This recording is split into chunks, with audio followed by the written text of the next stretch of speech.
Good evening, everyone, and welcome. We are Random Encounter Productions. This is the Ultensia Challenger League PvP matches. This is Night 2, Week 2. We're going to start off with our only main roster match for the evening. That is going to be Battletoads versus Big D&D Energy. Let's meet our players. Battletoads, tell us who you are and who you're playing.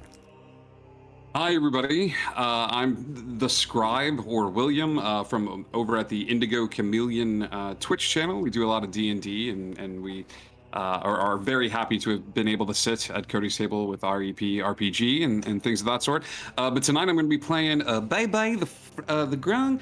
He's a spore druid, and he's super excited to be here, and he's just real pleased as punch to be here. And he's sorry he's going to have to knock you out a little bit, but it's okay, because we're all going to be friends after this. We'll go get a beer or something on my lily pad. There you go. And your partner for tonight is... I'm Nick. I'm Battle Ready Bard, but tonight I'm a Battletoad. I am playing Prince Vogel, who's under a bit of a curse and might be a bit beastly later today. But he's a kind soul underneath it all.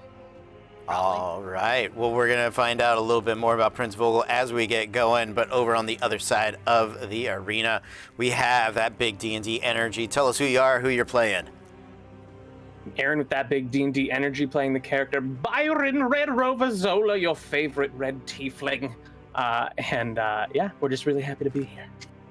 Happy to have you. And your partner for tonight... I'm Scott. I'm also with that Big D&D Energy, and I'm playing Thorkel, the Mountain Dwarf. And I eat rocks and I kill people, and I'm all out of rocks. Well, let's see what we can find him in the arena tonight. You guys, let's get it in reading order as I desperately search for a pen. What is your initiative? Bebe's initiative is a 10. All right. Got Bebe on a 10. Vogel. Only a 5. Only a 5. Over here, Zola. 20. 20. And Thorkel. 3. All right. So it is going to be Zola, Bebe, Vogel, and Thorkel. Now, I'm going to put 40 minutes on this first half. You guys are going to get to choose where you spawn. So as soon as Zola tells me where he wants to spawn, we are going to start the timer and get into this first half. Zola, where would you like to spawn? So pre-match, would it be all right if I cast Bless? Yes, it is. Cool, I'll cast Bless. And then I will spawn in the lower left-hand corner, sir. All right, spawning in the lower left-hand corner, you should be able to grab your token and get yourself over there. If not, let me know. There you go. Nice. Solid. Yeah, we're going to back you up one square right there. Okay. Absolutely. Time is running. So, what would you like to do? Next thing I'm going to do is I'm going to move over to the door on my right. Okay.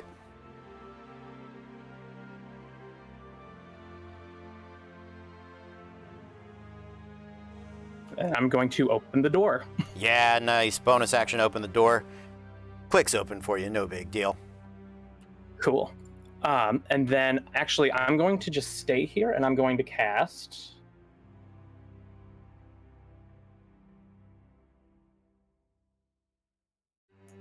Spirit Guardians.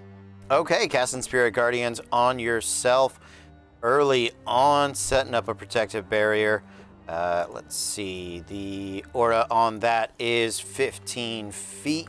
Correct. So that should kick up for you. All right, I believe that is it for you, Zola. Correct. Bebe, where do you want to spawn? Hey, Bebe thinks he's going to go ahead and spawn in that upper right-hand corner then. Okay. So we're gonna go right over there to that upper right-hand corner, and I think I can move him. I can try to move him. Oh, yeah. Okay, there he is. He's up in that upper right-hand corner. Nice. And then Bebe is gonna. He wants to go check out one of these chests because he's very excited about them. All right. So he's gonna go over here. I mean, I guess can he get here and do a perception check and then go a little bit forward if he needs to? Sure. Yeah. He can do Okay. that. Absolutely. Perfect. Yeah, we're gonna do that then. Bebe's gonna get real close to it, but he's gonna do one of them perception checks just to make sure this is not a mimic. All right. Let's see it. DC 15. Okay. That is a 16 on that. All right. So yeah, that is going to yield you some information on a 7 in the D20. It is not a mimic. It is a safe chest. Oh, sweet. Okay. Was the perception check my bonus action? Bonus action, yes. Or Okay, I'm gonna or use- action. It's either one. It's up to you. No, I'm gonna move that little remaining little bit to get up close and personal on it. Nice. And then that last 5 feet, and then I'm gonna go ahead and just do an investigation check. Let's see what happens. Let's do it. That is a 16. 16 plus 1. 16 is enough. You go digging, rifling into the chest, and that is, in fact, the one document I had not yet opened. Hey man, let's keep it a surprise. Let's You do go it. to the next It's one. going to be a super surprise for everybody. I can't wait. It's an arcane mark. So yes, you are going to grab one of the arcane marks that you can use to power up either the spiky circles right here for the gold or the fleur-de-lines, which yield cumulative points there. So Sure. I'm gonna hold on to this little arcane mark. Can I ask a question before my turn ends? go for it. Bless and Spirit Guardians, both concentration, are they both up with like a class feature, or is Ooh. that something? I made the alternate decision to cast Spirit Guardians instead of keeping up Bless. Got it. Okay, so no Bless, but Spirit Guardians. Cool. Thank Epic. I'm you into for it. the double check on that. Thank you for the clarification. Much Yep, appreciated. sorry. Vogel. Vogel will spawn into existence in the bottom, right? I guess that's a bottom. Yeah, on the right-hand side there. And he will leap out to this door. Spend a bonus action to open it. Okay. And can I do a... Oh, that would be my standard to perception check that. Either way, in this map, skill checks are, for the chest in specific, are either actions or bonus actions. So, I will spend my standard then to perception this chest Okay. right down here. sounds good. Go ahead and roll a perception check. I don't know why it keeps rolling double, but that is a 13 on my perception check. Yeah, it's set on it's something on your character sheet. That's fine. We'll always take the first roll unless you have advantage or disadvantage. Cool. Okay. And that. So on a 13, you have no idea. You have no knowledge on that. It looks like a chest, but so do mimics. So. It's very true. All right, that was my move 25 to get out. Bonus door, standard check. That's me. All right. Yep. You move 20 feet. You have 5 more feet if you want to go somewhere. Yeah, I'll go closer to that chest. All right. Go ahead and make that shift. Last but not least, Thorkel.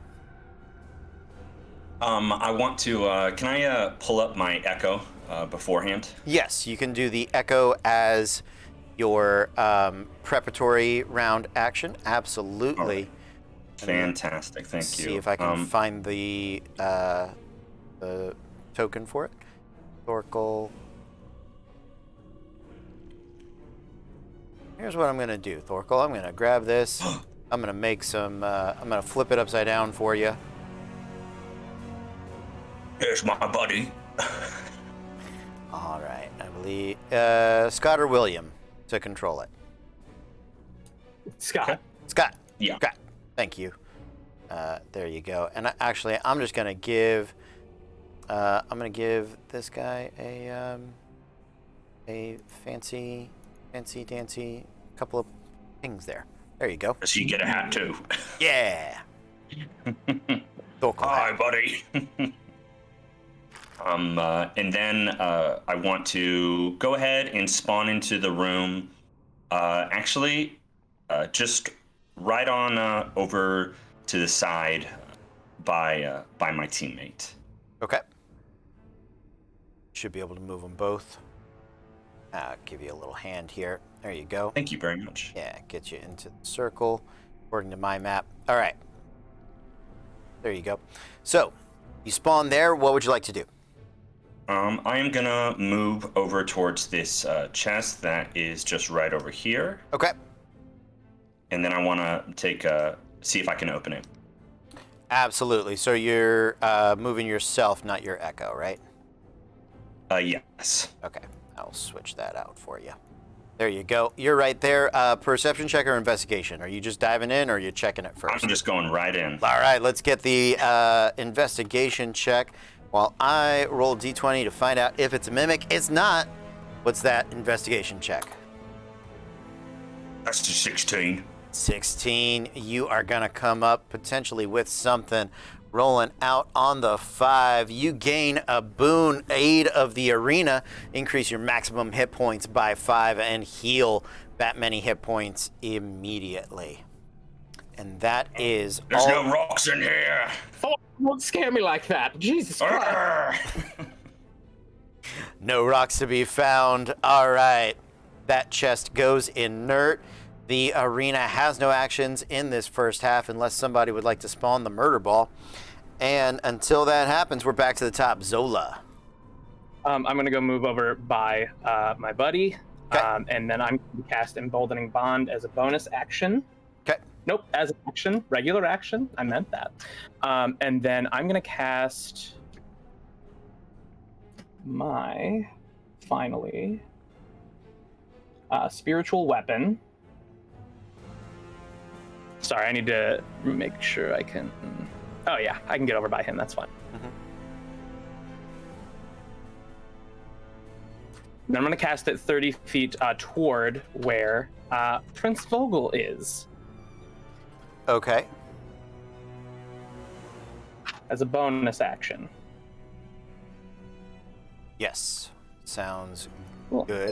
Oh, that was not. Sorry, everybody at home that was watching and suddenly can't see anything. That's on me. Getting Is it. it dark in here? No, it got super zoomed in though. So, you know, we're all experiencing different things. Spawn the ball, I've just been told. All right. Yikes. I will. What is your spiritual weapon? We'll go with the same thing as last time to make it easier. The chain mace. Oh, thing the that you chain had. mace. For Yes. sure. All right. Let me see if I can come up with a mace for you on that. All right. It's gonna be the little ditty right here. All right. Where is it gonna be? Ping it for me. Let's see, 30 feet. Give me 1 second. Right about there. All right. Right There's- there. Got it. Okay. Give that there. All right. And is anything else? Zola. No, that is everything I can do. All right, baby, you're up. Well, the audience has spoken, and they have activated Bebe's true polymorph form. With that, Bebe begins to shift and change into the small frog that he was into a gigantic blue frog.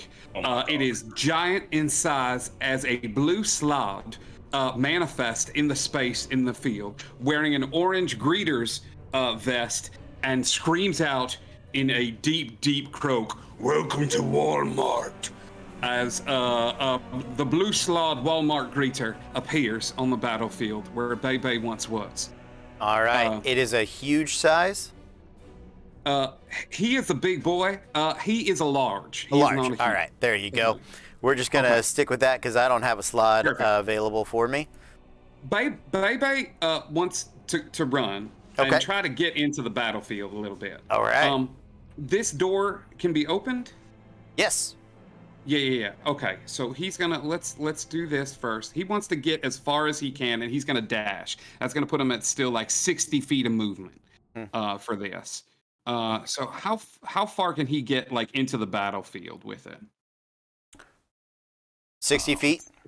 Yeah, he's got he's got 30 feet of movement, but if he's dashing, he's gonna dashing. have 60 feet. Yeah, so he can get 20 there, feet to get there, and then and 5 then feet. bonus action to open the door. Yep, 5 feet, 10 And feet. then- So where I'm pinging is about, he'll be on the edge of the circle, the end of his 30 feet of movement. That's at the end of 30. Okay. So he'll run all the way there with Okay. his 30, and then he'll do another 30 from that point.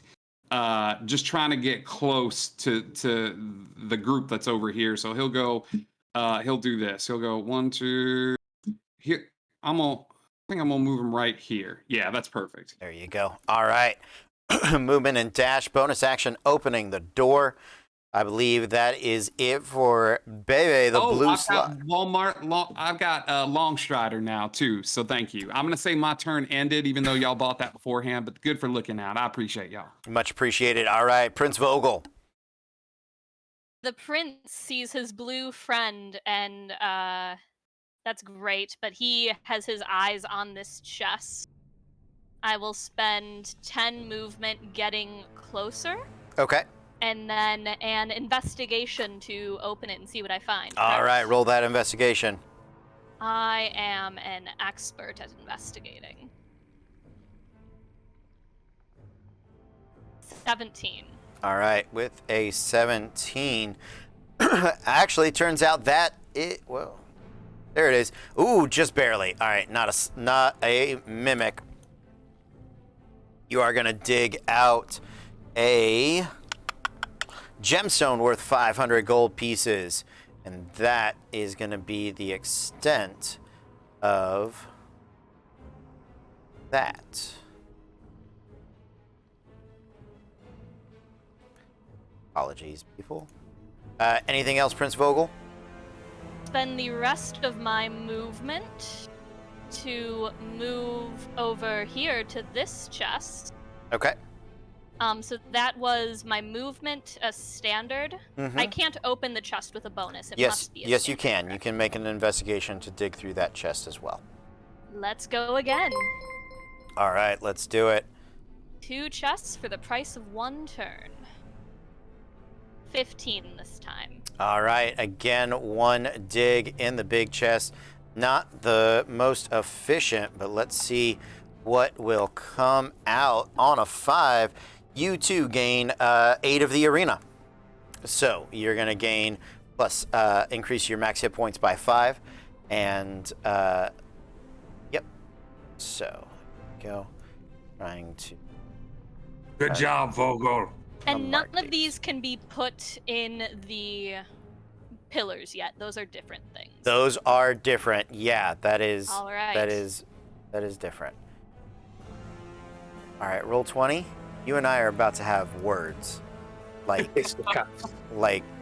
legit words. All right, I can't mark those chests for whatever effing reason. We're just gonna keep moving. That's it for Vogel. Over to Thorkel. I'm gonna look over and I'm gonna see that's a big frog. And then I'm gonna send my echo in to kind of get as close as I can to that, All right. to the big old frog. So Echo has a speed of 30, I believe. Yes. All right, so that should be where you can get him to. Thank you See very that much. arrow? Yeah, doing my best. There you go. 30 feet right there. I think you can move it for a free action. Yeah, I'm gonna move my echo, and then I'm going to take my movement and kind of step in right by my buddy Byron, and I'm going to cast Hex on the big blue frog. All right, casting Hex on the big blue frog. That was always my favorite Disney Channel show. Right? Isn't it? Too short of a season. Okay. Anything else, Thorkel? No, I'm coming for you, frog. Welcome to Walmart. Hey, thank you. That's very friendly. All right, so the audience has called for it. They have spawned the murder ball. Currently, it is a medium murder ball. They have upped its speed twice. Speed of it's speed of 30 currently. Damage increase, so we're up to 5d6, and a speed. Yep, that's it. So here we go. Murder ball tries to get through as many people as it can on its movement. So that is going to be 5, 10, 15, 20, 25. I need the slot there to make me a dexterity saving throw, DC of 14. Absolutely. I'm gonna see if this works. Rolling here. Did that show up for you guys? In the campaign? No, it's hard to do. Okay, so instead, we're gonna do this. I don't know. I see it. Yeah, 9. I got the 9 from William. Dexterity Oh, sweet. plus Okay, 2. 9. awesome. So Got it. 9 definitely makes it, right? Absolutely not, but that's okay. okay. You're going to take Cool. 22 points of slashing damage. It is from a magical source, so if the reduction matters, the murder ball is magic. It's a magic murder ball. He has advantage on saving throws against spells and other magical effects, but I don't think But it's a magic weapon. No, it's a creature. The creature's magic. So that is he it. takes a lot of damage. Yeah. That is it for the murder ball currently. Moving back to the top of the initiative, Zola. Cool. I would like to move. Okay.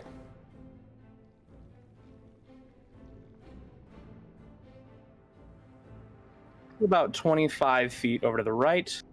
Okay. And then I would like to summon my Guardian of Faith and pop off my only 4th level. Okay. And I will be putting that Guardian of Faith right next to my buddy Bebe.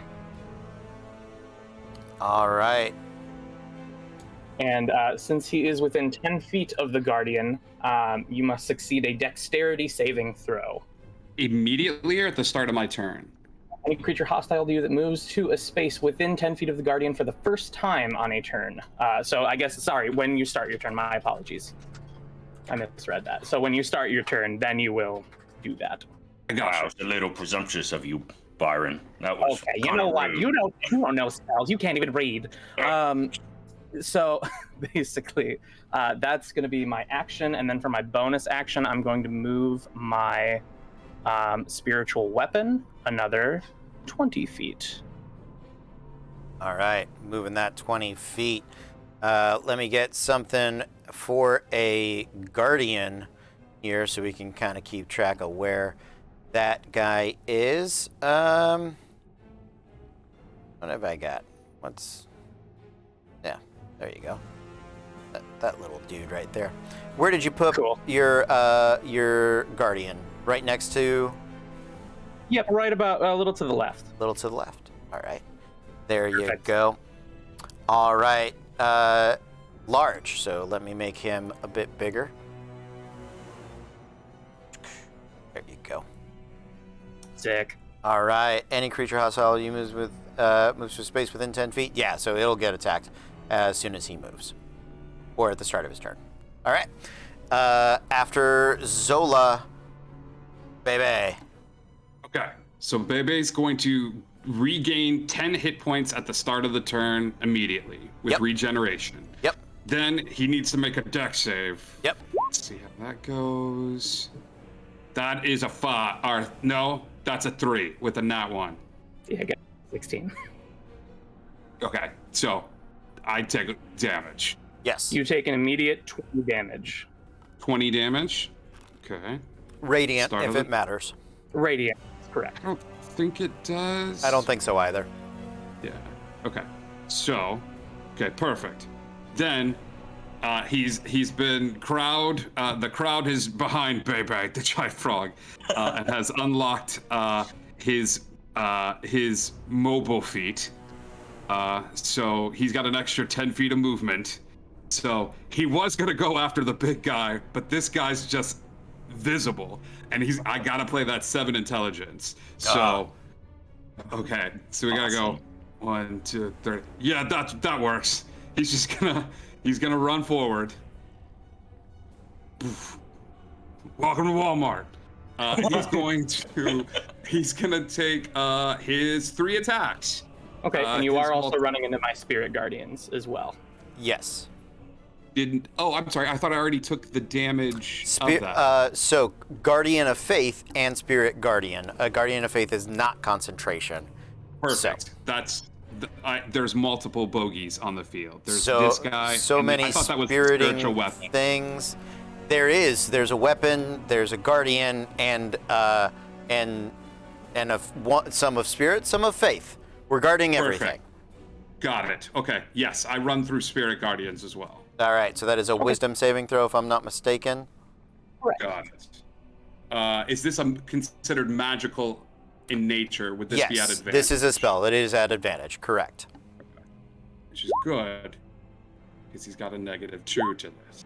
And actually, technically, you would have rolled that Dexterity save at advantage as well, because the Guardian. That's on me. All Don't right. worry about it. That's fine. Yeah, he fails both of those, so he's going to take more damage. Gotcha. So that's going to be 3d8. I'll roll that now. Okay.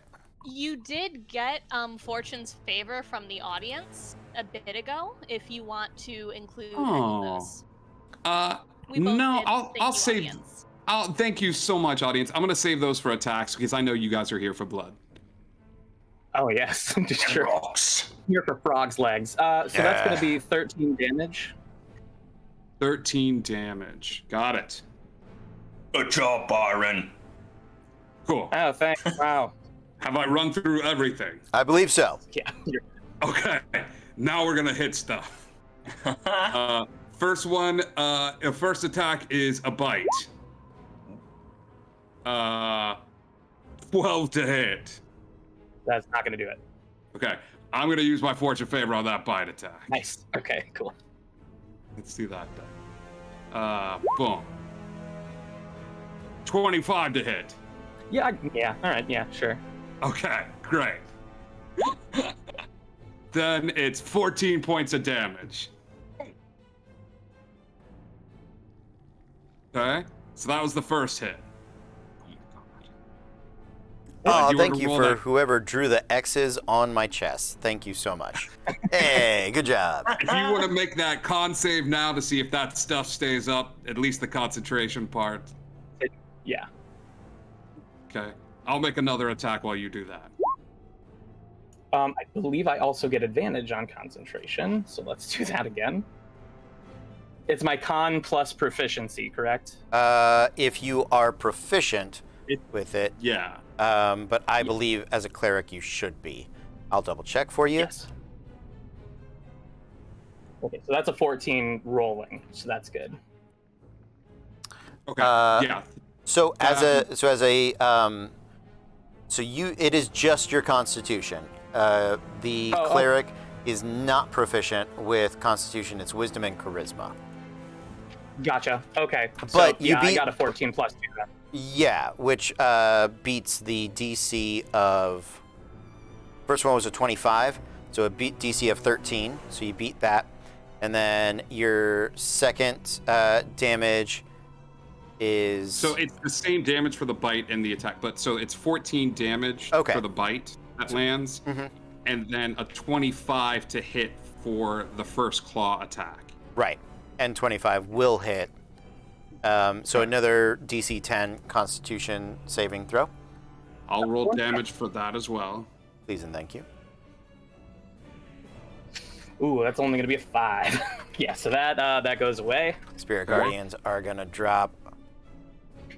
Then you need to make a con save DC 15 against disease as you take the 12 points of damage, so 26 total, and then a con save versus disease, DC 15.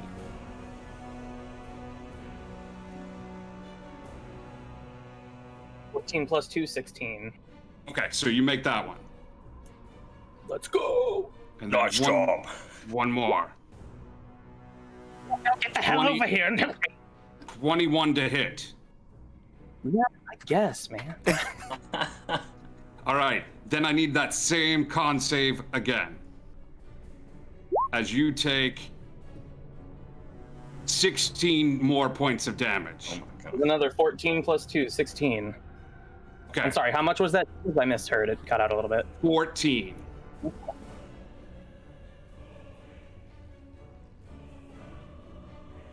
Got it. Okay. Perfect. Yeah, the DC is 15. Since you made both of those, you're good. He's gonna lean forward with his bonus action, and in a menacing voice goes, "There's a sale on aisle 7." As he leans forward, I like Target better anyway. he goes into a rage. There it is. All right, after Bebe, Vogel. Speaking of target, with my friend in range, I believe Vogel is going to use. Yes, he's gonna start coming in that direction. So he'll use one move action Okay. to go 35 feet, and as a rogue, he will use his bonus action to dash. Okay. So I'd like to get right up in there against the tiefling, Yep. You definitely can. and There you go. an attack All right. with my rapier. And that is a regular attack. I get my sneak attack if it hits, but I do not get advantage. Correct. Yes. All right. That is a 19. Yeah, I'll do it. All right. So my damage is 6 plus 11 piercing damage for 17 damage total. I'm down. Zola goes unconscious, but no points scored yet. I believe that is action and bonus action. You do still have a little bit of movement left. I think you've traveled 45 of your 60, because the Grung's base speed is 25 plus 5, 30. Long strider. So 70. You got 20 more feet if you want to move. Let go towards this chest down here. Okay. So I'll come down, just a quick stab, and then back to the chest. A stab and go, as it were. Thorkel, you are up. See my teammate go down, and I go, "I get his hat if he dies." And so I want to send my. It's from Nike. Even better. The energy sponsored by Nike. I want to send my echo up, kind of diagonally by this pillar, Okay. to see if I can get behind the big frog, and then I am going to use my movement to move over by this pillar as well. Yes, exactly. And just get right next to him if I Yeah, can. you It can. looks Yeah. like I can. You can Perfect. be next to both of them if you'd like, Zola and Bebe. Yeah, I will get next to Bebe, Okay. and then I'm gonna attack with my. Here, I just had it. I'm so sorry. It's all good. Bebe's Good. fine. It's okay. With my moon-touched greatsword, All right, magical weapon. and that's an 18 plus 8, so that's a 26 to hit. Yeah, 26 hits. Okay, and then the damage on that is gonna be 8 damage, and then for my bonus action, would I be allowed to use? I've also hacked. Yes. Yeah, roll your hex damage, and you have a second attack. Thank you very much. Because of multi-attack. Thank you. Yeah, so the hex damage is 2, and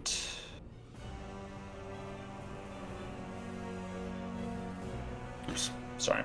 You're good. That Well, second swing Yeah. is 18. 18 hits.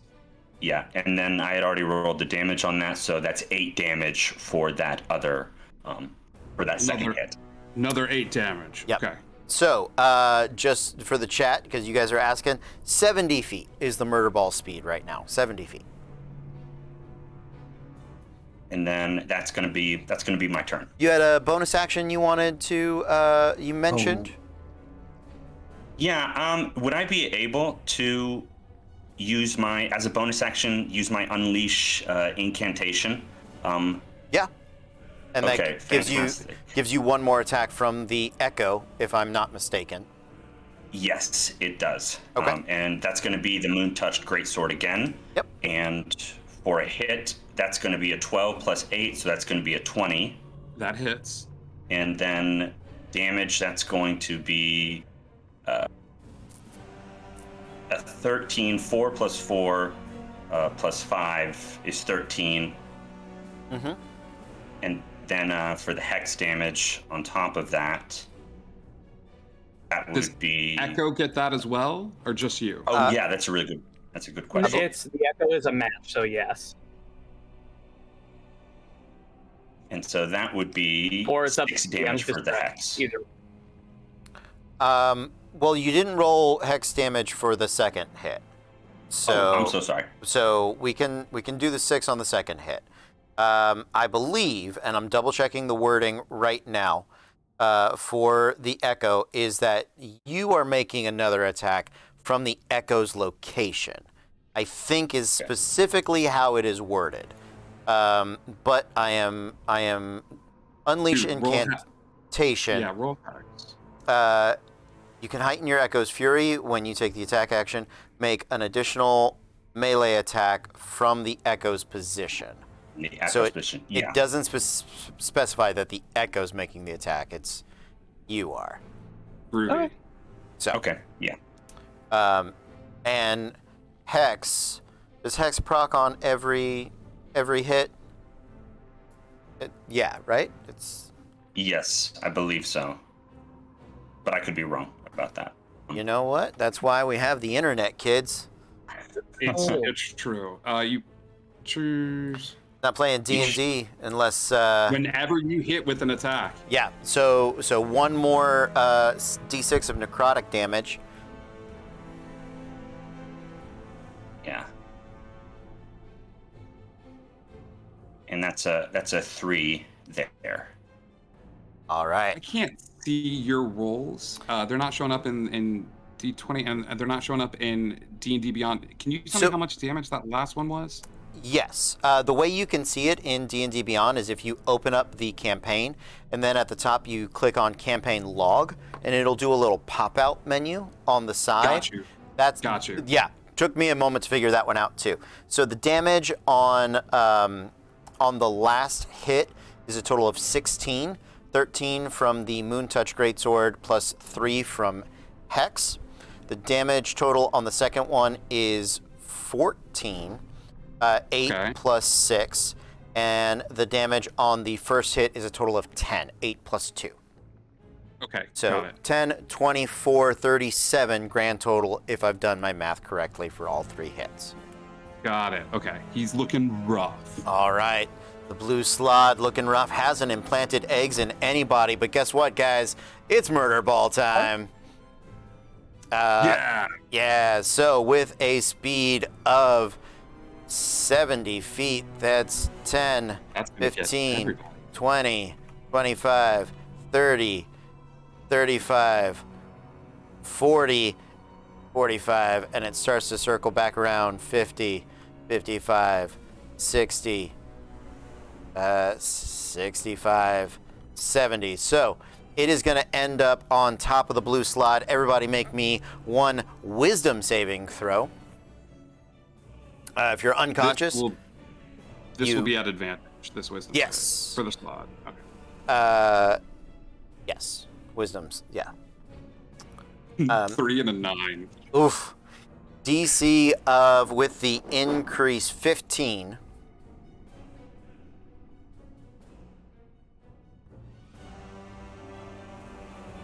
This is amazing. All right. Anybody that succeeded, which I don't see anybody. Zola auto fails. Thorkel. Vogel Vogel. did with a 17. Yeah, you did. Look at you, Vogel, kicking I'm the ass. best. Nice, buddy. All It's right. probably your hat. Well, I rolled very low But so Zola, you're going to fail one death save because this is not not considered a melee attack. It is 13 points of psychic damage for those that failed, half down to 7 for Vogel, who succeeded. And that is it for the murder ball. We come back to this map every time the murder ball steps through you. You'll get attacked, but not this time. Taking it easy on people. All right, after murder ball. Back to the top. Zola, you want to respawn or you want a death save? Yeah, I want to respawn, bud. All right, taking the respawn. Yep, back to the same spot. And then as I respawn, I go, Vogel, you little trollop. And then I take Long Strider, which I believe I've gotten from the crowd. And I believe that gives me an extra 10 feet of movement, right? Yes, it does. Am I crazy? So I'm going to pop off Spirit Guardians again. Okay. One my ad.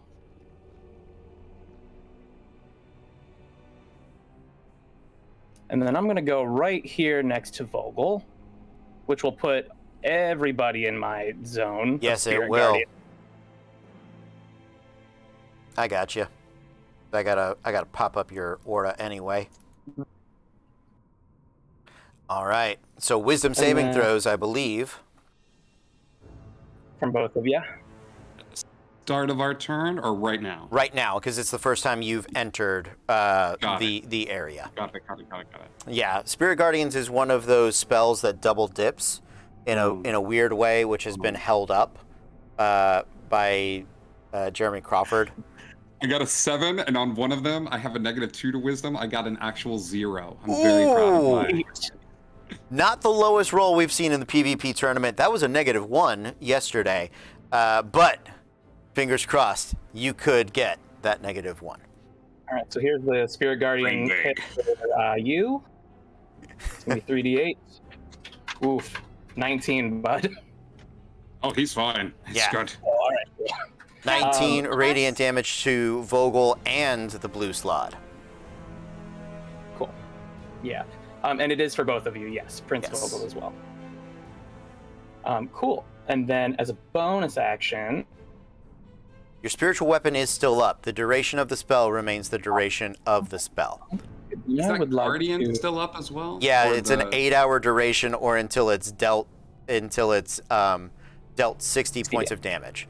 So if it hits 2 more times, that's when it goes away.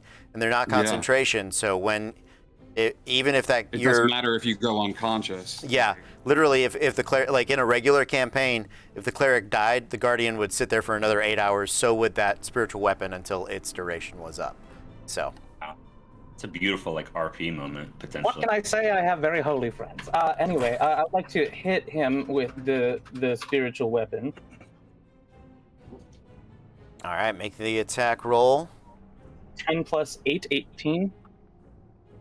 Against me? Yes. Yes, absolutely. That hits. Oof. That's going to be 7 plus 4, 11. Okay. You guys are doing a lot of damage to me, and I don't know why. So this is just... You could spread the wealth, maybe. Or, like, there's some beautiful chests in here. 11. I wave over to Vogel. Hi. All right. The just to make it clear, the echo is gone, and that is the timer. So that is going to be the end of the half for us. We are going to take a break. We're going to come back. The spirit, the Guardian of Faith, is going to stick around because he lasts for hours. You guys get a second murder ball when we come back, and we'll see score right now. Big D&D Energy on 0. The Battletoads up at 7. So we'll be back in just a few minutes, but until then, stay tuned. It's going to be totally awesome.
Welcome back, everybody. We are Random Encounter Productions. This is the Ultentia Challenger PvP League. We've got 2 new players stepping in for the Battletoads. Introduce yourself and who you're playing. My name Basil. I am a Grung wizard as well. I am here to tap out my friend Bebe and help Vogel out.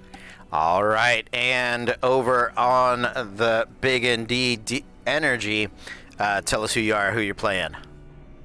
Hello, my name is Allison, and I am playing Chastity Zola, and I'm a cleric. Fantastic. We just rolled initiative in the break. Chastity, you're up first. Where would you like to spawn? I think I want to spawn... Give me 1 second. I'm going to make my map a little bigger. Go for it. I think I want to spawn in the top left corner. Now, that room has no doors. Just kidding. Okay. Never mind. It's there in case people really want to break through the wall or can teleport. Well, I can teleport, but I don't think I want to do that. Okay. And we cannot... I'll do the bottom left corner. Bottom left, okay. Let's see if you can move yourself. If not, I'll get you over there. Give me 1 second. All right, I'll get you in the area. There you go. What would you like to do now that you have spawned? Okay, so before initiative, I casted Spirit Guardians. Okay. And now I think I want to go over to let's see here. Can I make it over to the small chest kind of in the bottom and center? Yes. Vogel, did you search that chest already? No, you went to it. You didn't search it. So yeah, you can make it over there. Let me double check your... So this is, that gets you 30 feet right there. Do you have Long Strider or or you have to take the dash action? I can just walk over close to it. Okay. So there you go. Right. It's gonna... I got you moved. Thank you. Yeah, okay. Should be able to grab it. But there you go. Any bonus actions? I'm not close enough that I can make a perception check, right? You could make a perception check to see if it's a mimic. You can't investigate it to know, to see what you dig out of it. Okay, for now I'll do a perception check. All right. Make that perception check. Oh, I'm rolling the wrong place. Hold on a second. All right, here it comes. Here we go. Not so good. On a 5, you have no idea. Looks like a chest, but so do mimics. Be careful, Chastity. Don't be a mimic. Don't be a mimic. Ew! Don't be a mimic. Don't be a mimic. All right, I believe that's it for Chastity. Up next is Thorkel. Before pre-initiative, can I bring up my Echo? Absolutely. As a bonus action, and then I would like to spawn in. Do we have to spawn in by the? We have to spawn in by the sides of the arena, correct? Yeah, there are 4 circles that you can spawn in. Okay, fantastic. You know what? I will spawn in the same spot that Chastity did. Okay. And so down over to there. Oops, sorry. Yeah, I gotcha. There you go. Thank you. Obviously, the 15 feet, if he happens to come into it, he would not be affected by my Spirit Guardian. Gotcha. Thank you for the clarification. And then I'm gonna use my movement to just move right on up by Chastity, push past her a little bit, and just get right in front of her. All right. Getting a nice group up right there. Are you moving your echo? I'm gonna just have the echo move up straight, actually. So they'll take the full 30 as well, but they're gonna move up just straight this way. Okay. I got that for you. There you go. Thank you. And then I'm gonna look at the two frogs in the middle, and I'm gonna go, "Are we having those hats?" Yeah, you see the specter of the frogs as they are about to spawn in. Oh, that's right. You still have an action and a bonus action if you'd like to move and investigate, or, dash and investigate, or anything else. It's up to you, though. I think I'm good for right Okay. now. Actually. Sounds Thank you. good. Up next, Vogel. Like a clown car, but with frogs, Vogel will also spawn from this square. Okay. And he's gonna come at the top of the round angry as fur sprouts from him, and as a toad barbarian Oh my fly God. into a rage of the bear. Though it Oh, is you'd small say you're a stature, more like totem barbarian? I'm a totem barbarian. I'm angry. So, rage, He's got jokes. I like it. move in.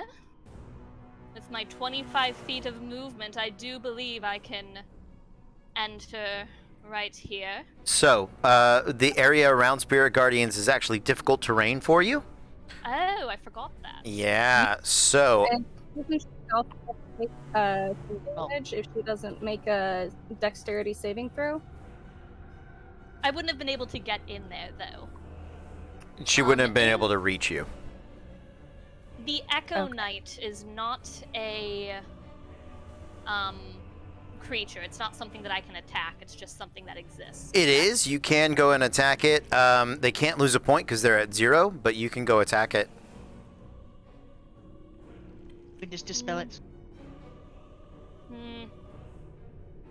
I came in, I said I was angry. Mm-hmm. I will instead... Okay. So what I would like to do is spend my move and my standard Okay. to move in. That's... Yeah, then with that, you're going to be able to make there. I do need you to make the, I believe it's a wisdom saving throw. correct. Yes. Okay. So that was 20.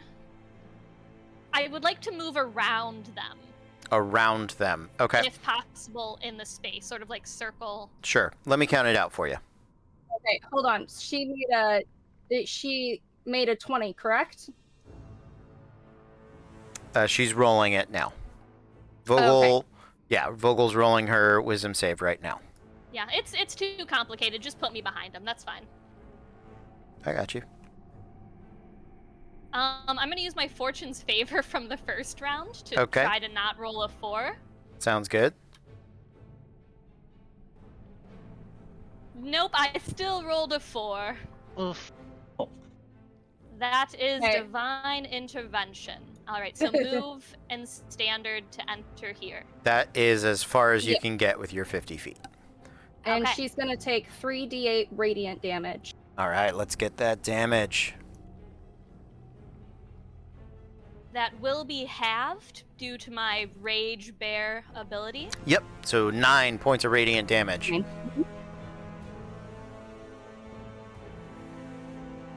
And I believe that is Alright. it for Vogel. Basil, what do you got? Hi guys. So, Beetle's kind of new to this whole like arena thing. So he's gonna go. He's gonna spawn in the same thing, like a clown car full of frogs. Except he, instead of going toward them, I'm gonna make my way. I can't quite reach my token from I got you. where. I want to go next to the chest with the as close to the chest with the X on it as possible. I don't like confrontation. My pre-initiative one was mage armor. Thank you. Just and what I want to do is on the other side of ooh, make sure I get this right because I don't want to zap my friend. Cool. So 10 feet on the opposite side of our cleric and our fighter friend. Mm-hmm. I'm going to start things off with a little bit of a bang, and I'm going to cast a Storm Sphere. Okay. How big is Storm Sphere? Storm Sphere is a 20-foot. It is a 20-foot center, but I can hit things up to 60 feet. But everything up to the 20-foot radius needs to make a dexterity save, please. Oh, excuse me. Each creature in the sphere, when it appears or that ends its turn, they must make a strength save. Excuse me. And everyone within 20 feet of the sphere is difficult terrain.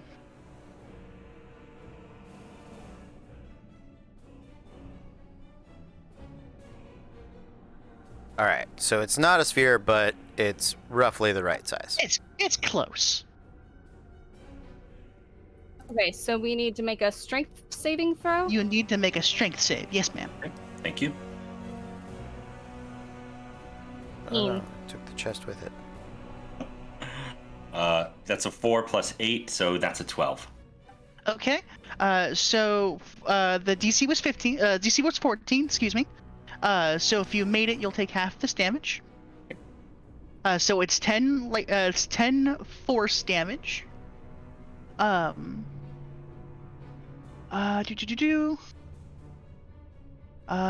there's nothing. There's nothing happens if you failed it. So if you failed it, you took 10. If you made it, you take 5. Creatures within 30 feet of the sphere have disadvantage on wisdom saves or wisdom checks, perception based on sound. And as a bonus action, as long as you are within 60 feet of the center, I can zap you with a ranged spell attack. Just for reference, 60 feet is pretty much the entire area, unless there's a wall. So, I can hit you. All right. So I'm going to go ahead and zap the cleric, please. Is it a bonus action to do that? It is a bonus action to zap. Okay, sounds good. Is a 17 hit? Which one, me? Yes. So I have an armor class of 17, so Beats it. does. Yes. And then that is 4d6 lightning damage. So that is 15 lightning. Thank you, 15. Cool. And that was all 25 of my movement speed, Cody? Yes, that's it.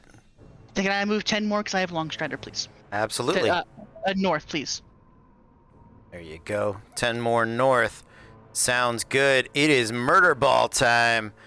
Looks like we're going to get through as many people as we can. So let's start here with this lower one.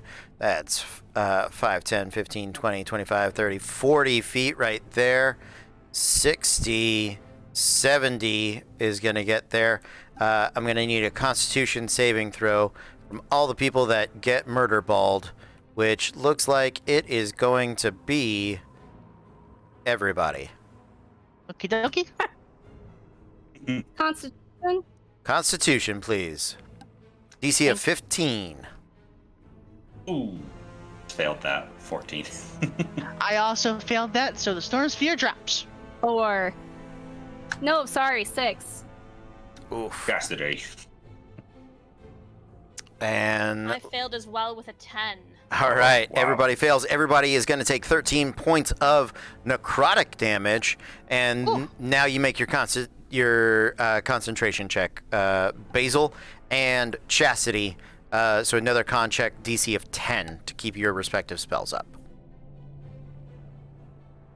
I have Eldritch Adept, so I get Constitution saves at advantage. Okay. 13.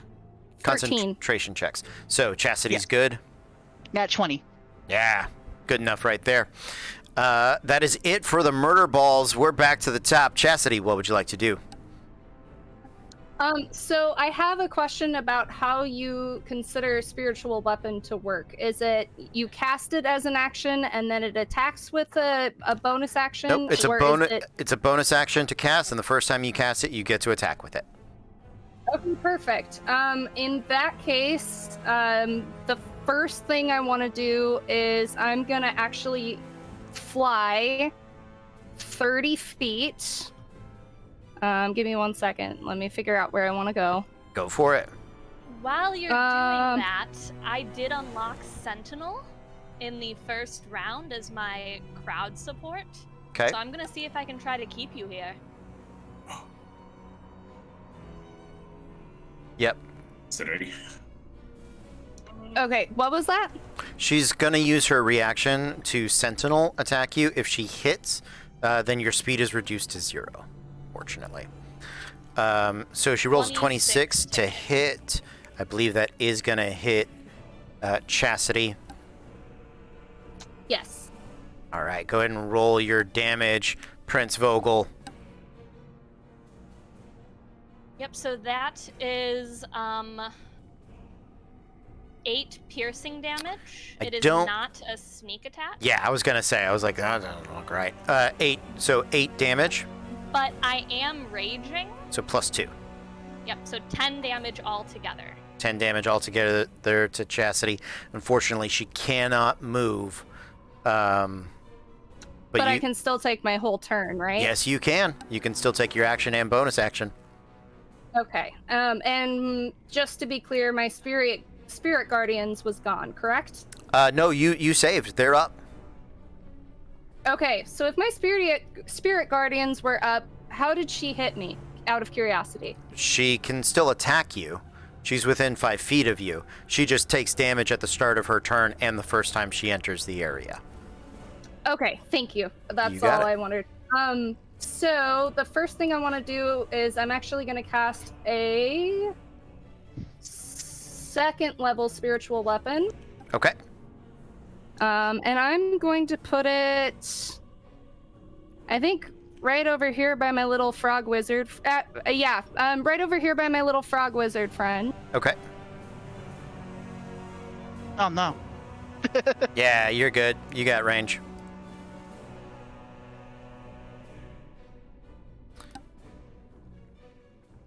Attack coming in with the spiritual weapon. Well, I rolled a 7. That one's That's not gonna hit. unfortunately. Need to have a hat. That's how it Oh. rolls. No. And so for my action, it's another bonus action, but it doesn't matter. I'm gonna cast Healing Word on myself. So I'm gonna do you've cast one spell that has a level, so the only spell you can cast right now is a cantrip or take a regular action, unfortunately. Oh, okay, no worries. Okay, in that case, same place. I'm gonna do a Toll of the Dead. Okay. Let's toll the dead. Who are you targeting? Is it so? It's 60 feet. Is it too close to target Vogel? No, you can target Vogel, and because Vogel took damage, you would roll the D12, I believe, instead of the D8s. So, wisdom saving throw from Prince Vogel.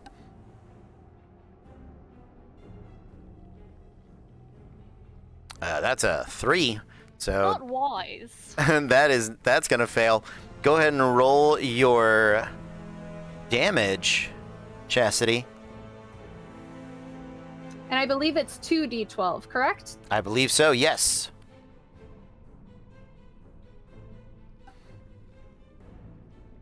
$14 necrotic damage. There you go. That is To reduced by 7 down to 7 points from the bear totem, but still nicely done.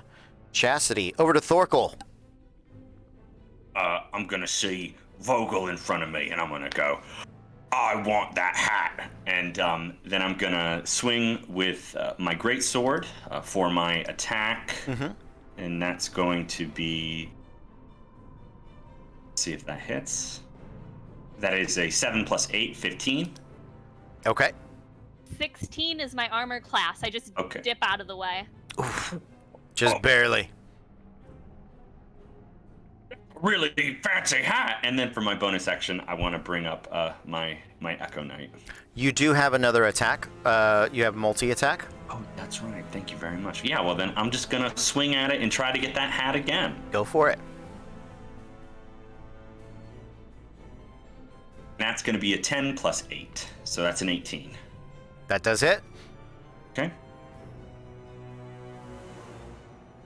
And that's gonna be 4 plus 4, 5, 13 damage. All right, 13 points of damage, reduced down to 7. Bear Totem, regardless of it being a magic weapon, unfortunately. And you want to resummon the Echo as a bonus action? Yes, correct, sir. All right, I believe it can be within 30 feet of you. Where would you like it? I would like it to be right next to Vogel, actually. Right next to Vogel. All right, there you go. Ooh, little close there, guys. What's going on here? Sorry, I'm so sorry, Vogel. Oh, Intruding on your space, I know. There we go. All right, we got you all put together. Now, that is it for Thorkel. Vogel, your turn. You can't handle my hat. And I will. Yes, I will just rapier attack Okay. recklessly. Okay. Rapier attack recklessly. Recklessly. Yes.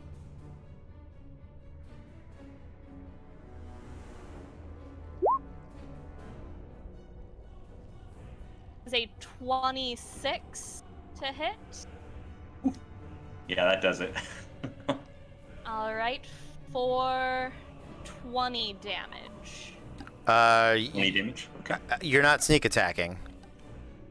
I reckless attacked, so I had advantage. on Oh, the yeah, attack. yes, you did. Yes, Sorry, you did. that was the intention of the reckless. I got attack. you. Yeah, I understand. Absolutely. Yeah, so that one is going to be 20 points of piercing damage on that. Except here's the problem. When you make a reckless attack, it has to be a weapon attack using a strength roll. And I am using my strength. You are using your strength? Yes, it is a finessed weapon, but I'm using strength to wield it. Okay, sounds good. Keep going. Second attack. I don't get second attack. That's right. That's a liar. I'm a liar. No second I'm a attack. liar. I'm so sorry. I have a question. Is she still in my spirit guardian realm? You are correct. She is. She needs to make a wisdom saving throw. Thank you. 1. So roll the Oh, no. 3d8 radiant damage.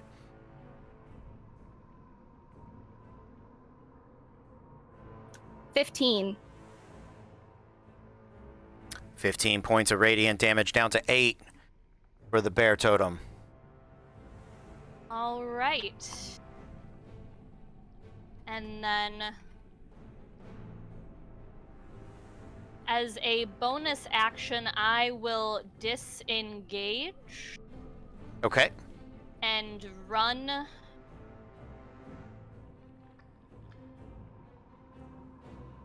Once again, I am running in a way that puts me between the.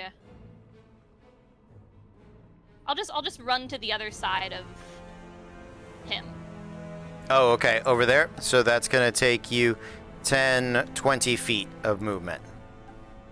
And Chastity gets an attack of opportunity if you would like to take it. Yes, I Disengage? would. Oh, disengage. disengage? I apologize. You're right. I'm sorry, guys. I mess up things too. No, you're Oh, okay. perfect. I was like, whoa. Okay. She's still within. How far is she? She just went around. She just walked around. She's still within the Spirit Guardian, so at the start of her turn again, she'll continue to take that damage. Got it. Thank you. You are welcome. Believe that's it for Prince Vogel. Yep. Basil. Wait, so, Basil is going to bonus action with the storm sphere. I'm gonna go ahead and actually following up on that big damage that Vogel did. I'm going to hit our fighter with the bonus action from the storm sphere. Okay. And that is a 24. Oh, yeah, that does it. So that's 4d6 for that.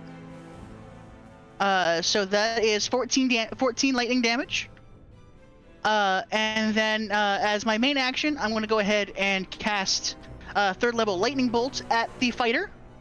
Before you even roll a dex save, it's going to start. It's going to be an 8 on your save. So do you make a 14 dex with an 8? Let's see. For my saving throw. What's your? No, you just add your saving plus. So if the 8 is what you have because of it. So he has the ability to determine your roll twice per day, basically. Okay. So you rolled an 8, and Thorkel's dex is -1. It looks like. Yes. Can he use Fortune's favor on that? He can. On my portent? Yep, because essentially it's after the roll has been determined. So yes. Nice thing. Cool. Then let's do it. All right, now you get to roll a die. Let's see what it comes out as. Thank you, crowd. There you go. Okay. And that was con, right?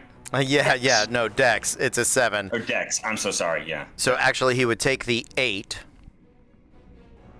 Oh no. Yeah, it's still. Yeah, it's the 11 -1 still fails. He would do that. So that's 27 lightning damage he just took. Oh gosh. I believe I'm down.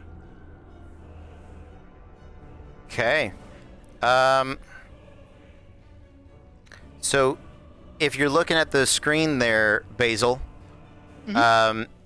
it's how long is lightning bolt? A lightning bolt's 100. Lightning bolt is. I'm gonna stop at cast 100. myself to 100 feet. Yep. Okay. So you hit Prince Vogel, or you don't hit Thorkel. Cool. Then I'm going to use my other portent on Vogel, and she makes it 18 then. There you go. So she will automatically save.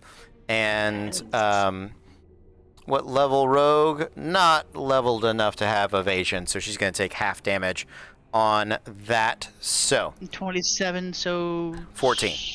14 to down to 7 from Down the to bear 7. Correct. Sorry. All right. Lightning that hits a frog does not kill it, apparently. Sorry, Axemen. Sorry, I didn't mean to hit you, but like you did really good. But he's down, so that's something. All right, Thorkel hits the ground unconscious. That is it for Basil.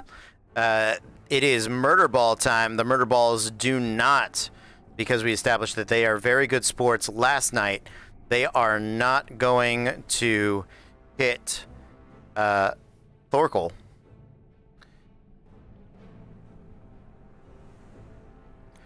But that murder ball is going to make it through everybody.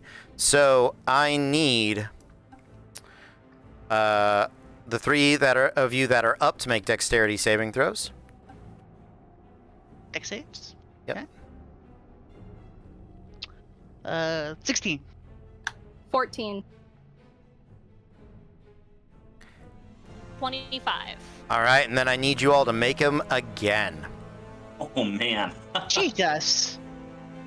That's a 5. 13.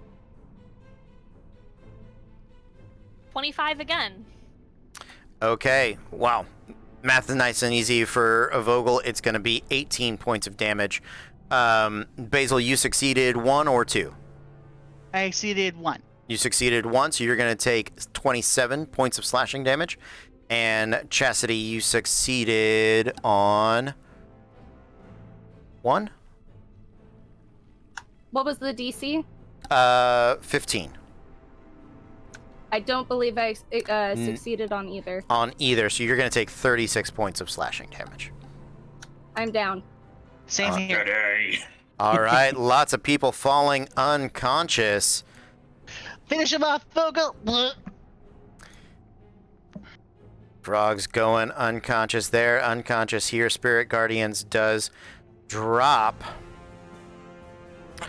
I will take Your that. hat has so many powers. It kept you safe. That out. Boom. Those hats. We got to get more of them. All right. At the top of the round, Chastity, would you like to respawn? Or would you like to make a death saving throw? No, I would absolutely like to respawn. I get all my hit points back? Yes, you do. Thank you. I'm assuming you would like to respawn in the bottom square? Where you spawned Yes, the first please. time? Yeah, I got you. All right. So that is your All right. turn. That's where you start. What would you like to do on your turn? First question, is my spiritual weapon still up? Yes, I it is. doubt it. Spiritual weapon is Okay. up. Perfect. First thing I want to do is roll to hit spiritual weapon, but that person's down, so can it even do that? It can. It absolutely can. I'm going to double check a wording thing because I believe you will have advantage. Because even though it is at a range, the attack is a melee attack. So, melee spell attack. So yeah, you have advantage on that attack roll against Basil. Let's see it. All right, so the first one's a 19. Let me roll a second one. That'll hit. And the second one's a 23. All right, so with that, Basil, you don't have to roll damage. He's going to fail 2 death saves. If you'd like to use your action, I guess you could do it again, or you could target him with something like, I guess, Toll the Dead. He would auto-fail for his last death save. Yeah, I'll toll the dead. So, auto-fails because you're unconscious, and that is Basil is out. Basil, I'm gonna put you over here by that dude. We'll spawn you when the time comes. That's and with that, big D&D energy on the board with 7 to 14, but it's a closer game than the score would say. Any movement, Chastity? Yeah, I think I'm just gonna fly 30 feet to... Hold on. Let me figure out where my character went. It was down here in the bottom corner and it disappeared. Am I got you. crazy? No, I got you. I see it. Where would you like to go? 30 feet? Yeah, I was gonna go to the next chest. And I think I have Long Strider, but I don't remember if it's been used. There you go. It continues for you. I got you. 40 feet flight right there. Thank You're going to be you. right next to the murder ball, unfortunately. I should be able to stay in the air and hover, correct? Yeah, if you have a flight speed, it's not technically hovering. You're kind of flying in a circle. It's a technicality, but yes, you can continue to fly. Okay, I'm in the air. Thank you. You are welcome. Okay, after Chastity, Thorkel, you going to respawn or you going to roll the death save? I'll respawn. I'll just go back down to the corner. Okay. Where that's our little corner, our little D&D corner. This is everybody's favorite corner today. So yeah, I want to spawn back down there, and then I am going to. Let me see. Down within 8 minutes, so that this might be our last round. Okay. All right, and then I'm going to take my movement to get up by Vogel. Okay. And then going to use my hit with the greatsword again. Okay. And that is going to be a 11. That does not hit for my first attack. And then for the second one, that is going to be a 22 to hit. Okay. And then so for the damage on that, that is going to be... that's going to be 6 plus 4 plus 5, which is 15 damage. And then for my bonus action, I'll summon up my Echo again. All right. Would you like to action surge in case this is your last turn? Yeah, let's do that. Sorry. I don't normally play fighters, so I'm a little bit... I got you. I don't mind. I know you stepped Action in for surge. somebody here at the last minute, so yep, you It's, get 2 more attacks if you want to make those, or you have yeah, another. let's do that. All right, Yeah, let's let's do do it. that. Both with the great sword again, just to keep things simple. Nice. That is 11 plus 8, 19. Okay. Uh, All right. So 1 second before you proceed. I believe Vogel's last attack was reckless, so you actually have advantage on all of these attacks. So Oh. the first attack you rolled, if we take these in order, is the 11 and the 22. So the first attack hits. Your second attack is the 15 and the 19. Wait, did you roll damage on that? That's the damage. 15's the damage. Yes. So your first attack hits. Looks like your second attack hits. And then why don't you roll me this attack with advantage? Okay. And so that first. We're That counting the first first one one- on the previous attack. So Okay. yep. So 2d. Yeah, let's get 2 of them. 26 that is one's definitely going to 26. hit, but you can crit Yeah. fish if you like. Like Doesn't come up with and that. one's 12. Yeah. That one is 12, and yep. So this is going to hit, and then you get 1 more attack. Go ahead and roll damage on this one, Okay. Thank you. of course. And that's going to be 4 plus 3 plus 5, 12 damage there. Yep. And then for this final attack here, that is going to be a 14 plus 8, 22. And I don't really need to do the crit fish. It's up and to then you. The damage on that's going to be 3 plus 5 plus 5, 13 damage. Down to 7. And down to 7, yes. And that'll be it. And then I'll summon up my echo. Okay.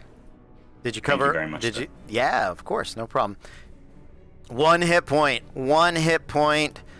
Vogel stays 4. Oh, I'm so sorry, guys. I undersold it. 4 hit points. That's 3 Your more than hat you need. is so powerful. That's 3 more than you need. That's all You you need. keep hitting the crown. You gotta hit the neck. Oh, thank you so much. Go for the head. All right. After Thorkel, it is Vogel's turn. Vogel, what would you like to do? Vogel will be disengaging. Okay. He'll. Oh goodness, I slid. You did. I got you. Can you put me next to the chest? Yes, I can. I can put I'd you. like to spend my standard opening it with an investigation. All right. Go ahead and roll the investigation. 24. 24. All right. I'm going to roll 2d8. We're going to see what you pull. Or it's only 1d8. I apologize because it's a small chest, so the 2 is the only one that matters. I will explain that in just a moment. The 2 is a Blessing of the Arena, so you can add a d4 to future checks, although it looks like this is the end of our round here. So, that is it for Vogel. Basil, where would you like to spawn? I would like to spend the rest of. Oh, it'll be the end of the round anyway. I was just gonna run away, but. we're at the If end. you want to, you can. Yeah, let me just. We'll fight another day and just move me. Yeah. I have made a mistake. Okay. Due to an incident that happened, and I did not roll for a charge of the weapon. Can a charge of a magic item that I have? Can I roll that? Real fast. It's 1d6. Yes, go for it. I do apologize. Life got in the way. It does happen. Cool. Amazing. So can I spawn? It's any of these big circles, yes? Yes. Can I spawn right there? Yes, you can. Cool. So I would like to spawn and Yep. then whoop. I'm fixing you. I'm taking the Oh, X gotcha, off of you. Go for it. All right, Oh, where I would you would. like to go? 1, 2, 3, 4, 5. That's 25. Okay, is the opening of the door any movement speed? Which door? The one in front of you? Yes. It's open. It is open. Fantastic. Cool. So I am going to 1, 2, 3, 4, 5. That should be 25. That should be 25 movement speed right there. Can I see our flying tiefling friend? Yeah. Yes. Fantastic. I am going to look at. Oh, I don't want to go all the way out. That's 25. What? Oh. 25. I just want to be at the doorway. At the doorway. Got it. If you, I want to look at our nice little tiefling friend. He goes, "That wasn't very nice." I thought sorry, it's nothing personal. We could have been friends. I think we could have been very well together. And he is going to lightning bolt her now. Chastity, watch out. All right. That's it. Dexterity saving throw. DC 14 dex save. 18. Cool. So you'll take half damage. All right.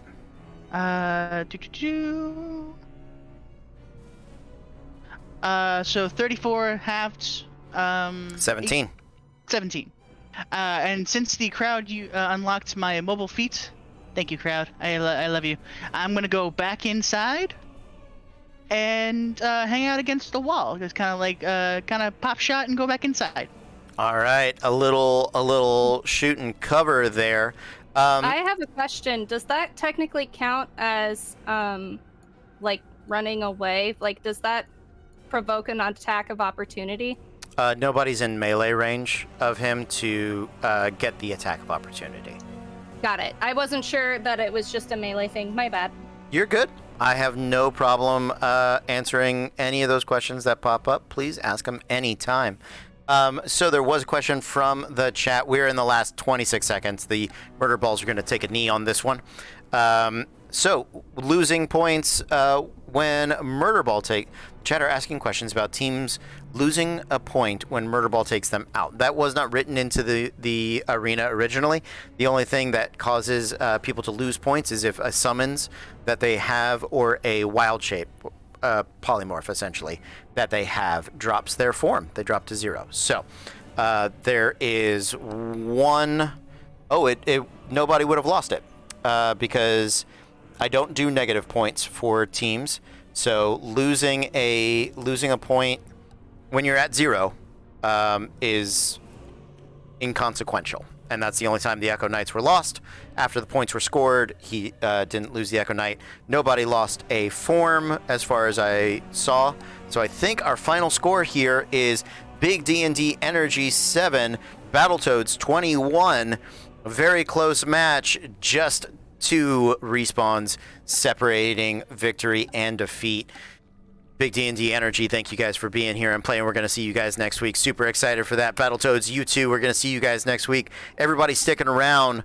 We've got exhibition matches against the Arena Champions coming up in just a few minutes. We'll see you then. But until then, stay tuned.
Welcome back, everyone. We are Random Encounter Productions. This is the Ultensia PvP Challenger League.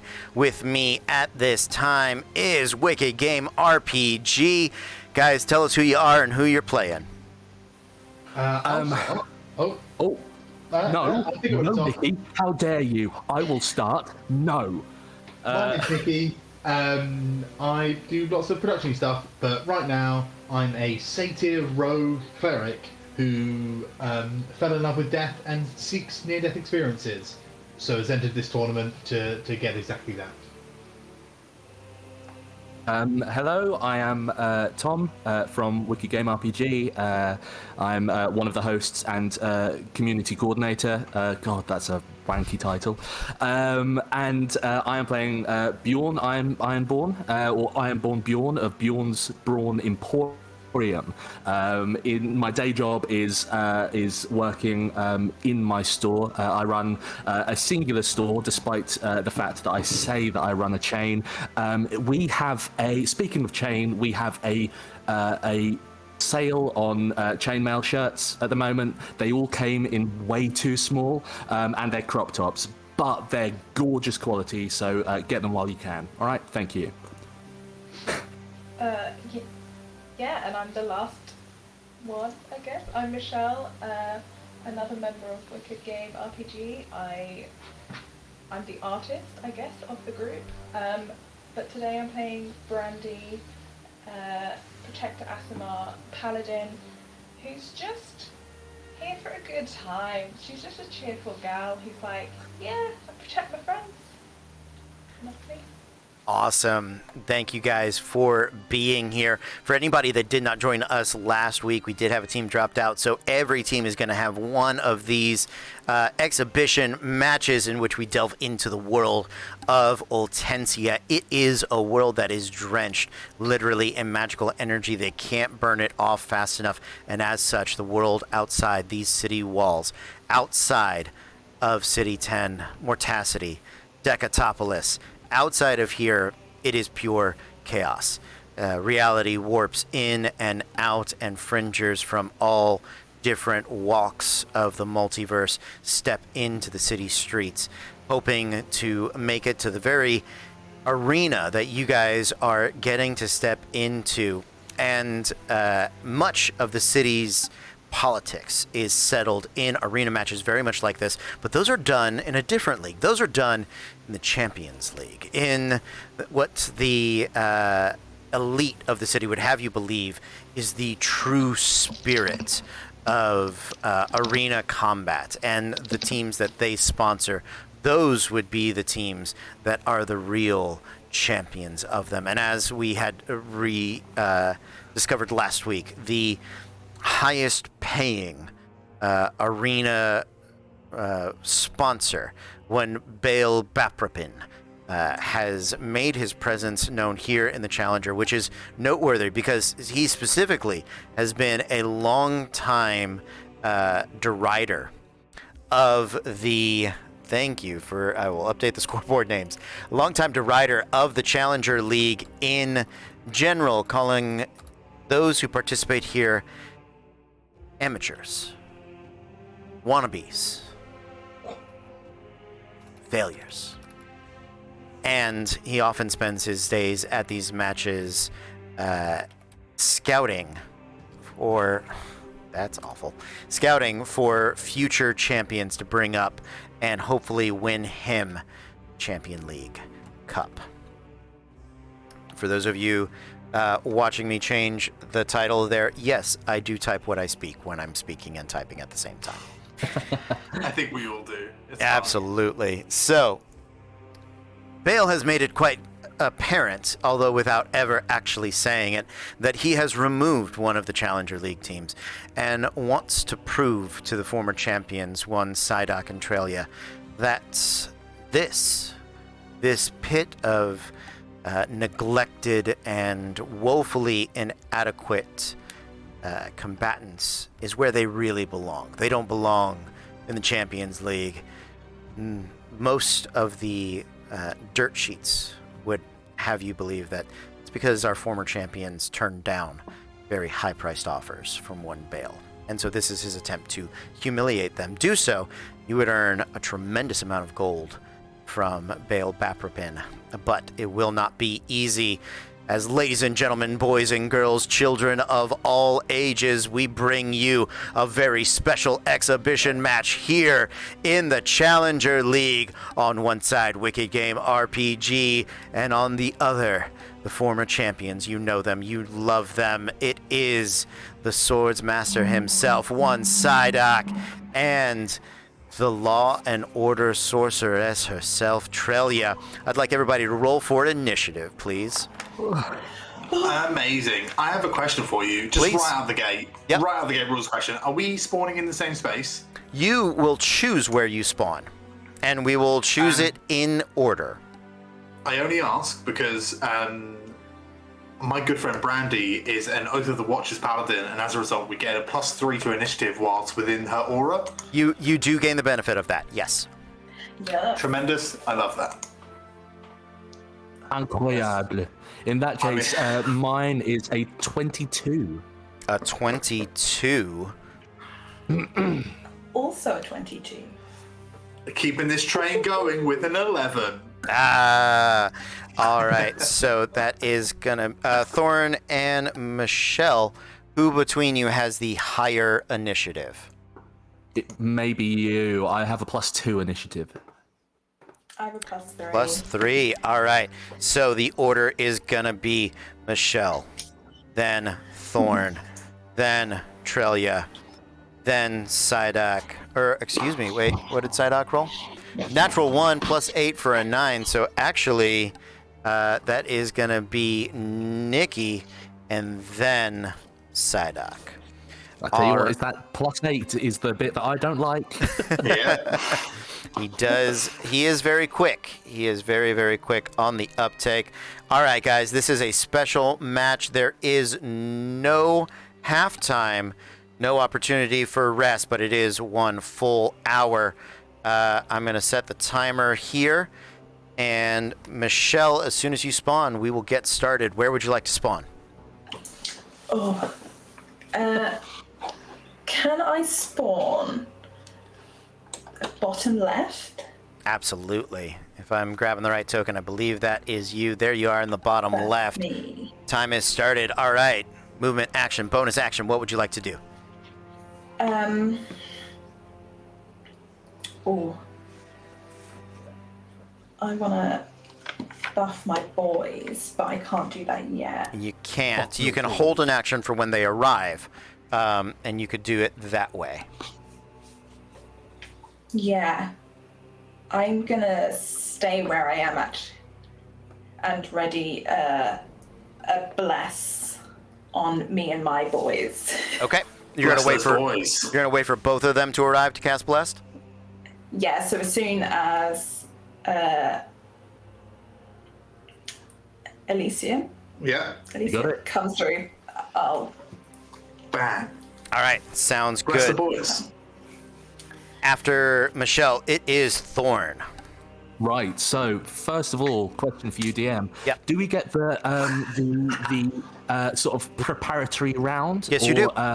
Perfect. In that case, during the preparatory round, I would have cast Armor of Agathis on myself, just for your knowledge, at 3rd level, because your boy's a frosty boy, and then I think I'm so sorry about that. My weird chaotic energy is coming out, and then as I sort of bamf into the space, I stand exactly next to my good girl Brandy, and I look at her and say, oh shit. I think I'm also going to hold an action. I'm holding the haste spell for my boy. It's not quite blessing, but it is something. And then also, I don't know whether this is a bonus action, but as you know from last week, I like to cram as much as I can into a round, even if it breaks the rules. Let's do it. So I think what I'd like to do is I'd like to look around at the crowd and sort of go, amateurs, wannabes, failures. I'll have you know I am only one of those things. and that's my turn.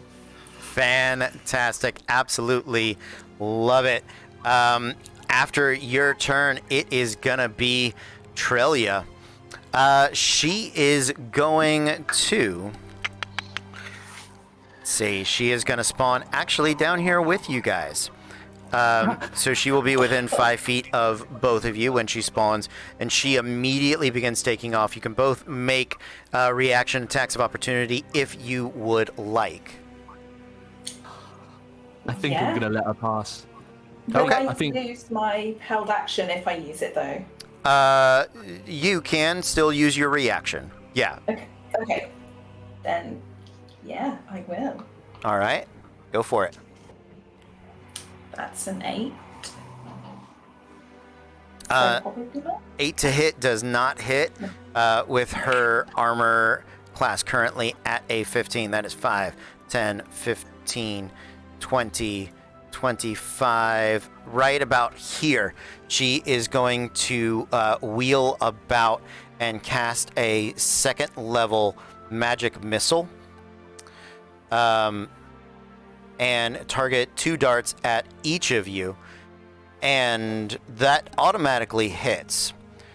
So I will roll that damage in just a moment, but the more important part of this is that for each dart you are hit with, you need to make concentration checks on those held spells.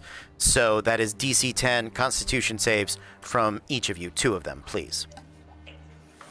Okay. First is a 15. Second is a 18. All right. 17. I can't count. That does save. Michelle? That was a nat 1, so 5, and then a 7. All right, so you lose the bless spell that you are holding on to, concentrating in your mind. The darts of force just come pelting into you. This is not the way I usually do it. Say what? Sorry, give me 2 seconds, because I believe oh god, now I'm terrified that I can't do the thing that I was going to do. Yeah, I am actually going to take my arcane ward, my projected ward, is going to take the damage that those 2 blasts would have done to my girl Brandy, if that's okay. Yeah, let's... how much damage does your arcane ward absorb? Well, I currently have 31 temporary hit points from both the Armor of Agathis and arcane ward together. So, so the 15, the 15 from Armor of Agathis does not contribute to that. If does it? You are correct. Sorry, you are absolutely correct. So in that case, the arcane ward currently has 16 hit points. 16 hit points. Okay, and double checking right here.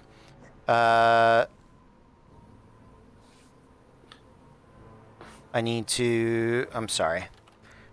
It's not That's D&D all right. if I'm not looking up a rule, is it? So, here we go. Characters, classes, wizard, abjurer. So you can use your reaction to cause your arcane ward to absorb that damage. If this damage reduces the ward to 0 hit points, the warded creature takes any remaining damage. Yes, it does. Project ward. Creature you can see within 30 feet. And you still have your reaction. Nicely done. So, that is going to be 0 damage to Michelle. 10 points of damage to Bjorn, which is absorbed by... oh, okay. How many... Arcane Ward gave you how many temporary hit points? 16. 16. Temporary hit points don't stack, regardless of their source.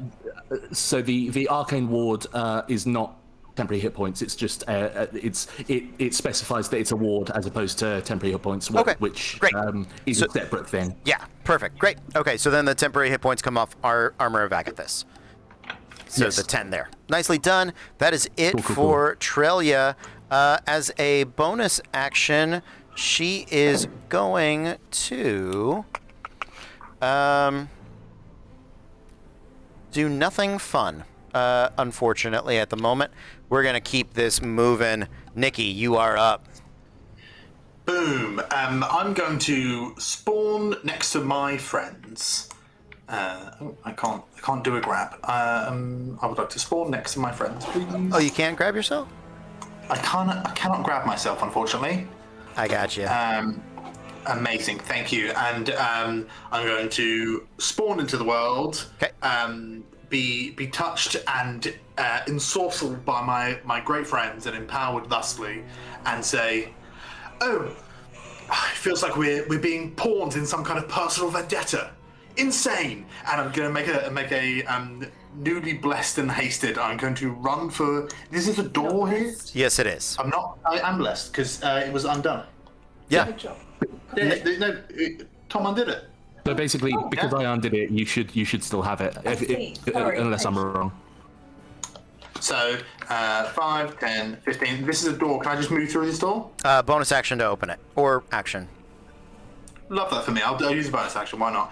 And then is it a action or bonus action to make perception checks? Perception. It's either. In this map, any perception or investigation checks can be made as either bonus or regular actions. It is interchangeable. Well, I've got 2 actions these days, as I am a hasty boy. So I'm going to make a perception check to see if the chest that I'm stood next to, so the kind of in this, as far as this room goes, the kind of top left chest, is to kind of get my peepers all over it. Absolutely. See what that looks like. Perception check, please. Would love to. Let's have a propaganda. That's a natural 20. Absolutely. With a natural 20, you find out the top one is a mimic. Yes. Oh, and then I'm going to use the just insane amount of movement I have to take a step back. Oh, yeah, you don't need to. You're fine. Yeah. You're not within and then I'll just use my other action to make a perception check on the one below it. On the one below it? All right. Another perception check, please. That is a dirty 20 that time. An unnatural 20. So this one is not a mimic. That's good to know. Yes, it is. And then I'm just seeing that no one would else be able to see me through the newly opened door. I'm just going to put my hand on the chest and look over at my teammates. Okay. And then I'm going to use the rest of my movement and end my turn by moving further into that room. All right, sounds good. Once a mimic is identified, once a chest is identified as being a mimic or not, I kind of can't hold that information from other people. So everybody. I mean, yeah, that's fine. This is what Alicia's doing. You see, I'm in the world. I'm down. I'm in the map. I get it. I like it. I'm all about it. All right. Last but not least is going to be Psyduck, and he's going to spawn over here on this side. He is going to use his movement first. 5, 10, 15, 20, 25, 30. And then he's going to bonus action dash up to there for 40. And with his remaining action, he is going to... Oh, right. I can click on the things over here. Unfortunately, they're not in the campaign, but I can click on it. He is going to make the investigation check here. Yes. So that is a natural 20 for a 31. So okay. He is going. Because I rolled a 28. You did great. So it's a small chest though. It doesn't matter. He can only pull one thing out of the chest, and he digs in there. He does roll a 6. You can see over here, and he's going to pull out an arcane mark, and then with his remaining feet of movement, he's going to slide closer to that that pillar right there. All right, that is it for Psyduck. Motion, action, bonus action. We're back to the top. Michelle. Okay. Right. How am I going to do this? 5, 10, 15, 20, 25. I just want to open the door so I can see Alicia and... Door is open. You can see Alicia, Yeah. absolutely. Excellent. I'm going to use a Channel Divinity Watcher's Will, and all three of us are going to have advantage on Wisdom check. Love that. Excellent. Oh wait, no, it's just saving throws. So Wisdom saving throws. Just so. Hey, we still love it. I can hear the apology in your voice, and I don't want that. Right, you guys get the chests. I'll get this mean lady. And then I'm going to use the rest of my movement. I'm just going to move up. And have my halberd in hand, ready to fight. All right, sounds good. Bjorn. Right. Ooh, yeah, I think seeing this sort of bravery from my good friend Brandy, I think I'm gonna try and help her just a little bit before I start looting and pooting. And I'm going to cast Chromatic Orb at this woman directly in front of me. I'm going to sort of really apologetically sort of go, buy my stock, please, and then go for it. And that will be, and it'll be, I said that, it's at second level, so I'm going to cast that. Let's hope it hits. Oh, it's not gonna hit. I don't think. That was a 13. Do we have a Fortune's Favour in hand? I don't think we do we? Damn it to heck. That wasn't a hint, chap. He says hinting.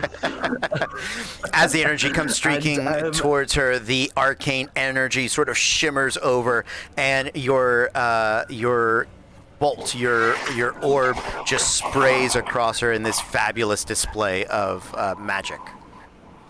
I really do mean it. You can have discounts and everything, I promise. And I start running incredibly flat-footed towards this wall here. So that's 5, 10, 15, 20, 25, flop, flop, flop, flop, flop.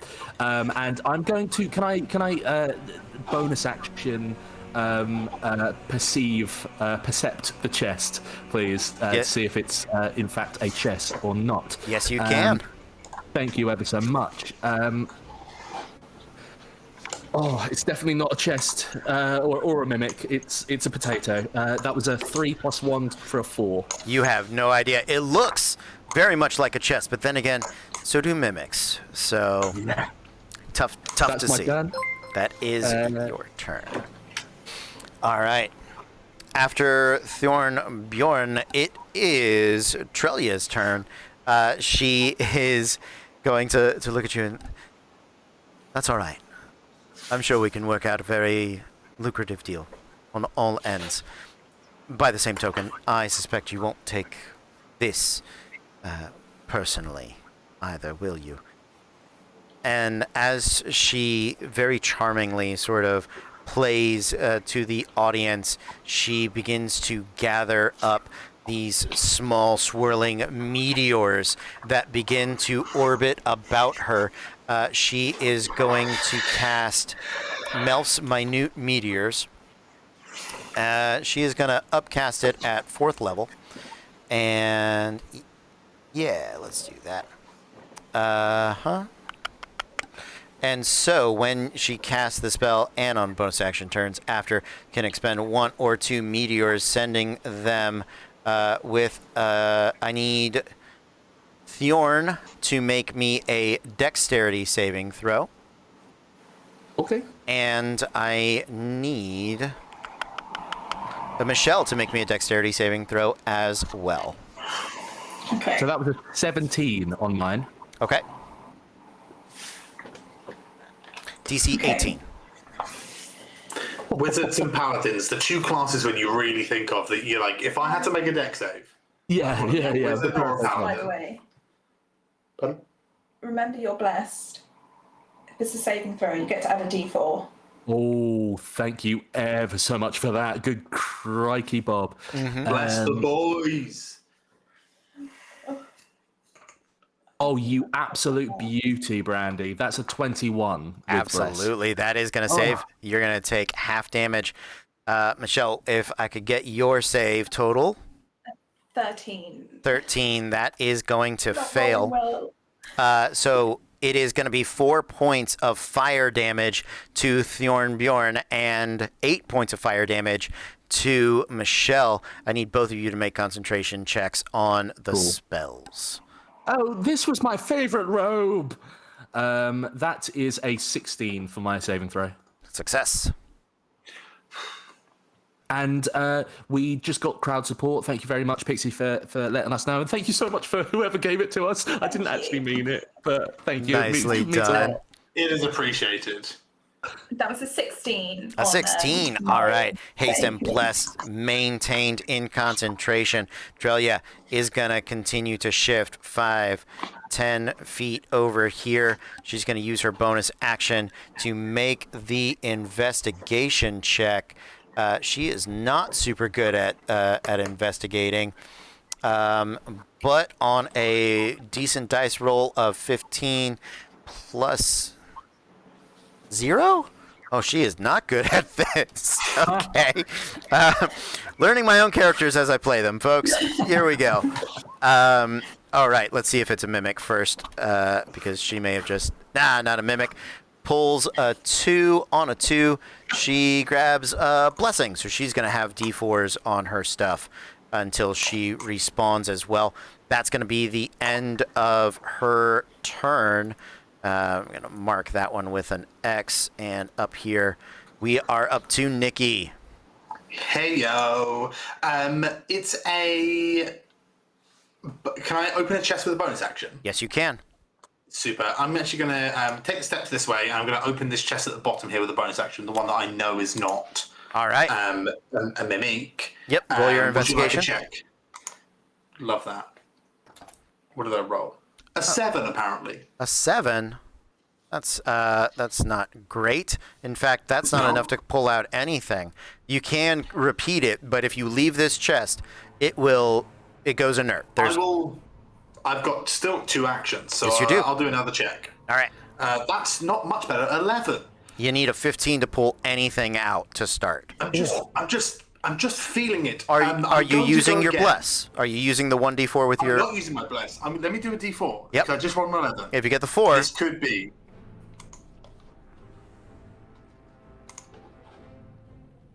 That was a 2. I'm rolling again. I've got a second action. Yes, you do. I will get something out of this chest. Yes, you will.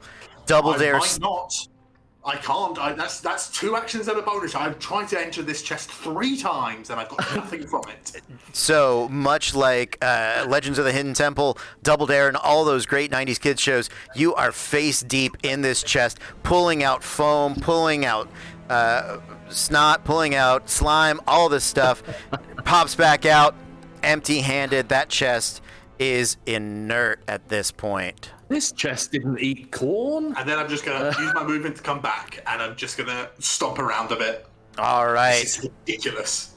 Just chests full of gunk everywhere, and some of them are alive. Disgusting. It is disgusting. I agree. Over here, it is Psyduck's turn. Psyduck is going to activate this arcane circle, this arcane mark that he grabbed. The way these scores is the number that of the team that has activated them. So this is the first one for them. They are going to score 1 off of it. Here we go. Ooh. Boom! First point on the board. The champions are not resting on their laurels. However, Psyduck is going to move then 5, 10 feet right here. He's going to dive in and do his own another investigation on this one. I will roll in Roll20 to see if it is a mimic. It is a mimic. Psyduck caught by the mimic. He is restrained until the start of his next turn, and this chest is empty. I will just go ahead and draw that on. So, some good news, some bad news for the champs here. I'm going to move him, and I need to take that off. There we go. All right. Now that he is set there, that was action, bonus action, movement. That's it for Psyduck. Back to the top, Michelle. Cool. Don't forget, we all got our first crowd support feat. Nicely done. Which is thank you very much. Thank you so much. Thank you very much. Got to roll the damage. We're the underdogs here. That's fine. Brandy comes running around the corner. All right, I won't take it personally, as long as you don't take this personally. And I'm gonna whack her twice with my halberd, action and bonus action. Okay. Do you want to be within 5 feet of her? I believe the halberd has reach, doesn't it? It does. 10-foot reach. There you go. Then I will move back, thank you. I mean... We're rolling badly, guys. It's not good. It's really not. Hey, look, the rolls are not our friends tonight, but at least we're doing slightly better than we were last time. You guys are doing great. 13 hit? 13 does not hit. Don't think so. Right, come on, one more go. One more go. No. Armor class on Trelia is a 16 for reference. I just rolled a 2 on my dice, so... Oh, buddy. Yep, that's... I can't roll well.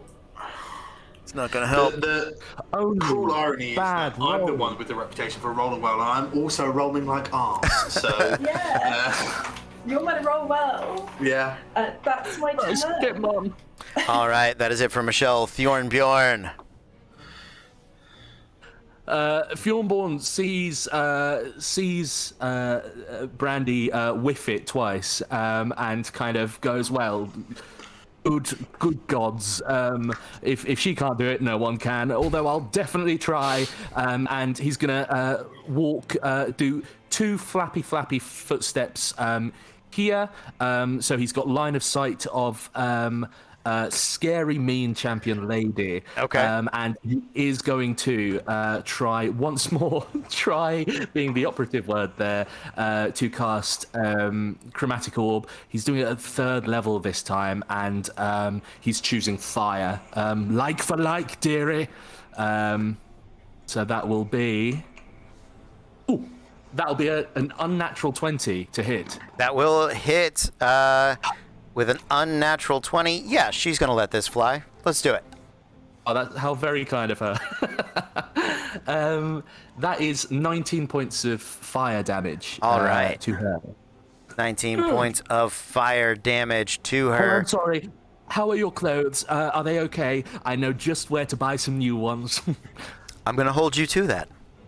And she gives you this sort of smile, and as she does, you see the fiery red of her hair sort of turn a burnt orange and kind of catch a light just a little bit. Might be aroused? I'm not sure. And that's... bonus action. I am going to... I'm just going to stick... Fully bolstered by this, what he can only assume is a flirtatious interaction, he dips a hand directly into what could be a mimic right beside him. Okay. Make your investigation check while I find out. Is it a mimic? Your favorite game show says no, it's not a mimic. Not gonna be. So that is a 24. I haven't rolled my bless, but I'm assuming that a 24 will do the job. I will roll bless. It does matter. Roll it because, cool. yeah, on a 25, you get to basically pull 3 things out of it. So I'm going to roll 3d8 for you on a large chest. Nice. So that was a 27 all told. Perfect. Yeah. So on the rolls of 8, 3, and 5, 8 pulls out nothing. 3 is an arcane mark, and 5 is Aid of the Arena. You are benefiting from the Aid spell right now. That is amazing. The you increase your max hit points by 5, and you heal 5 immediately. Incredible. Thank you ever so much. And that'll. Go ahead. Just going to add that. How do I do? I'm just going to override by 5, did you say? Yes. Beautiful. Thank you ever so much. Yeah, so sorry, just so I have it clear, the arcane marks are the gems that we are sort of collecting. That's how you score points. Yeah, in this one, if you put them into these spiky columns, you'll score 2 points. And then once a spiky column has been activated, every character that ends their turn in this gold circle and then starts their turn in the gold circle scores points equal to the number of activated spiky columns. Okay, cool. In that case, I've used 5 foot of my movement. Sorry about this. Long turn. Yeah. 5, 10, 15, 20, 25, I believe, goes here. Is it a bonus action or something to put it in? It's an action or bonus action, yeah. Cool. In that case, I'll leave it. I'll just be hiding behind it, waiting to hide from my love. All right. That's my turn. There you go. I wanna say it out loud so nobody says I'm cheating you guys. You can also put it in these fancy fleur-de-lis looking columns here. They score a number of points equal to the number that your team has activated on them. So 1 for the first one, 2 for the second one, etc. And then at the end of the game, the number of those activated, you will score that squared. So if you got all 5, it's 25 points. Good to know. I'm just doing the math in my head, but I think I think I'm happy with what I'm doing for now. Absolutely. Thank you very much. You're welcome. Just wanted to make sure.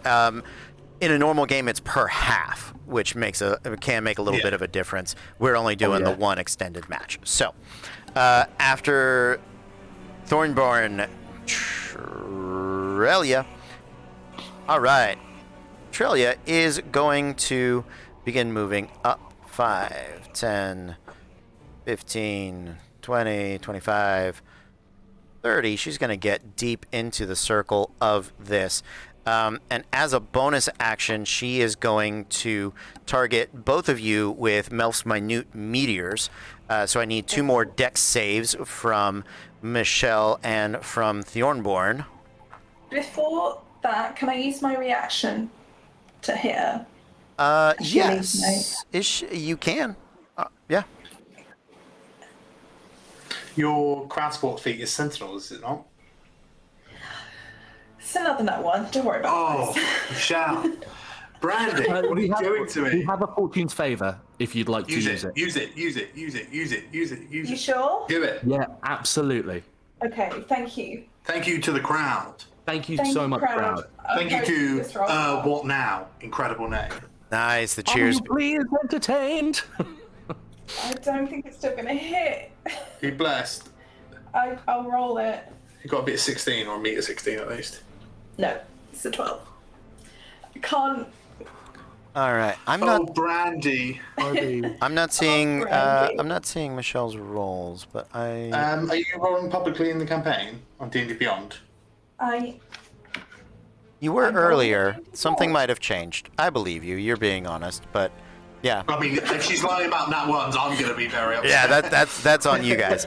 Yeah, maybe refresh it when you have a chance. Not right now. So dex saves. I see Ironborn Bjorn on a 4. I got a 4. Cheeky little 4. Yep. Michelle? I got an 8. All right. 4 points of fire damage to each of you. Rolled really low, but I do need that concentration check. So now that I've taken Warcaster, I have advantage. Advantage, yeah. Yep. That's the one. Don't forget that bless. Hashtag bless the boys. On the first. 15. Okay. All right. That is enough for those. Now, with her action, Trelia is looking over what you guys have going on here. And she is going to hold that. She's not going to do that. Not going to do that. Not going to do that. Not going to do that. Not going to do that. Not going to do that. No, not going to do that. I'm going to actually try to take them through all 3 matches with what they have, but we'll see. No, let's do a first level magic missile, and we are going to target all 3 of them to Michelle first. That's How? going to be 3 con saves. Mm-hmm.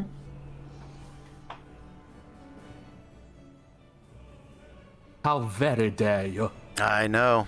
I am the worst. What can I say? That's going to be a total of 9 points of force damage and 3 Constitution saving throws. She's got to be 10 3 times over. Right. Yeah. Come on, mate. You can do it. I believe in you. Oh, now I see them. Great. Nice. They're coming through. 19, excellent. Oh my god. How did you need a blessed die to make that con save? Yeah. Oh, Michelle, you're going to give me heart problems. Okay, I can do it. Last one. Oh no. 7. Need the bless. Need a good bless. 50% chance on the 1. Bless is dropped for everybody. buddy. No blessings currently for you guys. Hashtag no bless for the boys. No Hashtag no bless bless. for the boys. That is it for Trelia. Nikki. I'm just hearing a lot of explosions outside, and I'm not a fan. I'm just going to bonus action. I would like to perceive the chest above me. Okay. Yeah. Make a perception check on it to see if it's going to do a buyback at me. It's a 14. You have no idea. Cool, and I would like to also perceive the chest below me. So that's a bonus action in action because I'm still hasted. Yep. That's a 26. Oh yeah, we get to find out about that one. Not a mimic. Sick. I'm going to open the bottom one. All One right. I know is not a mimic. At least I'm going to ruddy attempt to. My hands are useless. I rolled a 6. A 6. You go digging in there. You know it's not a mimic, but it is again filled with double dare foam. Nikki, you picked the wrong type of satyr. You're meant to pick the ones with hands and hooves for feet, not human feet and hooves for hands. Yeah, it's that not was ideal. it. That was the issue. I'm going to go. That's it. I'm going to kill someone, and I'm just going to walk. I'm just going to walk to the door. I'm not going to step out of the room. Okay. And I'm going to pull out my rapier. I've had it. I've just simply had it. No more looking through boxes. I'm going to do a murder, and I'm going to step to the edge. Woke up this morning and chose violence against my fellow man. Nicely done. Oh, okay. Because I upcast it, she has 8 meteors, not 6. But that's good to know. Ooh. Awesome. After Nikki, it is Psyduck. Psyduck is going to move. Let's see how far that is. He's going to move there and then bonus action dash. So from there, yeah, he can cover that. That's 45. Action to open the door. 55, 60. That is going to be the end of his turn. Oh, wait, hold on. Psyduck is half elf speed should be 35. Why is that not correct? Isn't that wood elf? Wood elf. He's wood elf. That's what I'm trying to say. Racial traits. Dark vision. Trance. Oh, because he's of the shadows. That's why. He's a wood elf of the shadows. Shadow shape, cunning intuition. Ooh. He does. Someone write these down. Someone write these down on Google, quick. He is an elf of the shadow from Eberron, because I love Eberron, and I love Eberron. Yeah, it's a great place. All right, that is going to be it for Psyduck. Poor guy's not having a great game. Back to the top, Shell. I have no sympathy for him. Speaking of Absolutely not having none. a great That's all right. Or what do we do? Can't get there. I'm just chasing a woman around with my stick. Hey, you know what? If that's not what D&D is. It sounds like a Saturday night to me. I don't know how you guys do it across the pond, but it makes sense. Yeah, Yeah, it's actually a kind of a lunchtime fair here. Yeah. Florida, so we like to dress it up. Yeah, flip flops and all that. The kind of later sunset, like. Right. Come on, Brandy. It's just one woman. You can hit her. It's just a man. Brandy. Have you missed again? You? Oh my god. Again. What's happened? Right, extra attack. Oh. 17? 17. Yeah, 17 hits. And you watch as as Trelia begins to cast shield, and then seeing just the desperation on your face, she's gonna just raise her arm as the halberd comes in and hits her. I was gonna stop her from stabbing me, but I felt like she needed this. I appreciate it. I do need this. And the crowd goes tepid. Oh! 10 points of damage. Okay. Yeah, 10 points of damage. Nicely done. She is going to make a concentration check on Melf's minute meteors with a +7, 13 + 7 for a 20. She does maintain concentration on that spell. And then I'm going to use my bonus action to try and hit her with the other end of my polearm master. A donk and then a dink. A 25. 25 does hit, absolutely. Shield's not going to help with that. It's just an extra 2. Just to make me feel good. Two's good. Donk. Another concentration check. Yep. Exactly. 5 + 7 for a 13. It is enough. For 12, still enough. All right. Okay, write it down. She only needs a 1, a 2, or a 3. I believe that is it for Brandy. That's my whole turn. That is it. All right, Thornbjorn. I feel like I don't even need to ask this, but peeking around the pillar at my love, does she look? How does she look? Does she look sort of up? Okay. Yeah, she's okay. She's not bloodied yet. Okay. That's a shock. That's a real shock to me. I'm not gonna lie. Okay, cool. I'm gonna sort of like go right up on my tiptoes and try and slot the orb into the thing as a bonus action, and then as my action, I think I'm gonna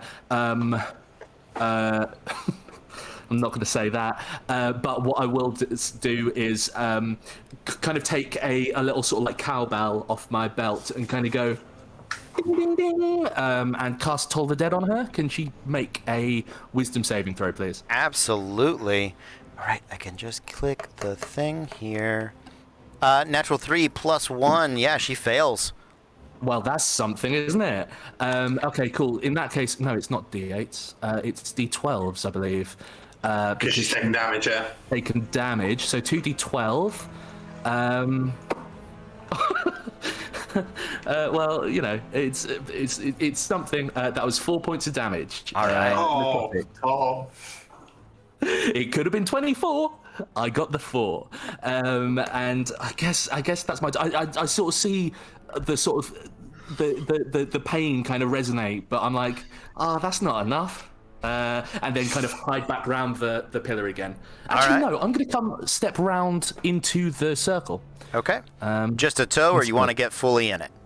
I'm getting fully in. I want those points. All right. I need those points. Sounds good. So, you are going to score 2 points by inserting the arcane mark into the column there, and she did make her concentration check. It was a 4 + 7, so just barely.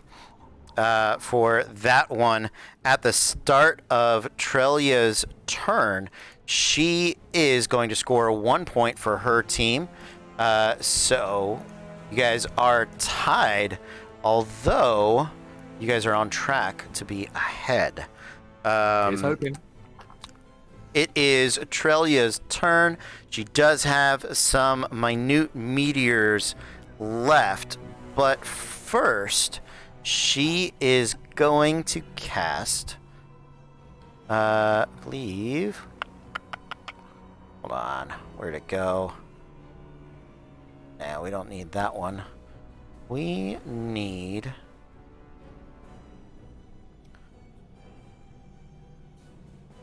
I am terrified.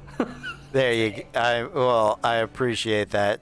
It's not that impressive, to be perfectly honest. And because I made her a fire mage, not a thunder mage, that's the other lady. It's not really gonna matter at this point. Oh, right. No, we can't do that. Thunderstep. Let's see if I can make Thunderstep work here. Is it gonna move him? Not gonna move him. Not gonna move him. Well, she's moving, if it's any consolation. I'm glad. She's with me. That is good. So, let's get the 2 deck saves, one for each of you, as we continue with Melf's Minute Meteors, please. Yeah, absolutely. That was a 14 today. Nicely done. Got a natural 20. Hey! Whey! Nicely I done. want on attack, but I'll take it. Sounds good. So you're both going to take half damage, 8 down to 4 points of fire damage. No need for the con save from Brandy, but I do need it from Thornbjorn. Not a problem. With advantage, the first is, thankfully, the dirtiest of dirty 20s. The second is a 13, so that's a 20 for me. Absolutely. Yep, that's going to work A-OK. Now, for her action, she is going to step into a line with both of you, and I would once again like a dexterity saving throw as she casts Ganazar's Scorcher. Ooh. Dex, yeah? Yes. As I've said, your boy is fairly flat-footed. That's an 8. And in that one from Brandy. Oh. Brandy. Oh, Brandy.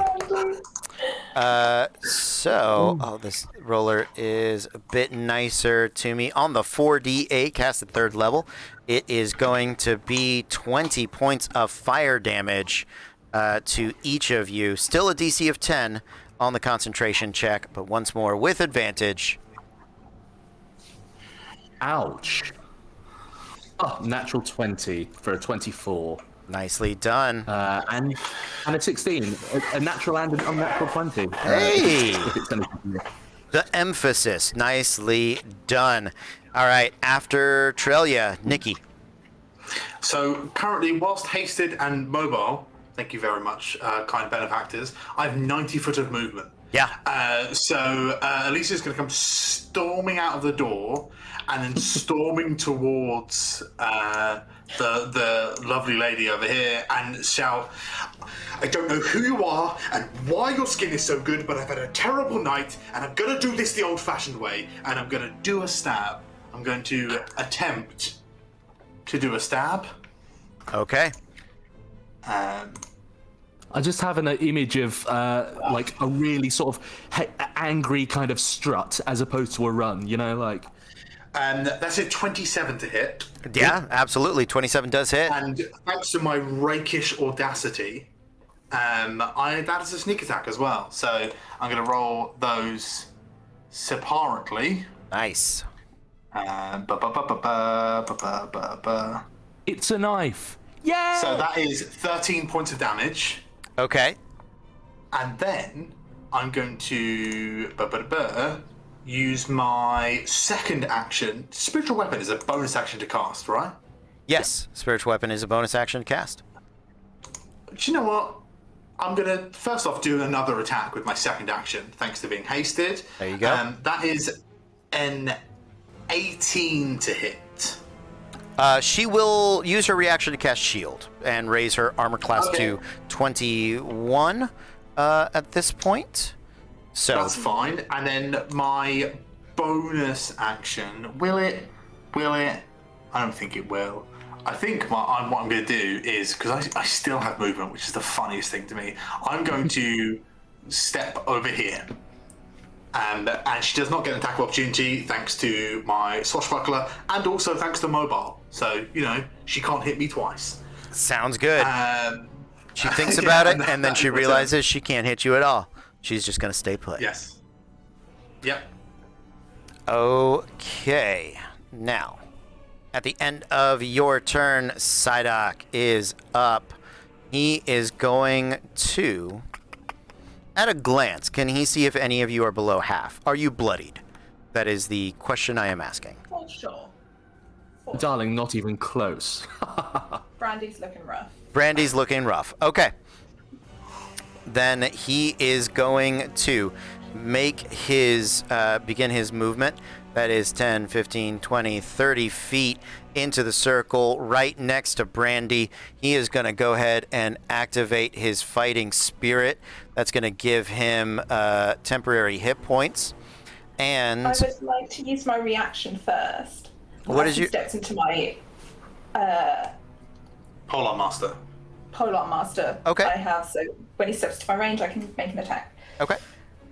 Not that Brandy's going to hit. Sneaky Brandy. Sneaky Brand. Does a 16 hit? It does not. Not with the weapons out. AC of 18. That's fair. Come on, buddy. Let's do this. All right. So with... where did it go? There it is. Not Indomitable. There it is. Fighting Spirit. He's going to gain some temporary hit points. He's going to give himself advantage on all of his attacks. And he is going to make 2 weapon attacks against you. One with a rapier, one with a short sword. And because he is a wood elf with the... What's the name of this feat? Fey Accuracy? Elven Accuracy. With the Elven Accuracy, he's going to roll 3d20 on both of them. 3d20 plus 10? 8. No. What is it? Actions. I can click 10. There we go. I'm gonna do them over here for you guys. Also, I can do them all at once. 23, 19, 25 to hit. So I'm guessing 25 hits. Yep, definitely. All right. So the first one is going to be 1d8 plus 5 plus the sneak attack of 3d6. Because... So that is a total of 13 points of damage. Some very low rolls on that one. Unconscious? Unconscious.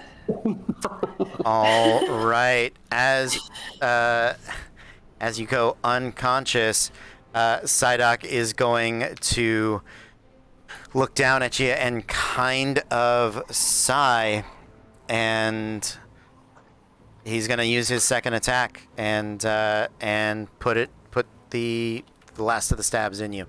Gotta do it. Yeah, unfortunately. So, let's see.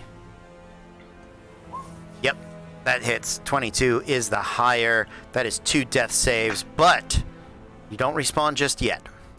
So, at the end of Psyduck's turn, that is everything right there. We're up to the top. Brandy, Michelle, would you like to respawn, giving the other team 7 points? Or would you like to roll a death save? Yeah, I'll roll a death save. All right, let's see it. We have Fortune's favor just in case. Thank you so much, Roya. Thank you so much. I rolled an 18. An 18. You do not need to respawn, but that is your turn. You didn't roll a natural 20. You do not recover the 1 hit point, and because you are unconscious, but you're still in the circle. You ended your turn there. You started your turn there. You do earn 1 point right there. Up to the next one, Bjorn. I think, this might be stupid, but, yeah, he sort of looks over at Brandy and goes, "No, my boy. I mean, Brandy," and kind of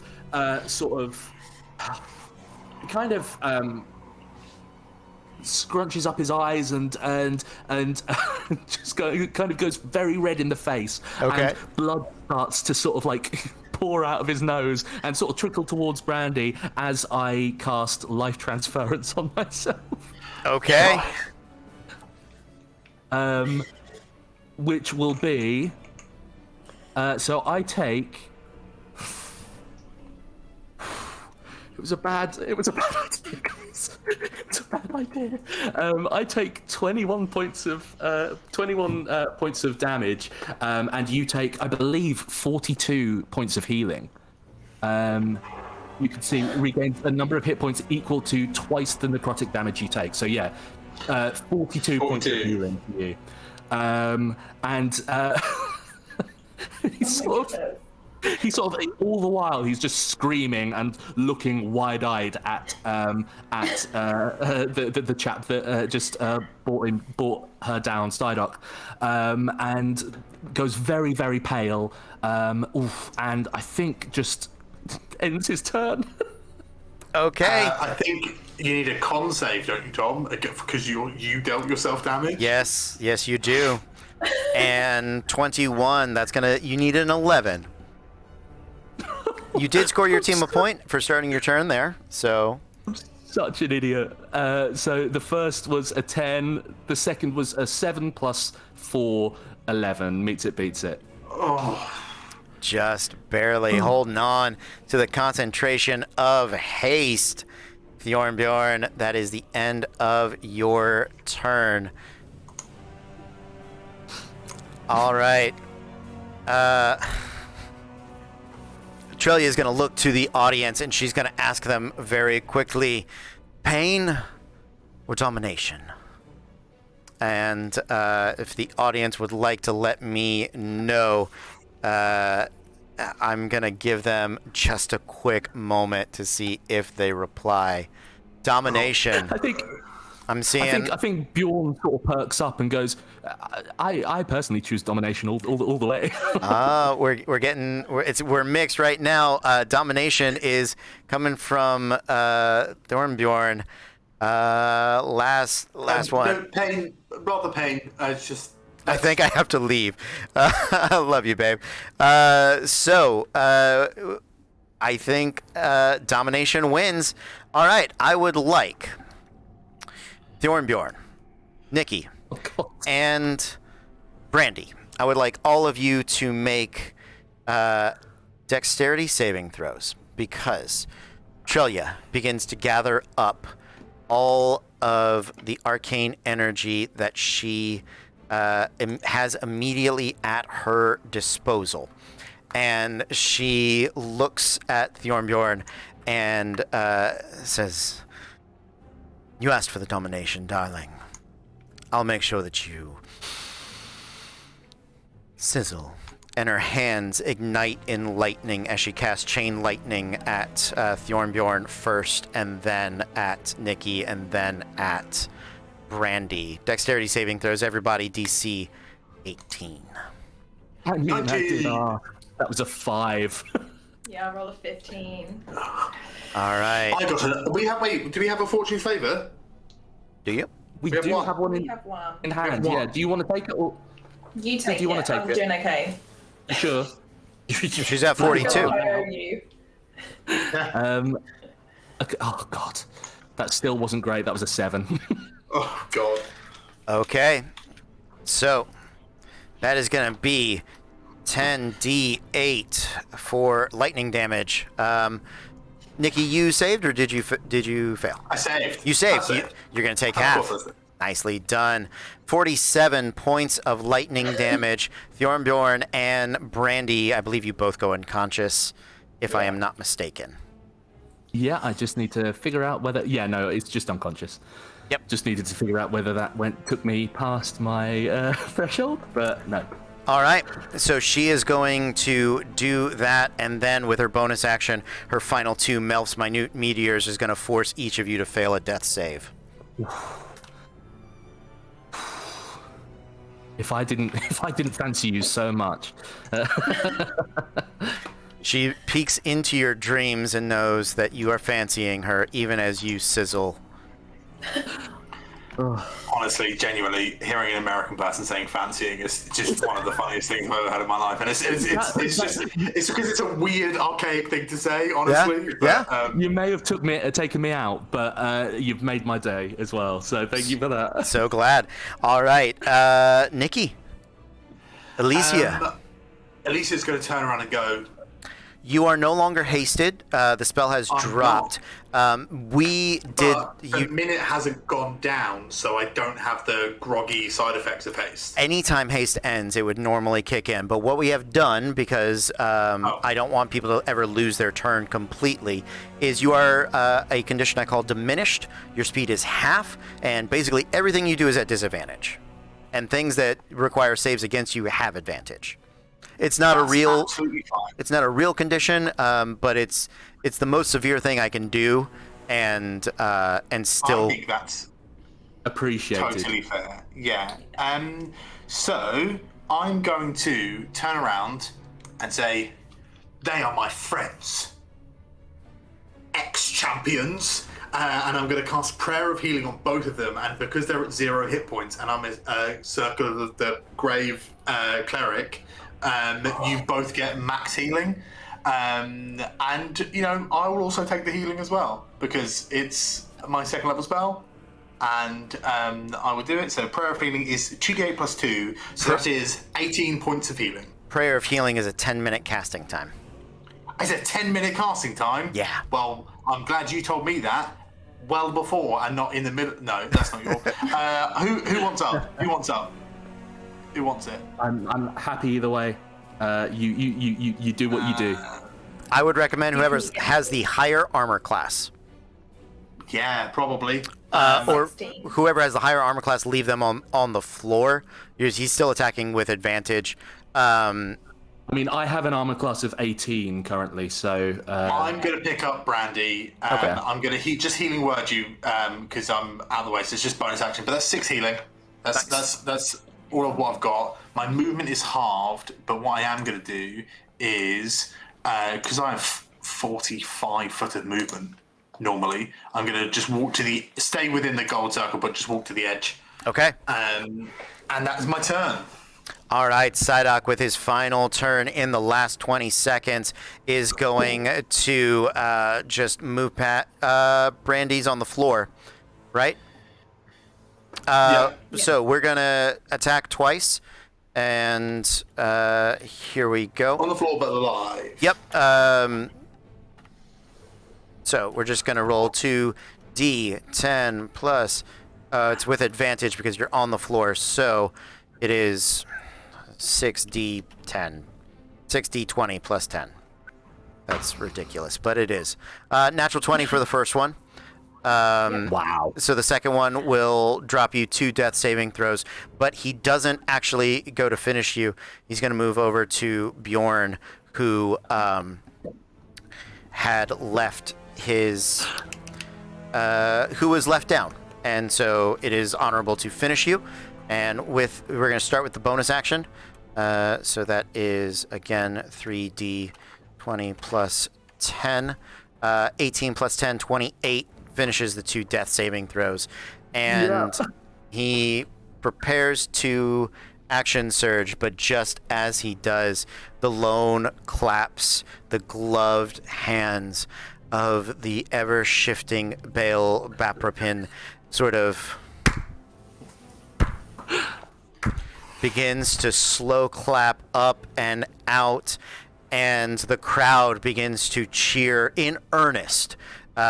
Ignoring this sarcastic awfulness, and Psyduck is going to lean down. He pulls out the healing salve and sort of rubs it onto your face, and then makes his way over to Brandy, heals her as well, picking both of you up. Trelia coming over. The champions are going to gather the 3 of you together. Raise your hands in victory, if not purely, if only in a wonderful defeat, At the end of the match, it is very, very close, 10-5. You guys absolutely almost beat them, only purely through the use of extreme magics are the champions able to hold on, and the smirk on Bale Baprapin's face says it. Alicia's just gonna whisper to the champions and go, I don't like that man. I just get bad vibes. Yeah, Psyduck in just the flattest, most monotone way he can, he's like, yeah, he's... And Trelia kicks in with, the fucking worst? Like, yes, really, but shh. She's like, no. I think Bjorn just sort of like really shakily kind of brings 2 bloodied coupons out of his bag and goes, 20% off if you spend 250 gold or more for worthy champions. Nicely done, guys. You're gonna earn yourselves a chunk of gold, which I will determine later on just for facing off against the exhibition champions. Nicely done. We're going to yeet you out, and I'm gonna reset to get the next match in. We'll see you guys in just a few minutes. Till then. Thank you guys. Love. Love you. Be cool. We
Welcome back, everyone. We are Random Encounter Productions. This is the Ultentia PvP Challenger League. Now, for our second exhibition match of the night, we have Guilty Conscience. Tell us who you are and who you're playing. Yeah, go for it. I'm sorry.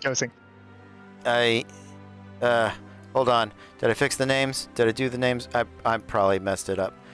Yes. Oh, no, right. Names are good. Names are good. All right. Yay. All right, go for it. So, you go first, Keith. I am Keith, and I'm playing Dockerin Fallen Dreamer, the Aasimar Divine Soul Sorcerer / Life Cleric. All right, up next. I'm Kenny. Oh. No, go ahead, Kenny. I am Kenny, and I'm playing Meister Maven, the Artificer Fire Genasi, who's out for vengeance. And my name is Taylor, and tonight I am playing the Tiefling Hexblade Warlock Sanzarine. Awesome. Sounds good. Now, you guys know that you, one of your fellow teams set for this Challenger League, has been indisposed. No, we don't know if they've been bought up or they've been bought out or taken out. It is much speculation around the arena circuit and the newspapers that cover everything here in Ultentia, in Decatopolis. But as such, we have this particular match. Now, I would like all of you guys to roll for initiative, and while I do that, I will let you know that before the match begins, Trelia is going to take a step out of the match. The sorceress from the plains of Mechanus is going to take a step away, and in her place comes in this, what seems to be at first a very slight feminine blonde with these huge mechanical sort of headphones on, and she's got just the biggest wad of gum in her mouth, starting to chew. And as she comes out, ladies and gentlemen, welcome now to the arena. You've heard all the noise she brings, but now it's time for her to bring the pain. It's Cynthia Blair. And she hits this piece on her arm, and Iron Man-esque, the arcane armor creeps up over her shoulders and body and over her head, and the cloak sort of flows out, and you can hear this deep bass just sort of thumping out of her armor, the arcane marks pulsing like it is a just reading the sound meters. You figure it's probably really freaking loud in there. So she is going to step in. Let's get your initiative rolls. What do we have, Keith? I rolled a natural 1, so I'm at 2. Natural 1. All right. Maven. I am at 10. At a 10. What is your dex? Oh, no. You're good. And Sanzarine. I rolled a 2 as well, and I have a 4. A 2 so as doing well. Real good, guys. All right, so Cynthia Blair needs to roll her initiative on the +0. She rolls an 11. She has the highest. I'm just keeping the same initiative for Psyduck, so it's going to be Blair, Maven, Psyduck. Then I believe Sanzarine and Dockerin? Yes. All right. We've got 1 hour on the clock. Dockerin. Since Blair is up first, she is not prepared for that. Let's go ahead and get her into the position here in the arena. She is gonna spawn down here, and she is going to take the first opportunity to she's going to move 5, 10, 15, 20, there's 25. She's going to open the door with the bonus action, last 5 feet. Yeah, there we go. Last 5 feet, 30 right there. And then she is going to make her investigation check on the chest, boldly just diving in. Let's find out if it's a mimic. 1d20 on a 1 to 5. It is. Natural 20 says no. So she is going to roll her investigation check. I just get to click a button over here on the handy dandy character sheet. 5 plus 10 for a 15 is going to yield 1 dive in here. 1d8 on a 2. She pulls out Blessing of the Arena. So now Cynthia Blair is blessed. That is going to be the entirety of her turn. Maven, where would you like to spawn? I'm guessing down there in that corner? Correct. All right, go for it. Would I be able to do my pre-game action? Yes, what is your pre-game action? All right, my pre-game action is casting False Life onto Sanzarine. All right. So that'll give you an extra 6 temporary hit points. I will take them. Sweet. Then for my action, I'm going to cast Blur on myself. All right, casting Blur on yourself. And then I'm going to move my full movement of 30 feet to right next to that chest. All right, going for the big chest there. I believe that is everything, or do you have a bonus action to dive in there? Do I? I don't believe I do. Okay. Would I be able to bonus action investigate? Yes, yes, you can. If you're Awesome. willing to risk it, you absolutely Yes. can. Cool. And my investigation check came up to be, of course, it did a 7. A 7. So it's going to yield nothing, but let's find out. I know that you guys can't see the map at the moment. Let's find out if it's a mimic first. Not a mimic. Comes up with nothing. That chest goes inert. Oh, no, okay, well, there you go. All right, I'll change the music in just a moment, guys. Excuse me about that. Give me this. Give me this. All right.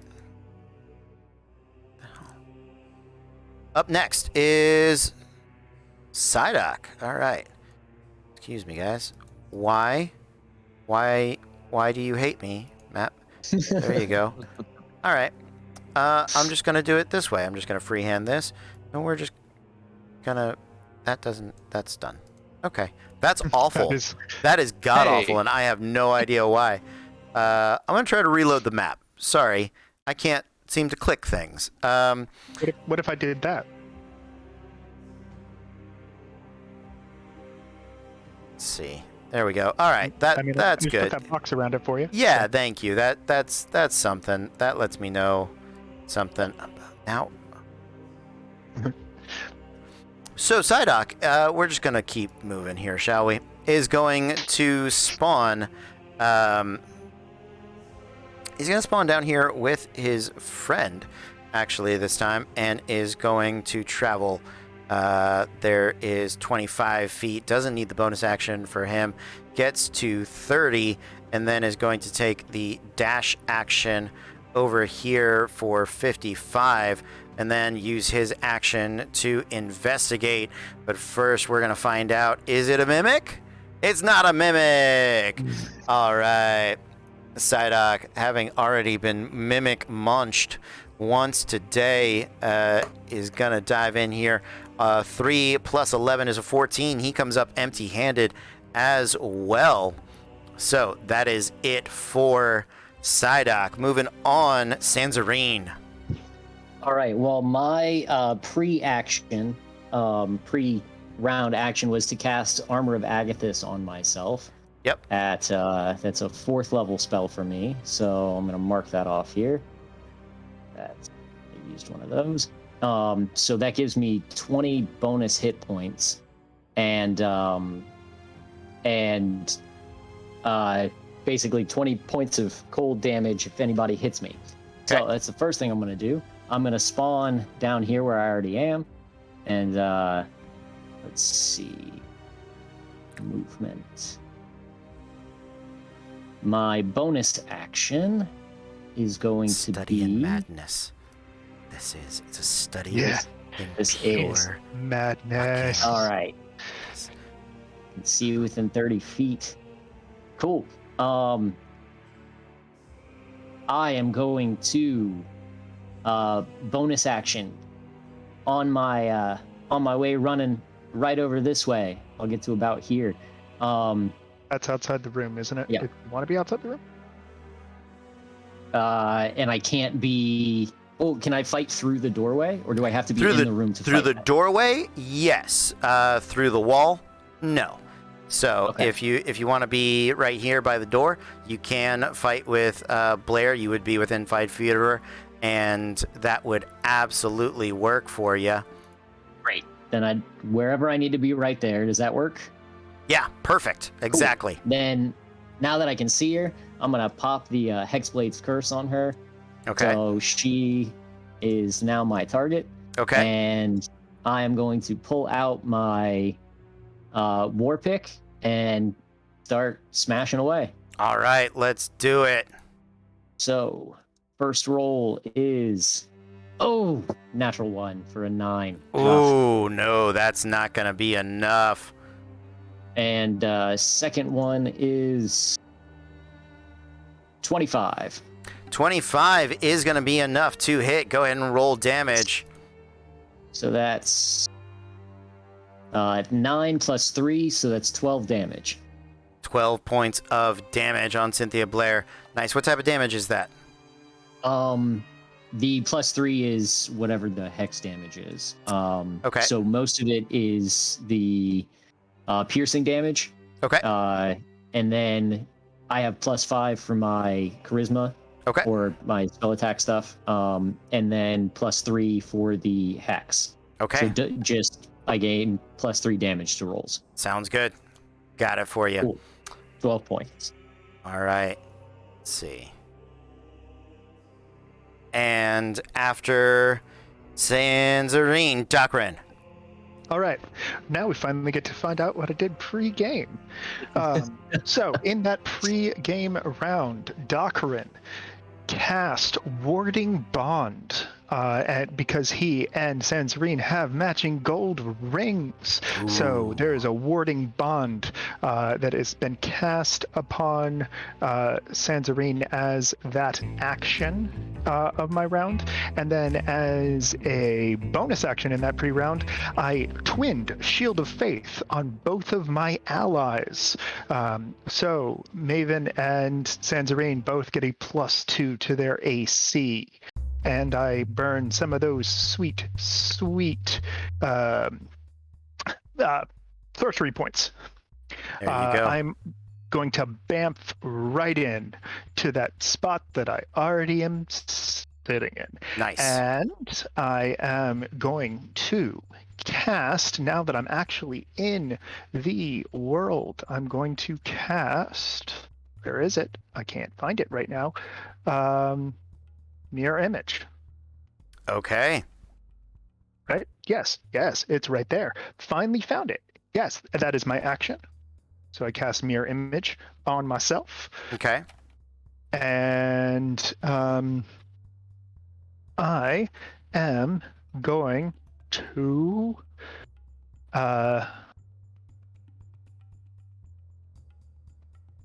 do a little bit as a now, do I summon the spiritual weapon as a bonus action? Yes, it is a bonus action to summon the spiritual weapon, and you do get an attack with it. I'm going to, at 4th level, summon my spiritual weapon, which just happens to be the most angelic looking spear you have ever seen, and it is going to appear right next to the person who is right next to my friend Sanzarine. I forget what their name is, but that is where the weapon is going to appear. Awesome. That's within my range. Yes. Yes. So that is where it's going to be, and it will take the attack. All right, taking the attack action. Go ahead and make your attack. That is a 16 plus 6, 22. 22 is going to hit. And that is 2d8 plus 3 damage for 6 damage. All right, 6 points of damage on the spiritual weapon. Real quick. Yes. You cast. What of them is concentration? The only one that is concentration is Shield of Faith. Shield of Faith. And also, thanks to the wonderful crowd who's happy that Docrin has finally come in, his crowd feat of Warcaster is now up. Ooh, nice. Nicely done. All right. So there we go. There is those two things right there. I believe that is it for Docrin. We're back to the top. Blair. All right.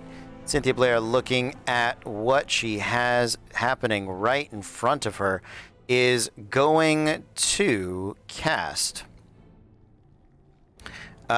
She's going to cast Thunder Wave. Yeah. 15 feet. Not quite big enough. Nope.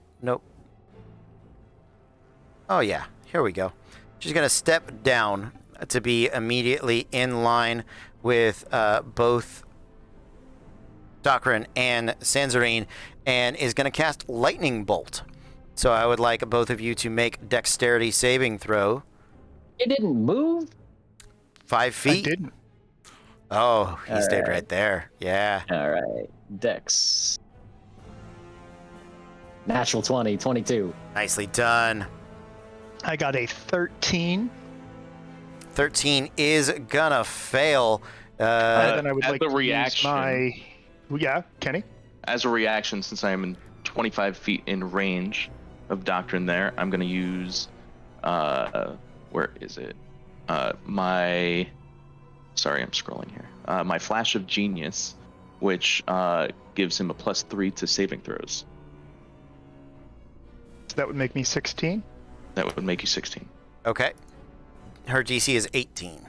Then I would also like to use my Radiant... not Radiant Soul. My Favored of the Gods action. And if I fail a saving throw, I can add 2d4, so I will roll 2d4 All right. you here. There it is. I believe you being at 16 minimum gets you above the DC. So we're going to roll the lightning damage here. That is going to be 31 points of lightning damage, reduced to 16 for each of you. And I'm going to use my reaction to... You just use your reaction to increase your... It is not actually an action. It is just a thing I can do. Favorite of the Gods? It is no action. Okay. So like to use my reaction to use my Shield Master for evasion. Okay. Sounds good. So that is her action. Cynthia is gonna dig in here, see what bonus actions she has. If she has... Taylor, you... What do I have resistance to, Keith? Everything. So instead of 16, I take 8? Mm-hmm. Yes, and I also take 8. Keith takes the 8. So she is going to actually give herself some temporary hit points real quick. And question, DM, ruling on this. If the spell hit his Armor of Agathis, and would that deduct his bonus hit points? It's a melee attack, I believe. It does deduct his temporary hit points first. Yep. Temporary hit points are always lost first. But do temporary hit points cause me damage? Because it just says if the character takes damage. So where do you want to rule on that? Ooh, that is a good question. Let's look at the wording of the spell. This is real D&D. I look up stuff in every match. Yeah. We love some research. There we go. So warding bomb. Do you have a... Yep, manifesting a 5 temp hit points. A creature hits you with a melee attack while you have these hit points. So it's the only people that take damage are the ones that hit him with a melee attack. This is not melee. It is a spell. No, so does the Well, that does answer that kind of. It goes to my question before we get to yours, Keith. Sorry. So should I take the Armor of Agathis points off before the temporary hit points? Yes, always. Great. That's what I thought. Cool. I'm down to 12 on Armor of Agathis. Continue your question. Okay. And then, if the Armor of Agathis takes the damage, does that count as me taking the damage? Yes. Okay. Yeah, he took the damage. So he would take 8 points off of his temporary hit points. How many sources gave him temporary hit points? 2. 2. So he just has the 20 as they the maximum, do not stack. correct? Yeah. Correct. So they do not stack. Armor of Agathis is the big one. Okay. I didn't know that they don't stack if I get False Life and Armor of Agathis, even though it's something different. Correct. Because they both just grant temporary. Temporary hit points do not stack. That is always just whatever the higher total is. So you had 20 total temporary hit points. Good to know. You took 8. You're down to 12. Docrin took the other 8 due to warding bond. That's good to know. Very cool. All right. I believe that catches everything up there. Cynthia Blair uses her bonus action, and she's just going to hold this door right here against you guys. After her, Maven. All right.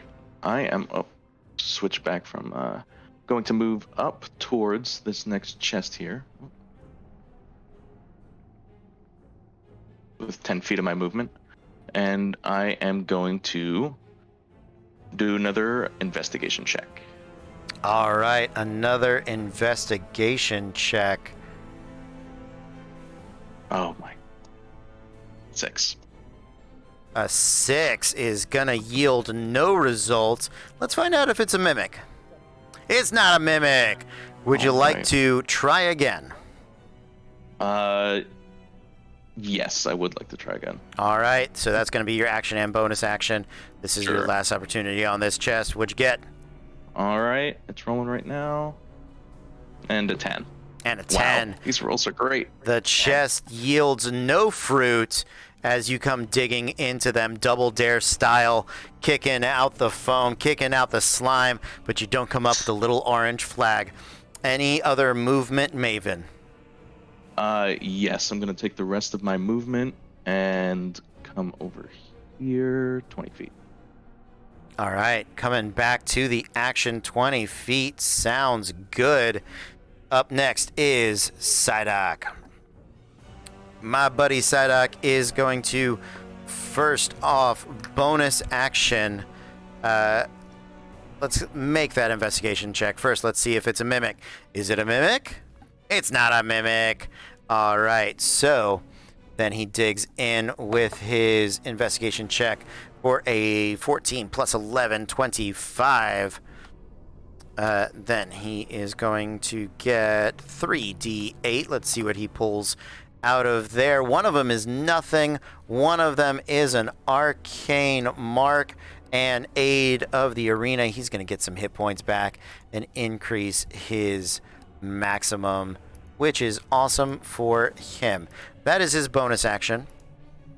Sorry, point of order real quick. I would have to roll concentration because of the damage that I took. Yes, you would. So I get that with advantage, though, luckily. Thank you, Arena. Y'all are awesome.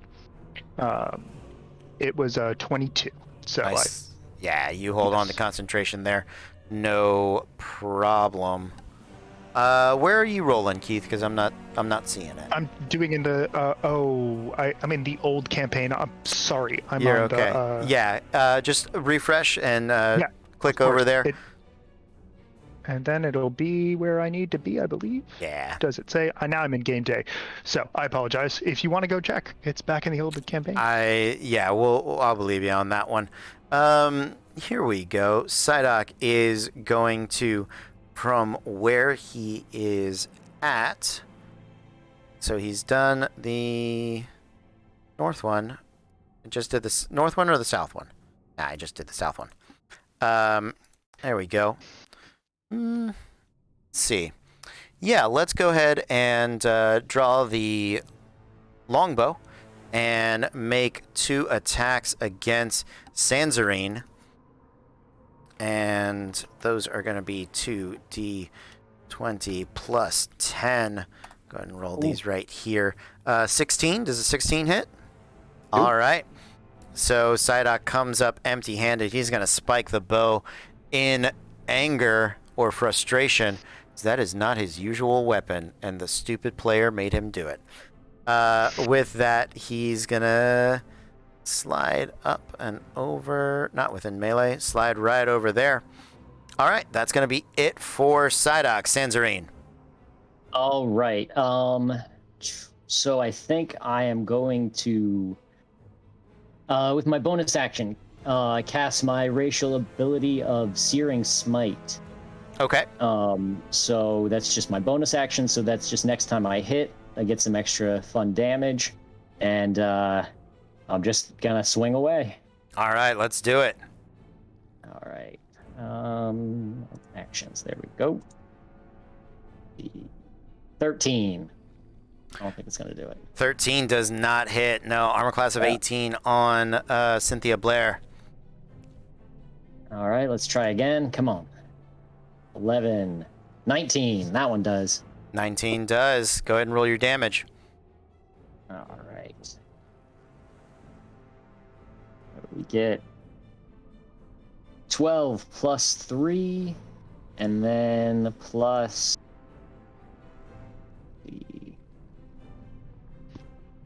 Sorry about this, I gotta check.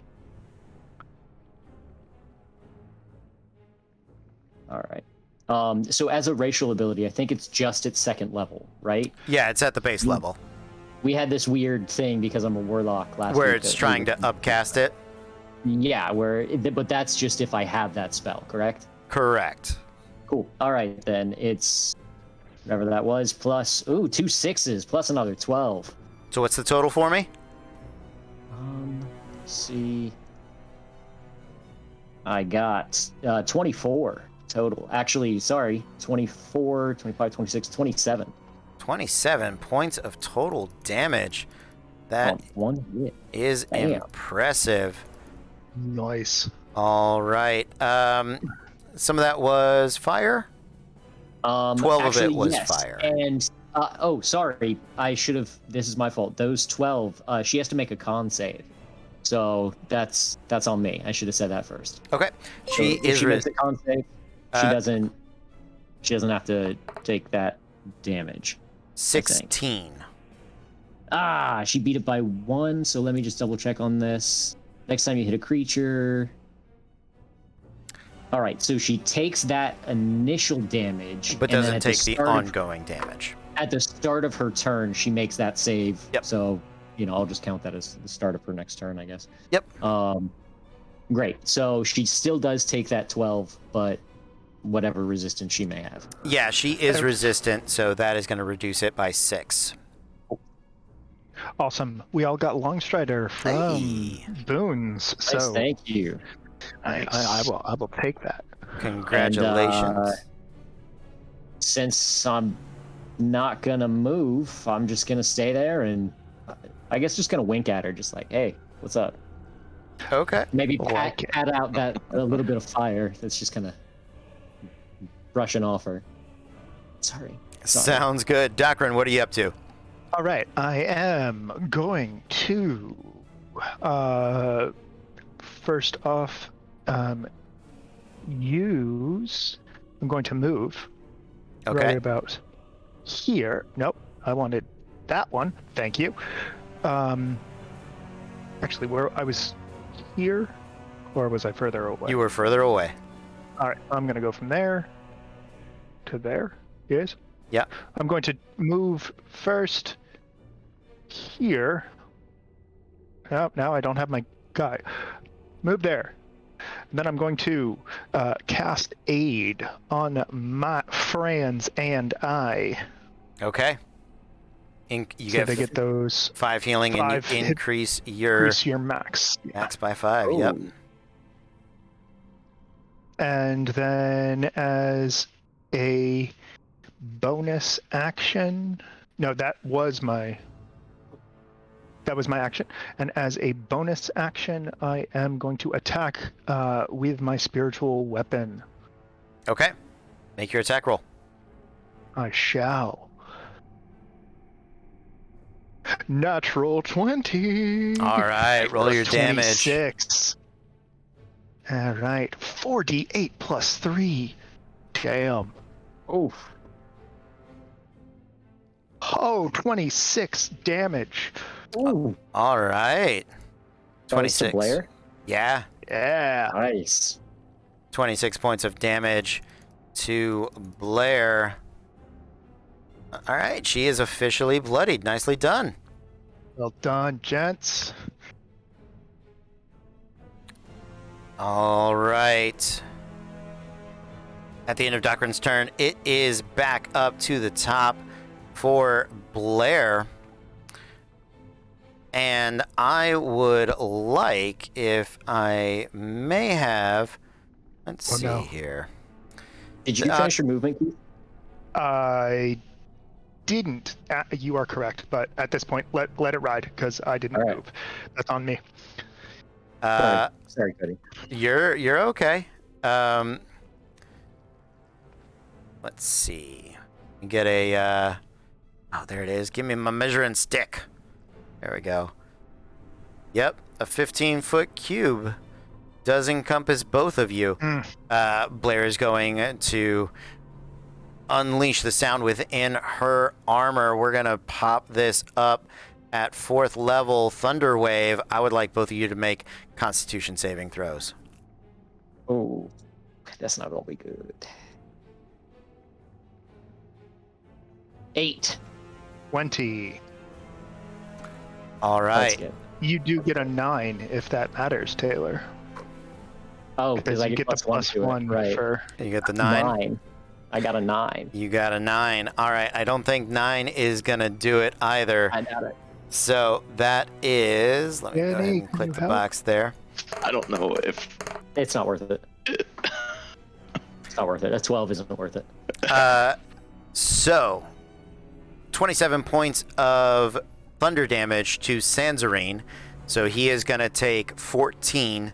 Docrin's going to take 14. Sanzarine is going to be pushed 10 feet back. And then Docrin is going to take his own 14 points of thunder damage. I'm going to use my reaction. It's a Constitution saving throw, not a Dex save. Not a Dex saving throw. Dang. I like it. I like it. So that is 14 twice. And then, so I need to do a big old concentration check. Mm-hmm. Yeah, it's 2 different sources of damage. One from yourself, one from the spell you cast. So you need to make 2 at a DC of 10. All right. So rolling the first one to maintain the extra AC. Yeah, definitely. It was 19. And then I'm going to do the next one at advantage for that. And it's going to be, stop spinning, 22. So definitely maintain the concentration, but take 14 twice. So 28 points of damage. Ow. Yeah. That one smarts a bit. All right. So she's going to use her bonus action to regain her defensive field on that. And then she is going to actually take a 5-foot step out of the door. Can't have you guys blocking that door any longer. And that is going to be it for Blair. Maven. All right. Shoot. Let's see. Actually, yeah, let's do this. First, I'm going to move my first 10 feet. Oh, come on. 10 feet to here. Oh, I'm on measuring stick, that's why. To there. There you go. I'm going to use my longbow against what's her name? I don't really care because I'm moving on to my next chest after this. Okay. Let's see. That is a it's a 7 to hit. 7 is not gonna hit. Can I change my dice in D&D Beyond? How yes, do I? You can, but we'll do that as we move on. If you go to collections and my dice, I believe you can maybe change those dice, Kenny. Jeez. All right. Anything All else? right, Rolled in roll 20. So just then, since that didn't work, I'm gonna move the rest of my movement, or at least most of the rest of it to this next chest and use my bonus action for an investigation check yet again. All right. Let's see if I can get another red X on these chests. Let's see. Is it a mimic? Wait, is it? It is a mimic. Yeah, that's a mimic. All right, so you are restrained and you take the 4d6 damage. That is 6 points of piercing, 10 points of acid damage. Okay. Actually, does my blur have any effect on that, or is it just automatic? You stuck your hand in the mouth of something. Doesn't matter how blurry you are. Wonderful. Do you need to make a concentration check? Fast. Yeah, that's why you chewed it. Yes, I do need to make a concentration check. All right, DC of 10. 11. Well, at least that happens. At least that's good. And then what was that total on the 16 damage? 16. Yep.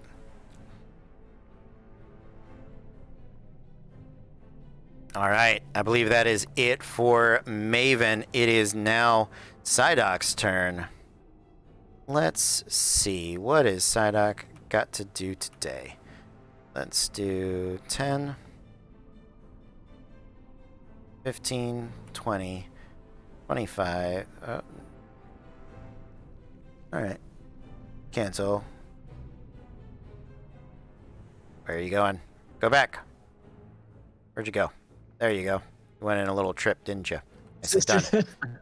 That's 5. That's 10, 15, 20, 25. Can't really cut that corner. That's a little cheap. Yeah. So, instead, he is going to step up here on Dakrin. Mm-hmm. He is going to enact his fighting spirit and give himself advantage and wrong sheet, that's why.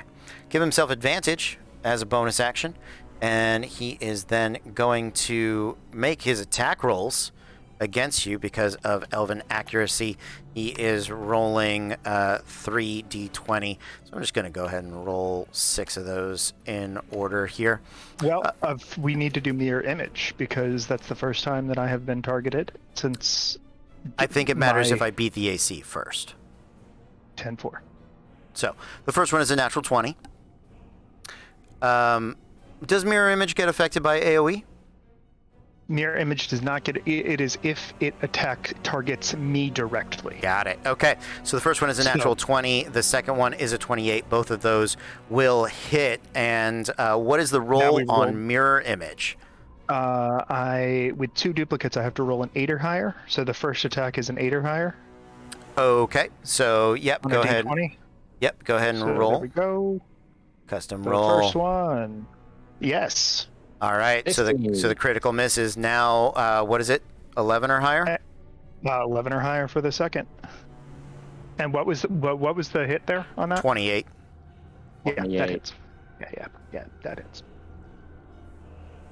15 twice. Okay. Oof. You can't see me. He's gonna action search. Yeah, of course he is. So the first one is a 16. Does a 16 beat your armor class? It does not. Natural 20 does. What do you need to roll now? Well, no, there's no more. There's no more? Yeah, because there's just 2 images, and okay, you took them both out with the last attack. All right, so natural 20, and the sneak attack on top of it is going to deal. Let's see here. Give me those. So the first one is 2d8 plus 5. That's a 2 and a 7, 9, 14 plus 3d6 sneak attack. 11, another 14, total of 28 points of damage. Ow. On Bye-bye. Dakrin. Unconscious? Yeah, very. Okay. There you go. On the critical, Dakrin goes unconscious, and I believe Warding Bond drops, or does it maintain? The duration of the spell is the duration of the spell. That one, yes. All So right. which one is that? I don't remember. That's when you take now damage. He takes damage. So now you lose the both you and Kenny lose the 2 bonus armor class from Shield of Faith. Yeah. Because I obviously am not concentrating on that anymore. But I still have the +1. But you still have the +1 in resistance to all damage. There you go. Let me double check the verbiage of that spell, but yes, I believe so. Yeah, Great. double check I'll it. take it.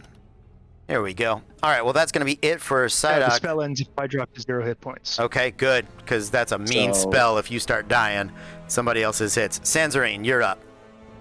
Sorry, so I don't have that +1 anymore. Correct. So you're just at your normal AC. Got it. Just want to double check so I know for moving forward. Yeah. What?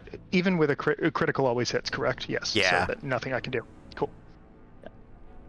Okay, it's my turn. Yes, it is. Well, I guess I'm gonna move right back up to my friend up here. All right. And she's still hexed, so I am just. Did you make the concentration check on Hex when you got Thunderwaved? You know what? I did not. So what do I have to roll for that? Constitution save. Yep. Con save, Okay. DC 10. And I got did you have an a 11 +3, or +2, so 13. You're good. Cool. Did I have a what, Keith? just if you have the crowd support, then. But I don't think you, unless it carries over from game to game. No, I don't think so. All right, so I am going to, I'm just gonna run up and smash her with a war pick. All right. Dang it, 15. 15 does not hit. Armor bounces off the loud clanging, makes the music a little more industrial. All right, we try again. All right. 10 plus 8, 18. 18 would hit, but she's going to cast Shield. Ah, what a jerk. In the traditional way, she casts Shield. And you miss. All right, well then that's it for me. I don't think I have a bonus action, so all right. So I'm just mad. Just mad. Just downright mad. All right, sounds good. Sanzarine, Dakrin, respawn or death save. What would you like to do? So question, because I believe I have Death Ward. Do you? I do. If you had Death Ward, you're at 1 hit point. All right, I'm at 1 Does hit that mean his concentration is still around? No, or he. Yeah, I dropped, but then Okay, cool. boom. So you got it. Yeah. All right. Right. So, with the 1 hit point, I am going to just go, hey, self, you need some healing. So, have a level 3 cure wounds. Okay. That's 21 points of healing, and I'm trying to see with my life cleric if there's anything else I do.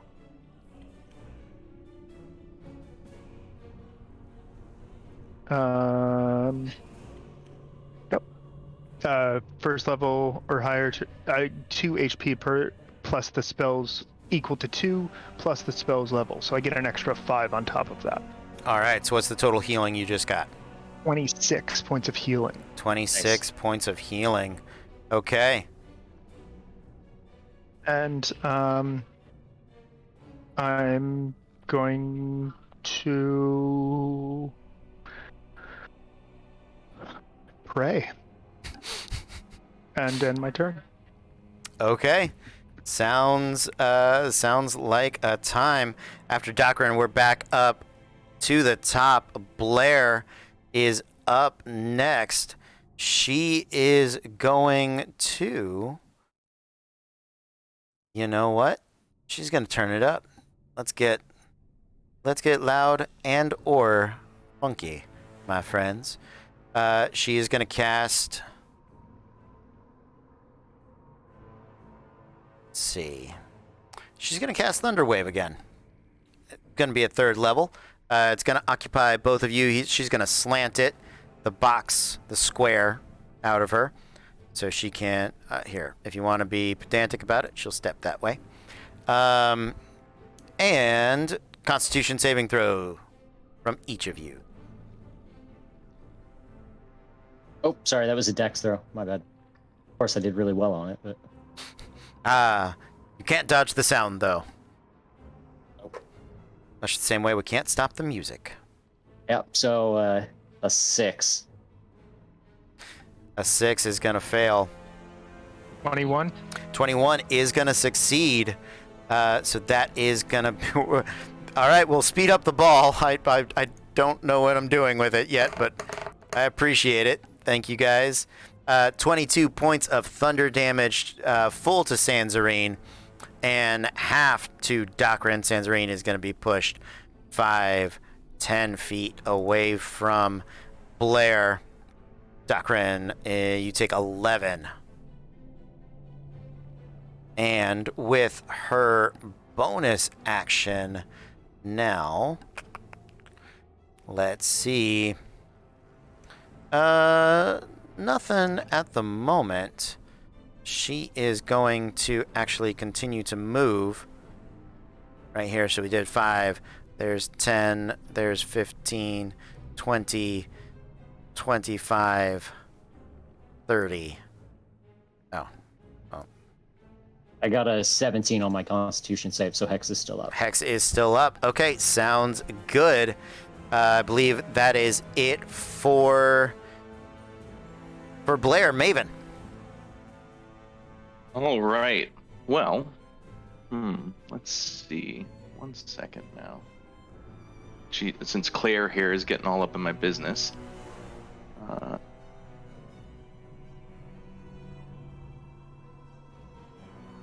I think I'm just gonna say, screw it. I'm gonna move about 20 feet in this direction right here. All right, you're gonna provoke the attack of opportunity? I am. Okay, sounds good. So she is going to... Yes. Thunder... Yeah. Guardian Armor, Thunder Gauntlets. Let's do it. 27 to hit. 27 to hit. Of course. Yeah, sure. All right. Sure, it hits. So that's 7 points of thunder damage. Wonderful. I'll take that. So the Sound Blaster, for those of you that are asking, she is an artificer, and she is the arcane armor specialty out of Tasha's Cauldron of Everything. Actually, I'm gonna move 5 more feet this way, and then I'm gonna use Shatter, which has a 10-foot radius. So I believe if I use that right in between both of them, I can hit both. Yep. Yeah, absolutely. Cool. So both of them need to make a con save. You'll be in there as well. I'm 15 feet, 10 feet. Okay. It's a 10-foot radius. Yes. There That you is go. why I moved the extra 5. Nicely done. All right. 2 con saves. 2 con saves. All right. Cynthia Blair, +7, rolls a 5. That's a 13. Psyduck, +7 as well. 15 +7 for 22. The 22 makes it. The 13 does not. Okay. It's total 16 points. All right. 16 points of damage. Her warding bond drops. Not warding bond. She had a ward on, but that drops. Is there any other side effects for that? No, it does extra damage against inanimate things. She is not inanimate. She is not. But nothing happens to the chest? No, nothing happens to the chest. I do appreciate that, though. And then let me double check. Sorry.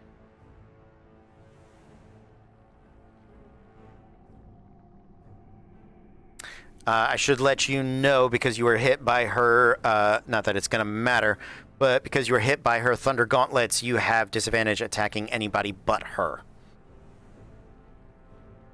Oh, actually, I still had Blur on.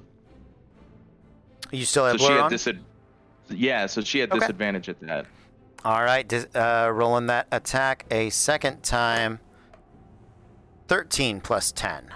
23. 13 plus 23. It still hits, yeah. Shield. Barely. I can't. That brings me up to 23. Still beats it. All right. Yes. Anything? That's why I'm not using it. Anything left, Maven? No. I'm gonna end my turn there. You end your turn there. All right. Sounds good. Up next is Psyduck. He is going to...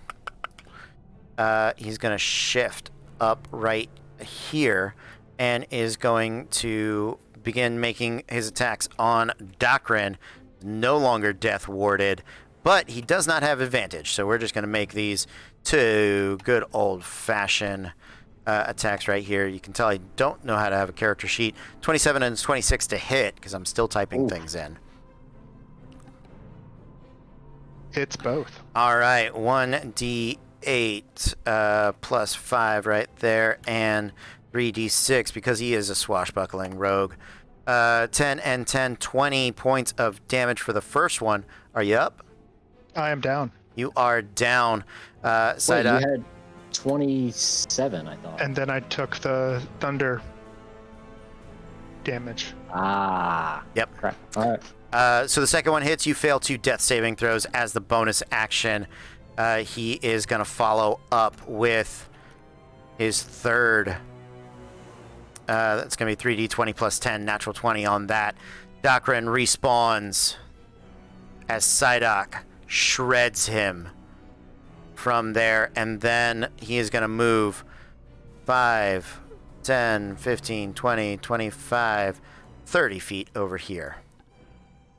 The spiritual weapon goes away too, right? Nope. Spiritual weapon stays. The duration is the duration. It's one of those weird quirks. You don't have to concentrate on it. We've got 13 minutes left, so this is not our final round, but next round definitely will be. And 4. All right. Thank you, Psyduck. Sanzarine. All right, let's see how far away I am. All right, we're just getting right up in there. All right. Bam. So I'll be right here. Sounds good. good. And she's still hexed. I'm just slowly trying to chip away at her. We're gonna bonus action a branding smite again. So if I hit her, then a little bit of bonus damage. Do you have more than one of those? Is it not your racial? I have branding and I have searing smite. One I get at level 3 and one I get at level 5. I believe. Let's do it. So that's my bonus action, and they couldn't find different names: branding and searing. Right, seriously. Grilling like, smite as well. Like we had to. I'm sure I have another one. A nice sautéing. We're gonna broiling smite. Yeah, come on. Sautéing smite. Exactly. All right, here we go. War pick. It's a 12. It's not gonna hit. 12 does not hit. And my second one, come on, hit. Nothing. 11. Missed both. 11 is going to miss as well. All right, moving on. Thank you, Sanzarine. Dakrin, respawning. Where would you like to respawn? You don't have to respawn there. You know I don't. And I like that fact. I'm going to respawn here. All right.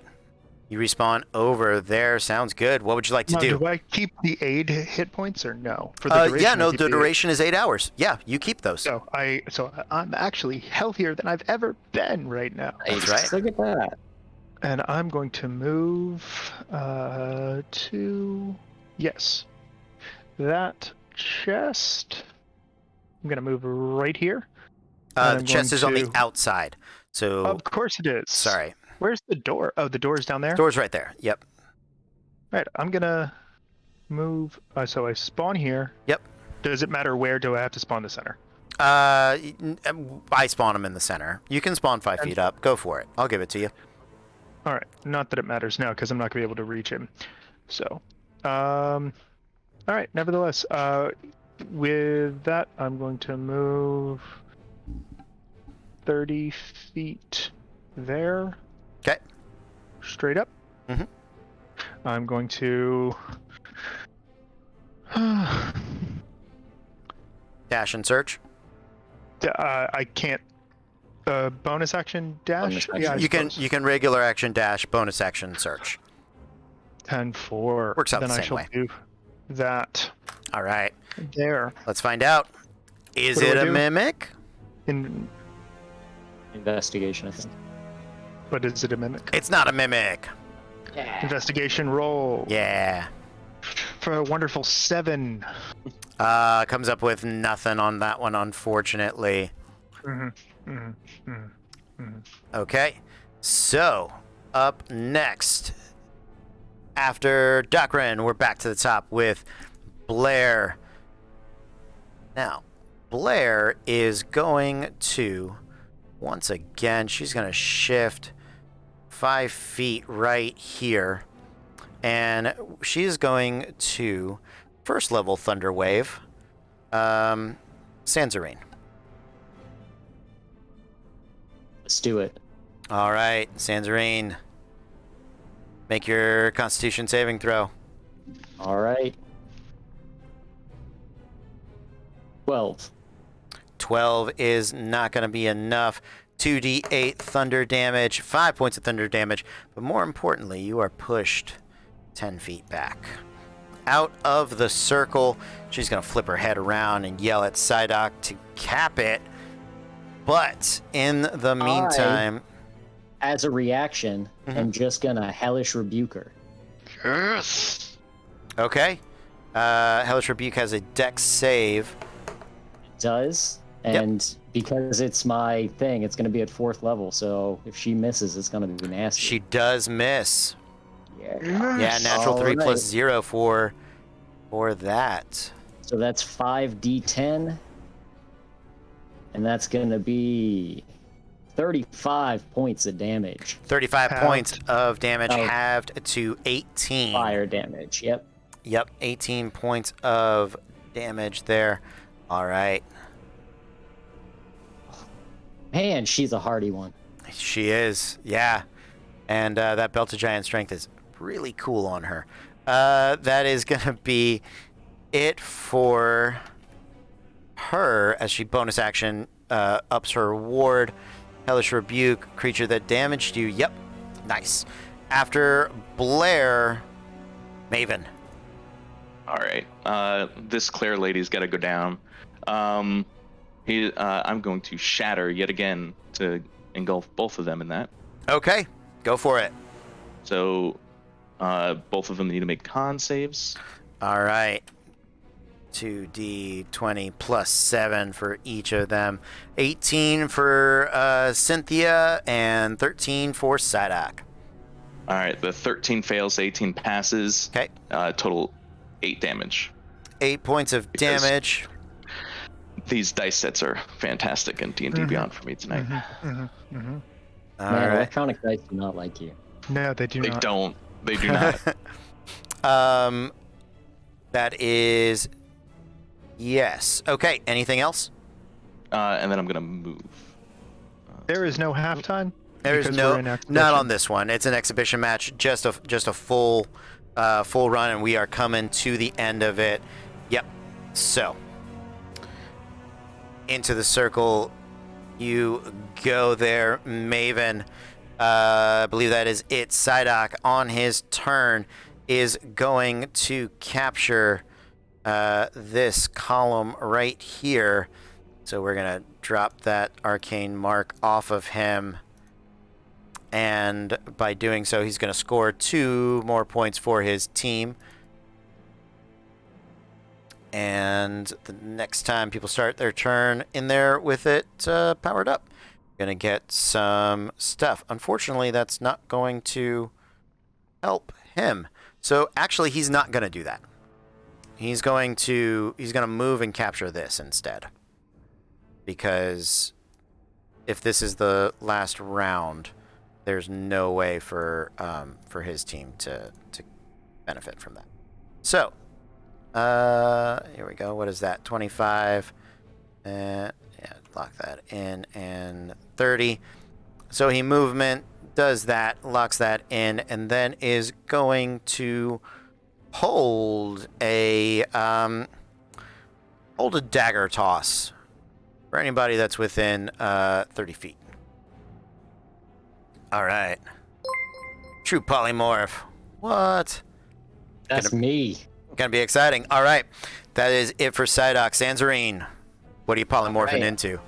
I polymorph into Blue Slad. Hey, welcome, Raid. Nice to see you guys. Raid. Thanks for being here. This is Random Encounter Productions. This is the PvP Ultencia Challenger League. We're doing a nice exhibition match against some former champions.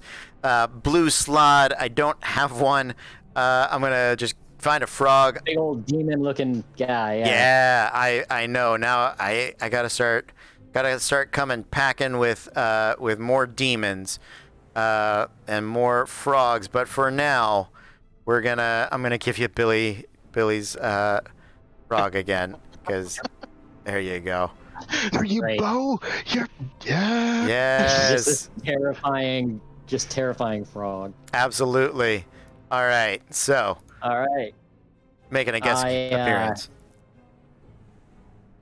With that, I do what monsters do. I run up and I have a multi-attack. I have 3 attacks that I get to make. Nice. So let's see. It's trying to see what I do here. So I get a +8 to attack. All right. So you want me to roll those for you, or you want to roll them? Type them in. I'll roll. Yeah, there you go. 3d20 +8. We can do the math real quick. 20 +8. Hopefully I did that right. Nope, I didn't. /R. 3d20. 3d20 +8. There you go. Oh, all right. I got an 18. Geez, 5 and a 5. 18 will hit. So you hit with the bite, because that's the first one on the list. So it's 2d6 +5. All right.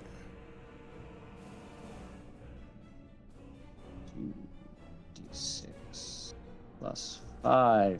14 points of damage. 14 points of damage. Ooh, Blair. Holding in there, baby, just barely. Oh, man, I wish I had my other 2 attacks. I whiffed them.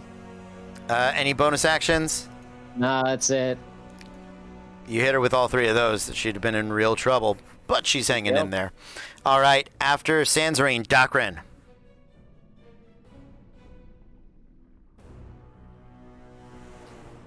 Keith, we can't hear you. Thank you. I'm going to move up to this chest, and I'm going to just stick my hand in. All right, let's play our favorite game. Is it a mimic? Don't be a mimic. Don't be a mimic. It's not a mimic. No mimic. I got an 8, so it doesn't matter. All right, but not a mimic. So. Man. Unfortunately, this map does rely on investigation, but that's why I try to have a different skill for each map. Last week, it was Thieves' Tools. Yep. All right, so I am going to use the rest of my movement and move as close to the door as I possibly can. Where do I get? About there? There. All right. Well, with 2 minutes left on the clock, I think up next would be Blair. Blair can take a knee. Do you guys have anything really big you would like to still have the chance to do? I burned my stuff, and now I'm a giant. You are just angry. You are a giant slot. Maven, is there anything any big spells you want to pop out? Is this you telling me it's not going to matter either way? I'm gonna. I'm just gonna. Here's the deal. If you want to do it, I'll let you do it. She'll cast Cure Wounds on herself and pop her healing. So that is going to be 16 heal plus 15. So if you've got 67 points of Take the knee, man. Take the knee. Actually, I have 68 I can do, so she's dead. No, I'm going to take the If you got it, do it. I'm just going to take the knee. All right, we're going to take the knee. Thank you guys so much for a great game. However, Maven, you are going to score another point for your team for starting inside the circle, as is Sanzarine. And you guys are going to earn some gold for going up against the champs. And as they do, they're going to come over, they're going to grab your hands, raise them up to the audience. They let out the loudest of cheers, and you can see from underneath the armor the bits of blood that are pooling down around the neck, the singed marks down around Blair's hands, and you see this odd twisted smile on the face of Baal Baprapin. And he's going to grab the mic and say, I like this team. Perhaps a little bit of patronage is in order for them. Perhaps we could see them up in the Champions League all the sooner. Oh, do well. Maybe you get a rematch. And with that, we are going to call this match. We're going to prep for the next one. Going to be happening in 5 minutes. Thank you guys for hanging out with us. We'll see you in just a few. But until then, stay tuned. Thanks, guys. Great.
Welcome back, everybody. We are Random Encounter Productions. This is the Oltencia PvP Challenger League for our last match of the weekend, week 2, putting it in the bag. We have introduce yourselves, tell us who you are and why. This is Easy Dispel. Yes? Did I get it right? Yep, Easy All Dispel. right. Yeah, and I am the DM for Easy Dispel's home campaign on YouTube. Andrew, I'm going to be playing Vaden, the War Cleric, today. Back from last week, riding off a high. Nice, very, very cool. And your partners are? I'm David. I'm going to be playing Kaya Bauer, as I did last week. Again, from Easy Dispel. We're excited and ready to get to it. And I'm Will. I'm going to be playing Relton Denthir, our resident angry barbarian paladin. I'm pumped and ready to smash some stuff. Awesome. Glad we have you. Let's get you guys to roll for initiative.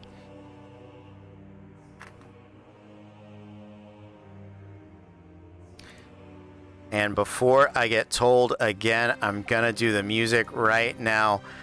What did you guys get?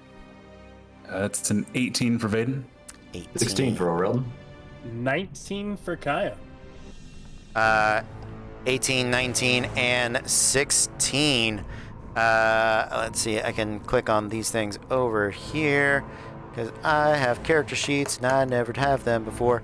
10 for Psyduck, and Trelia is a natural 20, so it's going to go Trelia, you 3, Psyduck. Who among you had the highest again? Kaya Bauer. Kaya Bauer. All right. So, Kaya, let's fix that volume. Sorry about that, folks at home. All right. Kaya, who's number 2? That was Vaden. Vaden. Thank you. And number 3, character name? Relton. Bring up the rear. Relton. Well, Psyduck's bringing up the rear. That plus 8 did him no good. Twice tonight on his initiative. Let's get into it, everybody. Skipping out is Blair. She's bloodied. She's beaten. She's had a crap night. Trelia's going to step in for them. And you guys notice that the highest paying Champion League owner, this guy throws around more money than the Yankees and the Cowboys combined and is twice a jerk as pretty much any of them. Bale Baprapin is enjoying putting our former champions through the ringer and has the opportunity to send you some bonus gold, some patronage. So hopefully you guys impress.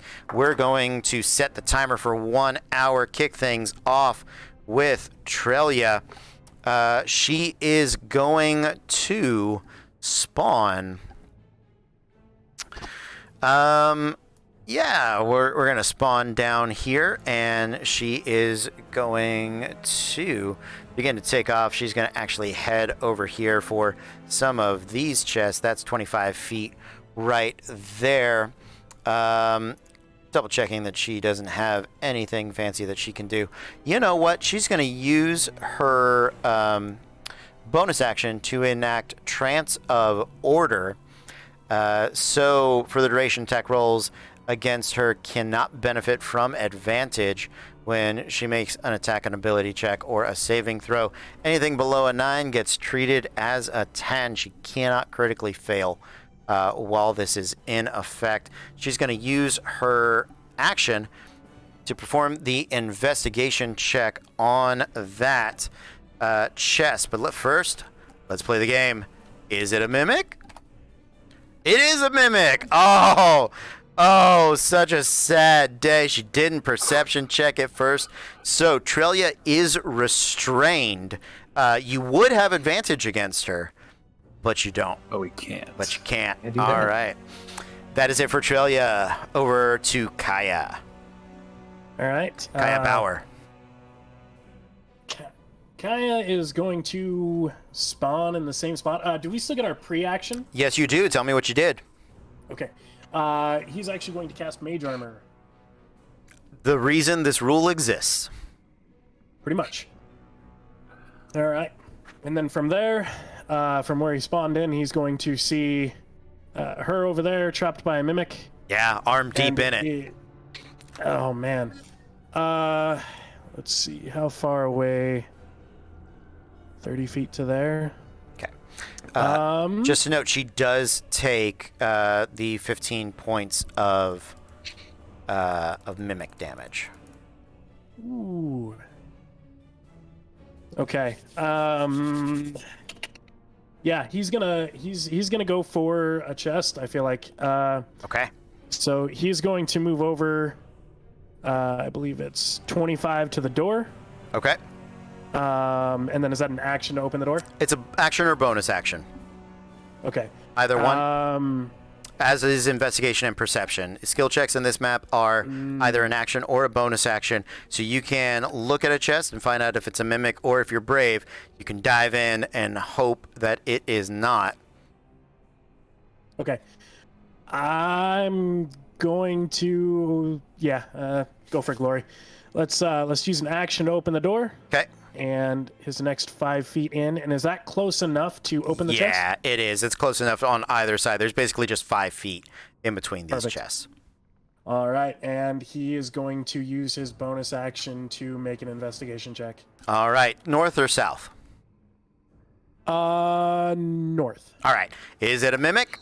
It is a mimic. A natural 1 in the roll 20 after the natural 2. Oh, so this one is also a mimic. I'm gonna mark them correctly here. You're gonna take the mimic piercing and acid damage as well. 2 of the 5 mimics, 15 points. Exactly the same. Ooh, a 3, a 6, a 5, and a 1. Wow, the mimics are out with the teeth tonight. Nicely done there. I think that's the entirety of your turn, Kaya Bauer. We're going to move over to Vaden. Okay, my pre-game action would have been casting Aid at 3rd level, which overrides our maximum hit points, adding 10 to that. So nicely done. That's to me, Orelton, and Kaya. And adding how much you said? It adds 10 to your maximum hit points, and this isn't concentration. It just carries through for 8 hours. So just to be clear, I would have 10 temporary hit points that I could heal up to. Your maximum hit points are overridden, so this is not temporary hit points. This is just extra health. Yeah. Okay. If that makes sense. What is your normal max? So my normal max would be 51 plus the additional 10, 61. There you go. So essentially I would just need to heal 10 damage though. Yes. Because it was a pre-action. Yeah. Yeah. Okay. Okay. And then for my actual game, I'm going to Roll20's map is mixing up. I'm going to spawn in the same spot. All right, that corner became popular real fast. 10, 15, 20, 25, and I'm actually going to, so my action for this one, I'm going to cast Blindness, 2nd level. Okay. On her. Mm-hmm. It's a Constitution 15 saving throw. Okay. Constitution saving throw. She is pretty good at those. +7. All right. 1d20 +7 right here. Total of 10. She fails. Okay. So she is blind, and that is also not concentration. It's just 1 minute at the end of each of her turns, another Constitution saving throw. Okay. I'm going to 5, 10. Just continue moving along. Mm-hmm. Do I have to be within 5 feet to make a perception check against this chest? Not a perception check to find out if it's a mimic, but to investigate it, you do need to be within 5 feet. Okay. I want to use my bonus action to see if it's a mimic. All right, let's find out. Make that perception check. 15 or better is going to give you some info. Nothing. Got a 13. You know, it looks like a chest, but then again, all right. So do the mimics. All right, that is it for Vaden. Orelton, what do you got? Orelton is going to pop out of the exact same circle that everybody else is. Nice. It's a good circle. Going to scream bloody murder as he goes into a rage. Okay. And mob directly over here at this young lady. Okay. And we're going to take our first attack. Oh, hold on. She rolled a 3 on her saving throw with her feature. What is that? she does not take a 3. Anything a 9 or below becomes a 10. So she actually rolled a 17 on the wisdom save. Then she's fine. She is not blind, but you can still attack her. Go for it. Okay, I will do that. I would recklessly attack, but no advantage, so we're not doing that. Yeah, no benefit there. Oh no! An 11 to hit. 11 misses. Armor class of 16. Very good. We'll take our second swing then. Armor class of 15. 15, 16. Ooh, natural 20 for a 26. Doesn't matter. Natural 20 will absolutely hit. Go ahead and roll that damage. We're going to dump Divine Smite into it as well. Okay. Because it seems like a perfect time to do something like that. Absolutely. So that's going to be an extra 2d8. Making sure I got everything here. So we're going to be rolling 2d6. 3d6 and 2d8. Okay. Plus 4, 5, 6, 7. Double the dice and then plus 7. Okay. So that'll be 18, 36. What is that, 43? 36 plus 7 is 43. But I'm only seeing 2d8 plus 3d6 for 18. For 18, and then the crit doubled it, right? Roll twice the amount of dice. You roll double the number of dice. Wow, my mistake. We'll do it again. Yeah. Okay, so we're 18. 3, and then 2d8. 18 and a solid roll for Ooh, 28. and a 28. So that's going to be 46 plus 7 for a 53. 53. Wow. 53. All right. Damn. Massive critical from the barbarian there. Trelia is having a bad day, but she's still up. She is bloodied. All right, that'll finish me. Okay. Sounds good. After O'Relton, it is Psyduck. Well, you know, he was going to go elsewhere and do other things. And then y'all just ganged up on his poor partner. So let's see if we can remedy this, shall we? All right. First of all, let's get a measurement on the distance here. Yeah, that's gonna be more than enough. And so, oh no, grabber! Give me my grabber. So stupid that the grabber and the measurer are not the same, right? They're just me. Yeah. Or is it like, no, why is that not the same tool? It should be the same tool. Yeah, here we go. I think we're gonna be right there. Close enough for to be within, is that Vaden? Yeah. All right. Yep, within 5 feet of Vaden. And then we're gonna do what Psyduck does. His final fighting spirit of the day. It's going to give him advantage on all his attack rolls. He is going to, after the short rest that we just took, he's going to make all of his attacks, and with Elven Accuracy, those are 3d20s. All right.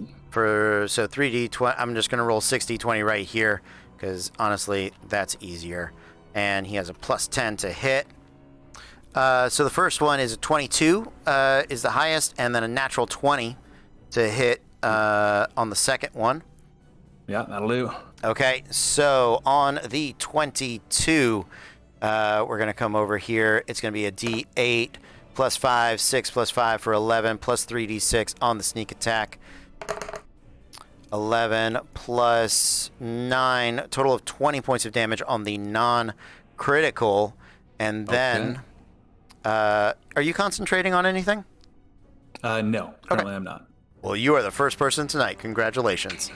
And then on the critical, that's going to be a 3 on the first die, an 8 on the second, 11 plus 5, 16. And we're going to action surge. We're going to do it all again. Second one is another natural 20, and then a 29. Yeah, both of those both hit. will hit. Over here, is there a better way to do this? There it is. 2d8 plus 5. Glad we got rid of those sneak attack dice. Yeah. Ooh. 15 points of damage on the critical, and then 8 more points of damage on the final hit. That is everything for Psyduck. He is huffing and puffing, taking a deep breath, but he did pick up 5 temporary hit points. Okay. Are you awake? Yeah, I'm awesome. still standing. Congratulations. Yeah. And that is it for Psyduck. Back to the top, Trelia. Trelia is no longer restrained. And looking at the two of you, she is going to... Oof. So, first up is... Yeah, that's gonna... Okay, so she's not under the effects of the spell, so that's not gonna matter. Oh. Yeah. Each creature... Yeah, so she is gonna, first off, she's gonna Thunder Step. That's fair. Yeah, so she's going to teleport herself 60 feet, is it? That's a very big block of text, and I'm trying to figure out what's the distance? Unoccupied space you can see within range. Great. What's the range? 90 feet. Okay. Merciful hell. All right. Hey, merciful is not the word I'd be using right now. Yeah, so she's gonna pop herself all the way over. You know what? She's gonna go across the map. Yeah, she is. And just for pedantry's sake, there we go. She can see on the side. So, Constitution saving throw from everybody, including Psyduck, because he is within 10 feet. But he's a tough boy. He can take it. DC of 18. Kaya have to make that as well? Kaya in the room with the chest? No. Yeah. No. Okay. My apologies. Be a dirty 20 for Aurelian. All right. 19 for Vaden. Both of you save. I believe that is half damage on the 3d10 Thunder Step. Total of 16 reduced to 8 for each of you.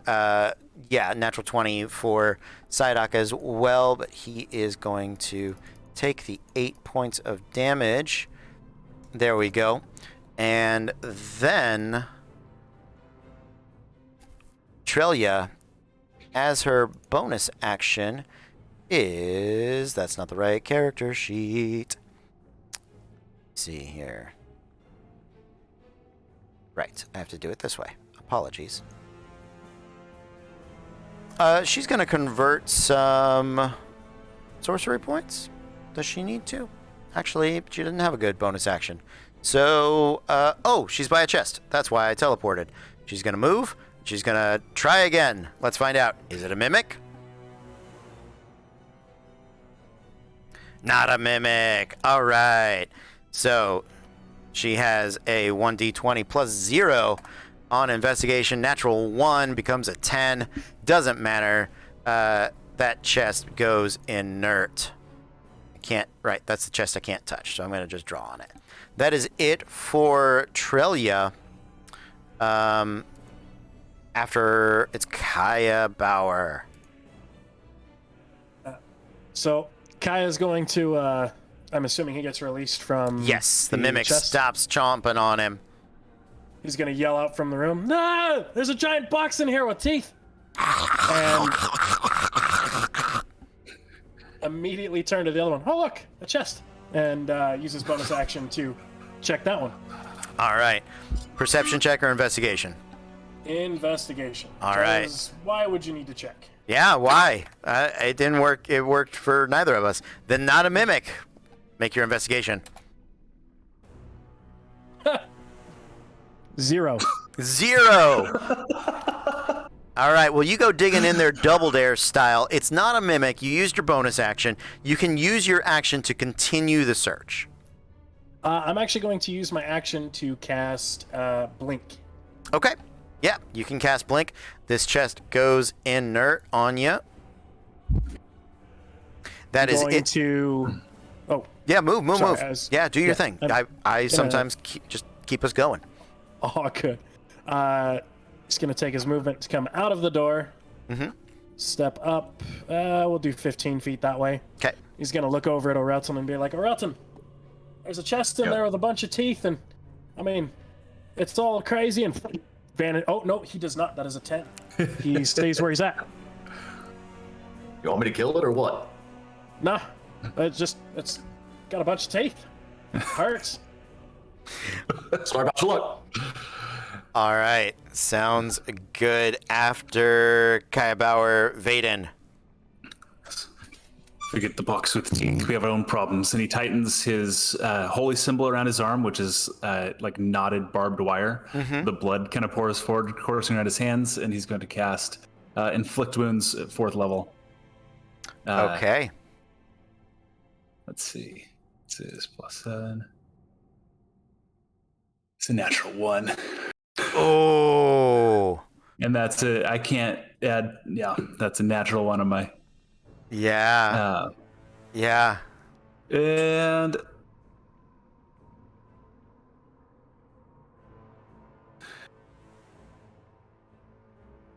I don't think I've got anything else to do here. Bonus action, movement. You gonna stick tight? Yeah. I'm either gonna go out now or go out when it comes back to his turn. Do you have a bonus action heal by chance? No, because I cast a spell. I figured I'm not going to be able to overcome any damage he's about to be doing to me. So let's try to move away at least. So all right, take that attack opportunity if he goes for it. But he's gonna do it. 1d20 plus 10. Does Cody remember he has a character sheet? No, 25 does hit though. Yeah, it does. So that is gonna be d8 plus 5 for a total of 8. 8, still standing. Still right. standing. Nicely I'm going to done. continue booking it. Okay. 10, 15, 20, 25, 30. Let's just keep going. I'm not risking that. All right. That's going to be Vaden's turn, yeah. Thought about doing the investigation on the chest. Decided against it. All right, Orelton. Yeah, unless I can use my bonus action to make another perception check. You can. Yeah. Yeah, we'll do it against that same one. That's going to be a dirty 20 for perception. All right, let's find Is out. that one a mimic? It is not a mimic. Okay. Now we can move along. You can. Yeah, I'm gonna give it a little heart symbol. There you go. Don't know if you can see that. It's not a mimic. Orelton. Orelton will shout at Vaden, "How's that one looking?" And step up and try to beat the hell out of Psylocke. Psydoc? Psydoc. Psydoc. This one should be fine. First attack. 12 to hit. I'm going to give him my Channel Divinity to add 10 to that to make it a 22. 22 to hit. A 22 on a 12. Is it worth it? No, Psydoc we're gonna take the hit. Let's do it. Okay. 2d6 plus Divine Fury makes us 3d6. Okay. 3. We have 9 plus 7. It's going to be 16 points of damage. 16 points of damage. Yeah, what sort of weapon are you wielding? It's a great sword. And it comes Big ol' cleaving. flange. Yeah, it comes cleaving into Psydoc. Both of his smaller blades, he brings them up to block, and the edges of them just sort of cut into his arms and torso. You have another attack, I'm pretty sure. I do, so as a sword lands on... Good. You also have Fortune's Favor and a crowd support. So we just got those. We each got a Fortune's Favor, we each got one crowd support, and then one of us got Long Strider. Figure out who. That's great. Okay, I will take my... as the sword lands on the ground, I will golf swing back up into Psydoc for my second attack. Nice. For a 10 to hit that time. 10 is not gonna hit unless you want a Fortune's Favor. Yeah, probably better. All right, go ahead. That's advantage, right? So you just roll another d20. Right. And yeah, d20 plus 8. If it's better, you'll take that. It's sort of advantage, but technically it's different. Gotcha. Well, 14 on the second d20, which I'm going to assume probably doesn't do it either. 14 total?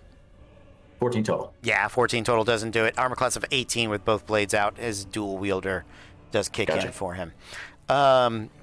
Okay. With Orelton right there, he is going to... Yeah, he's not gonna dance away from you. He sort of pushes off, snaps his arms, reverses the grip on one of his blades, and is going to go to town, making 2 attacks against you. Each one plus 10, 20, and 23. Both hit. Both hit. All right. So the first one is going to deal the sneak attack. So that is 1d8 and 3d6 plus 5. So 19 points of damage. You are raging, so reduced to half. Right? Yes. Yep, we're reduced to half. Yep. Round up or round down? Round up. Gets us everywhere round down. faster. That's how we do it. 19, so 10 points of damage right there. And then 1d8 plus 5 for this one. That's going to be 7 for 4 more points of damage. And because he is a swashbuckler, he is going to dance away from you. No attack of opportunity on your turn. He is going to cover the distance. 5, 10, 15, 25, and he's going to go right there on 30. All right. And after Psyduck comes Trelia. Trelia is going to we're going to take just a 5-foot step up on that diagonal right there. There you go. This is going to give us some line of sight. She's going to cast Melf's Minute Meteors on herself, which does allow her to make some attack rolls. Or not attack rolls. She's going to need some dexterity saving throws. She's going to cast this up at 5th level. We're going to cast that. I need 2 dexterity saving throws from Baden. Okay. First one, natural 1 for a 2. Natural 1 for a 2. That is 2d6 fire damage, 6 points of fire damage. Yeah, I have 1 hit point left, so. Ooh, right there. Knocks me out. That takes you to unconscious. The second one is going to auto hit. You fail 1 death save, not a critical, not in melee. So you have 2 death saves left to go. That is Trelia's action, and let's see. Bonus action on each of your turns thereafter. So she can't continue to do it. Doesn't have any other good bonus actions at the moment. So that is it. Kaya Bauer. Okay. Kaya, seeing the situation that's going down, is probably going to move. Let's see. 5, 10, 15, 20, 25, 30. Is that just enough? Let's see. What are you trying to measure? Oh, that's 45. That is not exactly what I wanted, but I wanted to get line of sight. You do have line of sight. Okay. It's going to change up what I'm going to do a little bit here. I'm going to cast Chromatic Orb, 2nd level. Okay. At, I don't remember her name. Trelia. To Trelia. Looking at, looks like a 17 to hit. 17 would hit, but she casts shield. I was waiting for it. Yeah. Okay. Up to armor class of 20 till the start of her turn. Not a huge armor class. Right. No bonus actions. So with that, roll for blink. Does not go through. Oh no, you are the least blinky person ever, right? Didn't you have this problem last week? The entire first round last week, I did not blink once. Oh. I don't think he actually cast a spell. I think he just bullshit. It's not even prepared. Guys, I blink. Right? There we go. I blink. I'm blinking at you. All right. O'Relton. O'Relton will say, "Don't you walk away from me, tiny man," and I will follow up Psyduck. All right. And continue what we were trying to finish over there. Let's do it. Ooh, a little bit better for a 21 total to hit. 21 will hit. Go ahead. Very solid. 3d6 plus 7 is 15 for 22 damage total on the first swing. All right, 22 points of damage. Oof. And Did you need a death saving throw from me, by the way? Yes. I apologize, Vaden. Okay, no worries. Just want to make sure. 19. That's a success. That is a success. Nice. Very cool. And we'll bring the greatsword back around for our second wallop.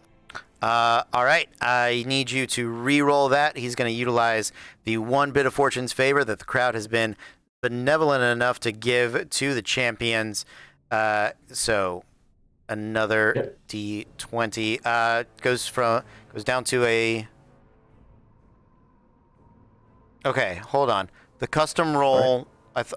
That was Vaden's death save. Okay, so he actually didn't need fortune's favor on that one. The 2 + 6 for an 8. Right. I thought it was a 19 plus numbers, and I was like, oh, we can't be doing that. No, that's don't want none of that. Don't want none of that. So the 6, unless you want to use your fortune's favor to make. I did last turn. You did last turn, so there we go. So we're just gonna miss on the second one. We're gonna miss on the second one. All right, bonus action.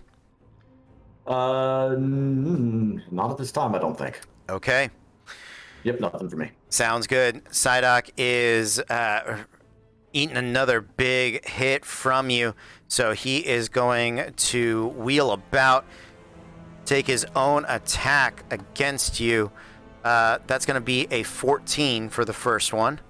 That one will miss. That one will miss. We're going to give it another try here. Natural 20. Yep. Yeah, so that is going to be the critical with the sneak attack damage. So that is going to be 2d8 right there, and 66. 28 plus 5, 33 points of damage reduced to 17. 17 points. All right, and with that, Psyduck is going to dance away from you one more time. He's like, that's all right. Come on, big man. Let's see where we end up. He's going to come running over to the backside of Vaden, and with his bonus action at advantage, 3d20 plus 10 is going to hit. 2 death saves failed. Vaden, you're going to respawn on your turn. All right. Did we cover who picked up Longstrider on our team? No. I think you. Yeah. Okay. All right. Was nice and easy. Running so far. Psyduck's too cool to be that flustered, but I'm not. All right. After Psyduck is Trelia. Now, she does have a good bonus action happening with this. Yeah. This is going to be a good time. She is going to... How far can we get? 30 feet. That's not good enough. That's not good enough. That's not good enough. All right, chat. You guys wanted domination earlier. Is that what you guys are looking for now? Or do you want something a little different? Let's see what they come up with.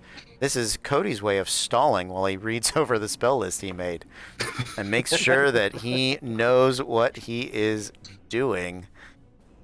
Because, you know, things. I do actually think that is gonna be it. Oh no. I mean, she can. It's mean, but she can. Alright. It's not our last round. We're going to save that. We're going to do just good old-fashioned fireball right there for the two of you to catch. It's going to be at, I think she has a 4th level left. Yeah, we're going to do it at level 4. Last 4th level until she does points. So, DC 18 dexterity saving throw from Kaya Bauer and O'Relton. The advantage for me because of danger sense. Yeah. Man. I think you're both tieflings, aren't you? I'm a dragonborn. He's Oh, dragonborn. Sorry. Icon's a little small. worries. I believe I have a Fortune's Favor, right? I believe you do as well. So, yeah, I mean, what's the worst that's going to happen? I'm going to fail it again. Let's see it. That's a natural 1. Oof. So, the worst that's going to happen. Yeah. Yeah, I mean, That's a 30-20 for me. Technically, you do take the 17. It still is a failure, but that is okay. Here we go. Fireball at 4th level is 9d6. oh, yeah, this is going to be fun. 41 points of fire damage, reduced to 21 for each of you. 21. Yep, resistance to fire and success on the save.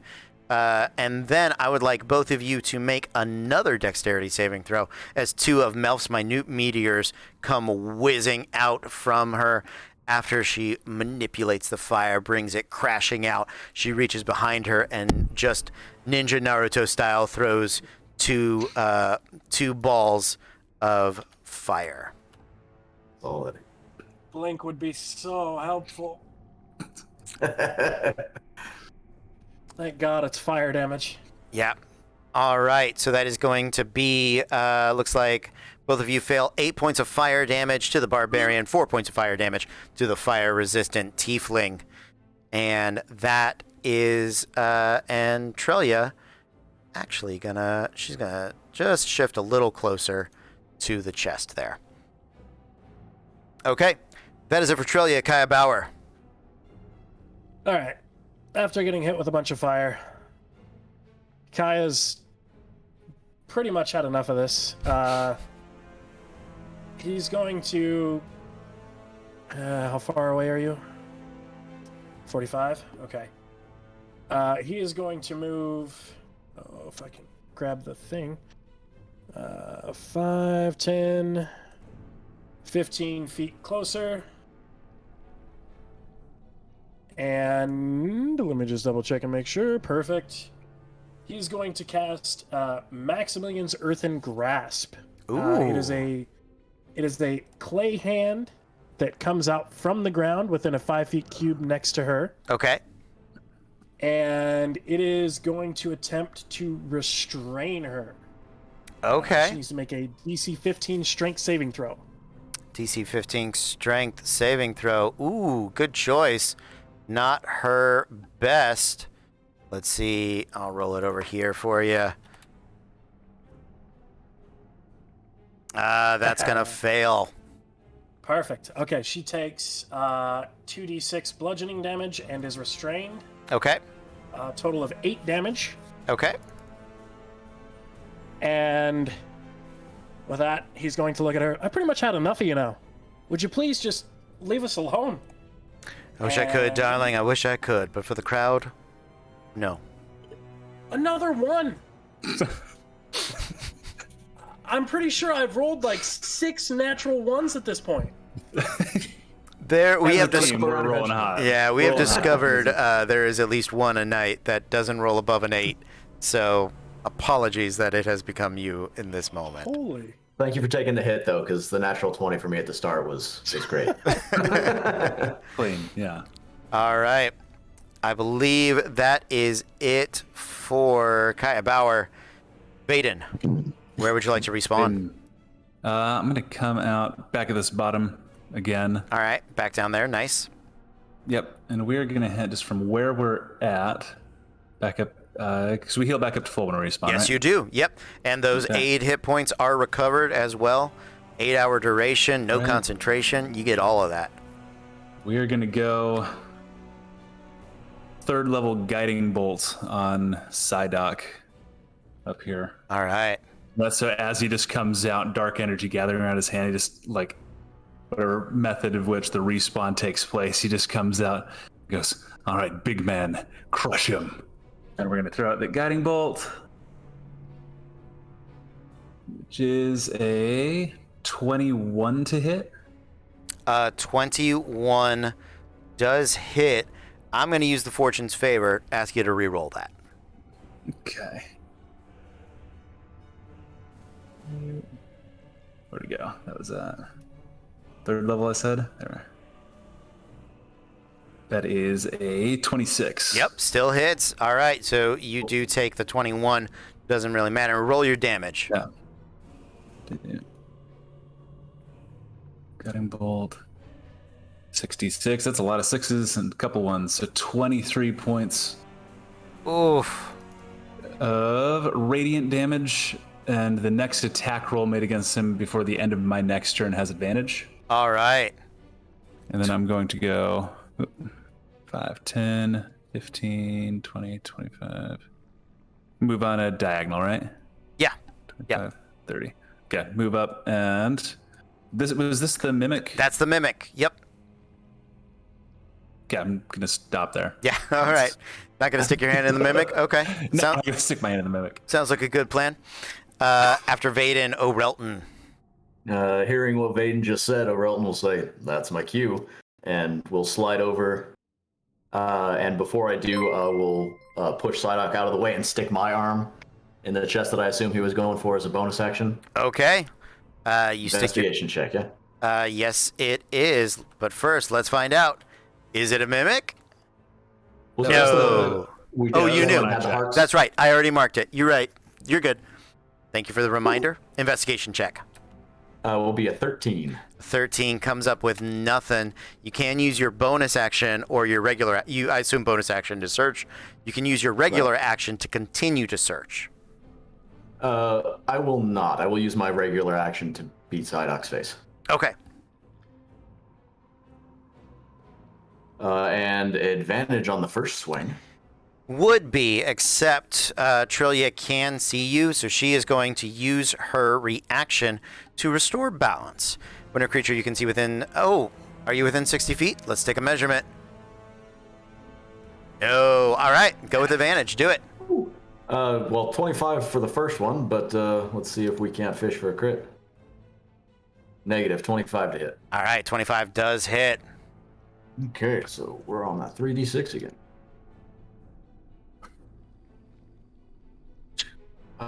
18 points of damage total. Okay, 18 points of damage.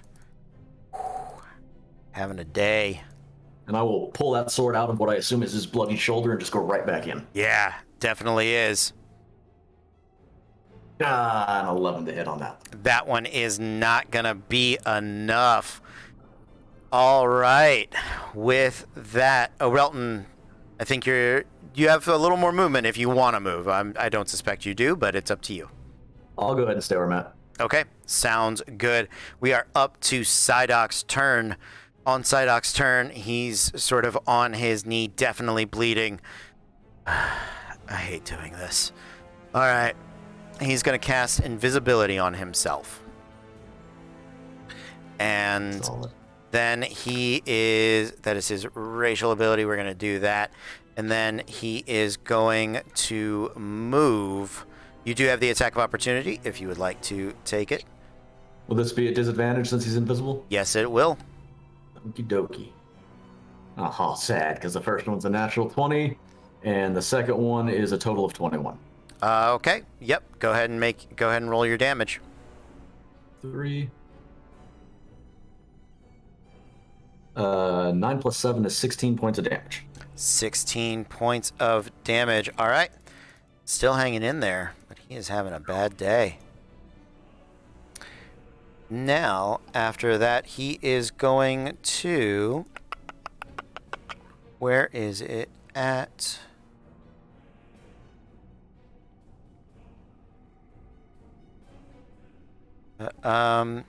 Second wind. That's what I'm looking for. Thank you. All right, near max health recovery. He's going to pick up 18 hit points right there. That is action and bonus action. for Psyduck over to Trillia. Let's see. Thinking Trillia. She's restrained. She's restrained. Yep. And it's according to the thing, it's an action to become unrestrained. Okay. Yes, she can do that. She can also let herself out in some different ways. But instead, what is she gonna do?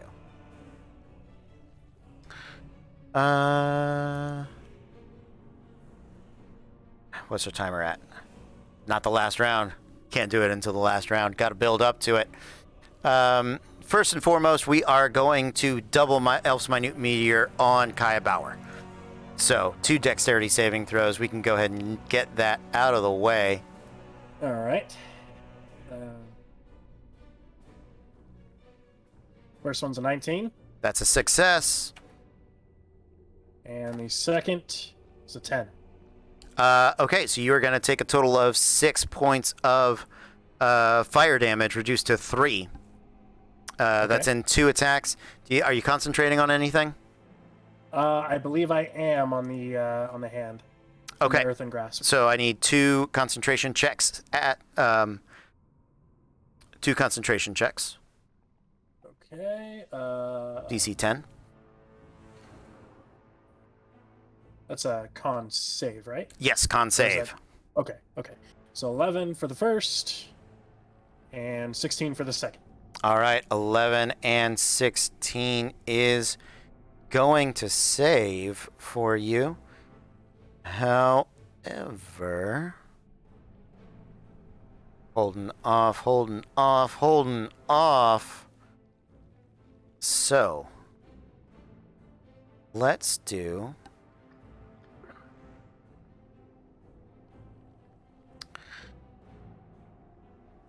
We're going to cast Wall of Fire. And we're going to create a circle around Kaya Bauer. Okay. No. We're going to create a circle around Orelton, I believe. Yes. All right, so Wall of Fire, double checking the range here. Where's that? There we go. 20 by 20. Yeah, 120 feet. Absolutely. Good. All right. So we're going to... It's going to be essentially... Let's do this. Right here. So... it's going to cover, it's going to be right next to you, and it's going to cover from here down to here. All right, I got it. Draw shape. Boom. All right, I need a dexterity saving throw from you, Orelton. And do. Natural 20. Awesome. Or 21. Fortune's favor for the challengers. Is that me or is that them? All right, natural 20. Thank you. You're going to take half. She has to upcast it at 5th level because she is out of 4th level slots. Me for the champions. Yay, thank you. Thank you, baby. You are very sweet to me. So that is going to be at 5th level. So let's go ahead and roll that over here. 6d8. 14 points of fire. Oh, is the chat. Oh, thank you, chat. Thank you, chat, for being nice to me, too. Look at that. People like me. So 7 points of fire damage to you, Orelton. At the start of your turn, you are going to need to make that again. You are within 5 feet of the wall of fire, or you can walk through it and do it again. So. I will do neither because that puts me under. Okay. So I'm going to fall to the ground. So at the start of your turn, you are going to fail a death saving throw as the fire surrounds you. After Trillia, Kaya Bauer. Okay. With that, he's going to look back up at I forgot her name again. Trelia. And Trelia. That one. Like hell yeah, but he's gonna look up, take his hand, and start to crush it. And she needs to make another strength saving throw. Okay, strength saving throw. Not what she is good at. 14. 14 does not succeed. All right. Takes 2d6 bludgeoning damage. We're at 7 points of damage there. All right, 7 points of bludgeoning damage. He's hanging in there. 10, 15. Basically just going to try to cut all line of sight from her. Okay. And I'm pretty sure that's it. Yeah, you are. Maybe one more over. If you got one more, I'd take one more. Yeah. Okay. I'd say the one where you're at, he could eke out some 3/4. That's completely covered. Yeah, there you go. Okay, and with that, he's gonna look over and see Orelton down. And you can't see Orelton. I cannot see Orelton. Yeah. So he's just gonna stand there and still not plane shift. All right, that's great, amazing. Trelia's gonna squeak and wiggle and squirm and try to escape, but do no good. After Kayabauer, Vaden. Let's see, can I make it? Well, actually, I can do 7 points. It was Vaden for them. Is going to, That's okay. No. Vaden is going to take a step out, and we're going to cast Dispel Magic on the wall of fire.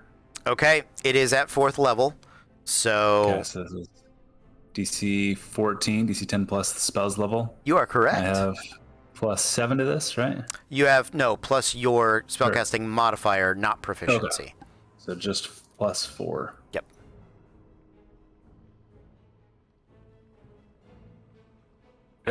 Three. I'm going to use my my Fortune's Favor. Go for it. I don't think I've used that yet. Yeah, do it.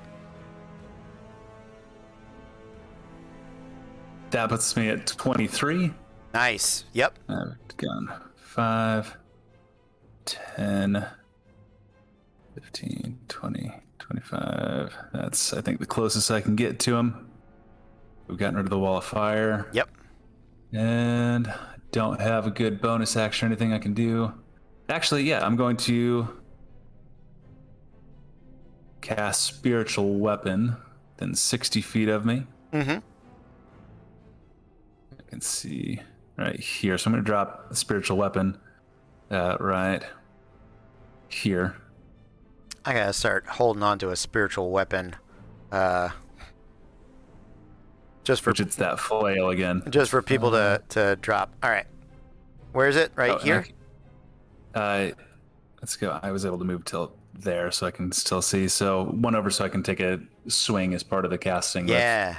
Go for it. Oh no, I can't cast that because I cast Dispel Magic. That's right. So yeah, no double dipping on the spells. Rules per written. We'll save that for next turn for you. Yeah, that's I've got no other bonus actions or anything I can do. So. All right. Yeah, I'm gonna hold off. Oh, Relton. I need a death. Would you like to respond or a death save? I'll take the death save. All right, let's do it. For a failure, unfortunately. But not a critical failure. So that is 1 failed death save. I'm just going to click that right there. Okay, at the end of your turn, it is Psydoc's turn, and I got distracted adjudicating the game because there's one other weird, stupid heal thing he has, and do I know where it is? No. Can I find it? No. Is it going to matter? No. So I'm probably going to just move on from it, but I'm going to double check right here. Cunning Intuition, Chance, Arcane Shadows, Spell of the Mag. Nope. Okay. So Psydoc is going to... Yep. He's got to do it. Let's see. 30 feet, closing back in with all of the advantages. He is going to set about making some attack rolls. We'll do the first ones right there. Highest is a 20, 10 plus 10. Hits. Definitely. All right. So that is going to be double death save. Failure right there. We're going to give you a respawn. I'm going to put you in the middle over here, Vaden. Or not Vaden, Orelton. Oof. Champs are going to score a couple more points very uncomfortably as they are getting their ass handed to them otherwise. And with the rest of his turn, now that he's visible with no other benefit, he's going to bonus action dash, close this distance, and make the attack against Vaden. And you guys can see in his eyes, it is just pure fighting desperation. And a natural 20 plus 10. That is. It's right there in in the roll 20. We have one other Fortune's Favor that we got awarded. Yes, you did. I think now's the time to use it. I think so too. Yeah, absolutely. All right. He comes in. The mark looks true, but let's see if the crowd's behind him. Oh, it's for the first time in his whole career, Psyduck is hearing people boo him as they're cheering on Vaden. It takes out the critical, but it does still land. This is not his first hit, so it is just the base 1d8 plus 5, 10 points of damage there, Vaden. All right. All right, that is it for Psyduck. Back to the top. This is going to be our last turn. We got 6 minutes left. Trelia, chat, do you want to see it? Is this the time? I think it is. She's going to just show off for a moment and cast. I mean, she can cast something in Escape, or I think it's Crown of Stars is what her capstone spell is. Yeah, I think it's Crown of Stars. There it is. Oh no, that's just the better melts minute meteors. So it's gonna be. She's gonna cast freedom of movement on herself, so she is no longer restrained, and is gonna begin just getting the hell out of Dodge. She's gonna make it over there, 30 feet. Just needs to survive. Does she have line of sight? Enough. Ooh. That's cover, but I think she has the line of sight. Can I get 2 dex saves, Kaya Bauer? Yep.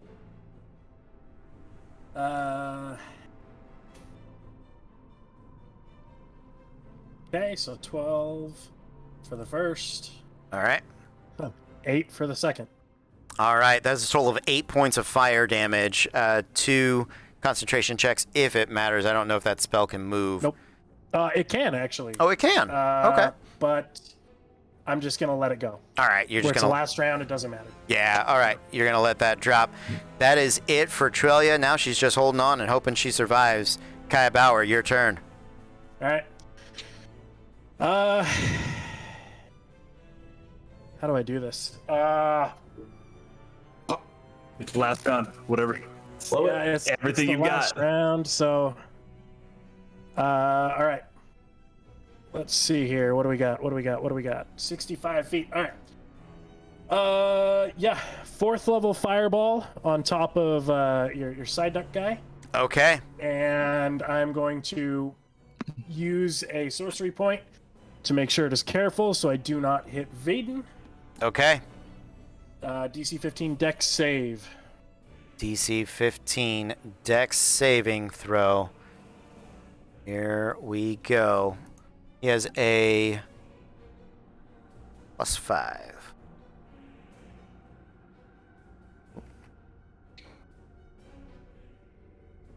That's a natural 1 for a 6, but he is going to use Resilient and give himself another shot at it. Natural 19 for a 24.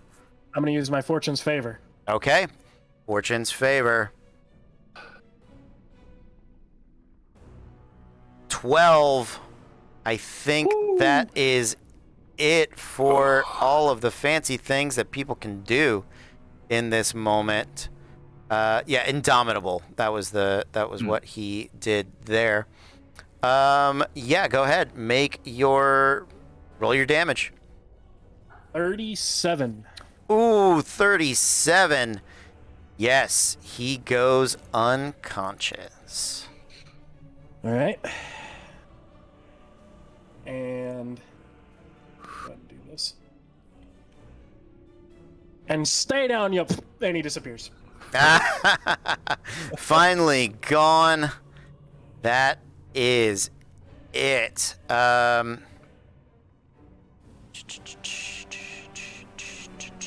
After Kaya Bauer, Vaden. We are. What can I do? I've got much.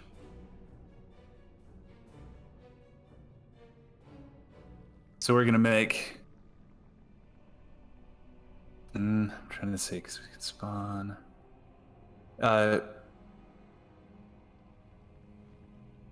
Step forward here. She should be within. Okay, she's within 55 feet of me. Second level guiding bolt. Before we continue, Vaden, you take half that fire damage with careful spell. You automatically succeed, but you are not immune. I'm not excluded. Okay, and that was 37? Yes. 37 to 19. 19. Gotcha. Yep. It is the wizard. It is the evocation wizard that can allow people to be completely okay. Null and Good to know. void. That was my mistake. Okay. Okay. Cool. So striding forward out of the fire, stepping over the unconscious body of Psyduck. We're going to do a second level guiding bolt.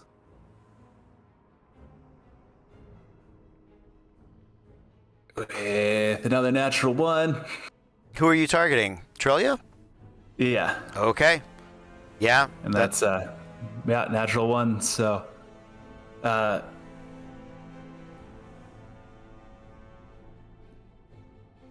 bonus action attack. Yeah, because with the war cleric, I have to attack to take the bonus action. I was hoping to knock her out with. Yeah. So that's gonna be Vaden. Okay. Kaya, O'Relton, your turn. Where would you like to respawn? I think I know, but just in case. We'll see if you got it right. I'm going to respawn in the lower left here. Yeah, there you go. Spot on. And as I pop out, O'Relton's going to say, "Oh, payback's a bitch, isn't it?" And we're going to run right up to Psyduck. Okay. And just turn the greatsword over and down through the middle. All right. Yep. That is just time. Go ahead and make your roll. Trillia is going to use her reaction to remove the advantage on the attack, but you still get your 2 attacks. So go for it. Oh, no. 10 on the first one. I'm going to use my Channel Divinity to make that a 20. All right. My last Channel Divinity. So there's my reaction. So that one does hit for 2 death saves. And let's see.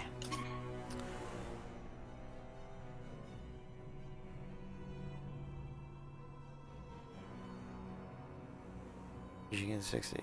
Okay. Yeah, keep going. Okay. And then we will do the second one. Yes, to make do sure it. he stays down. Oh no.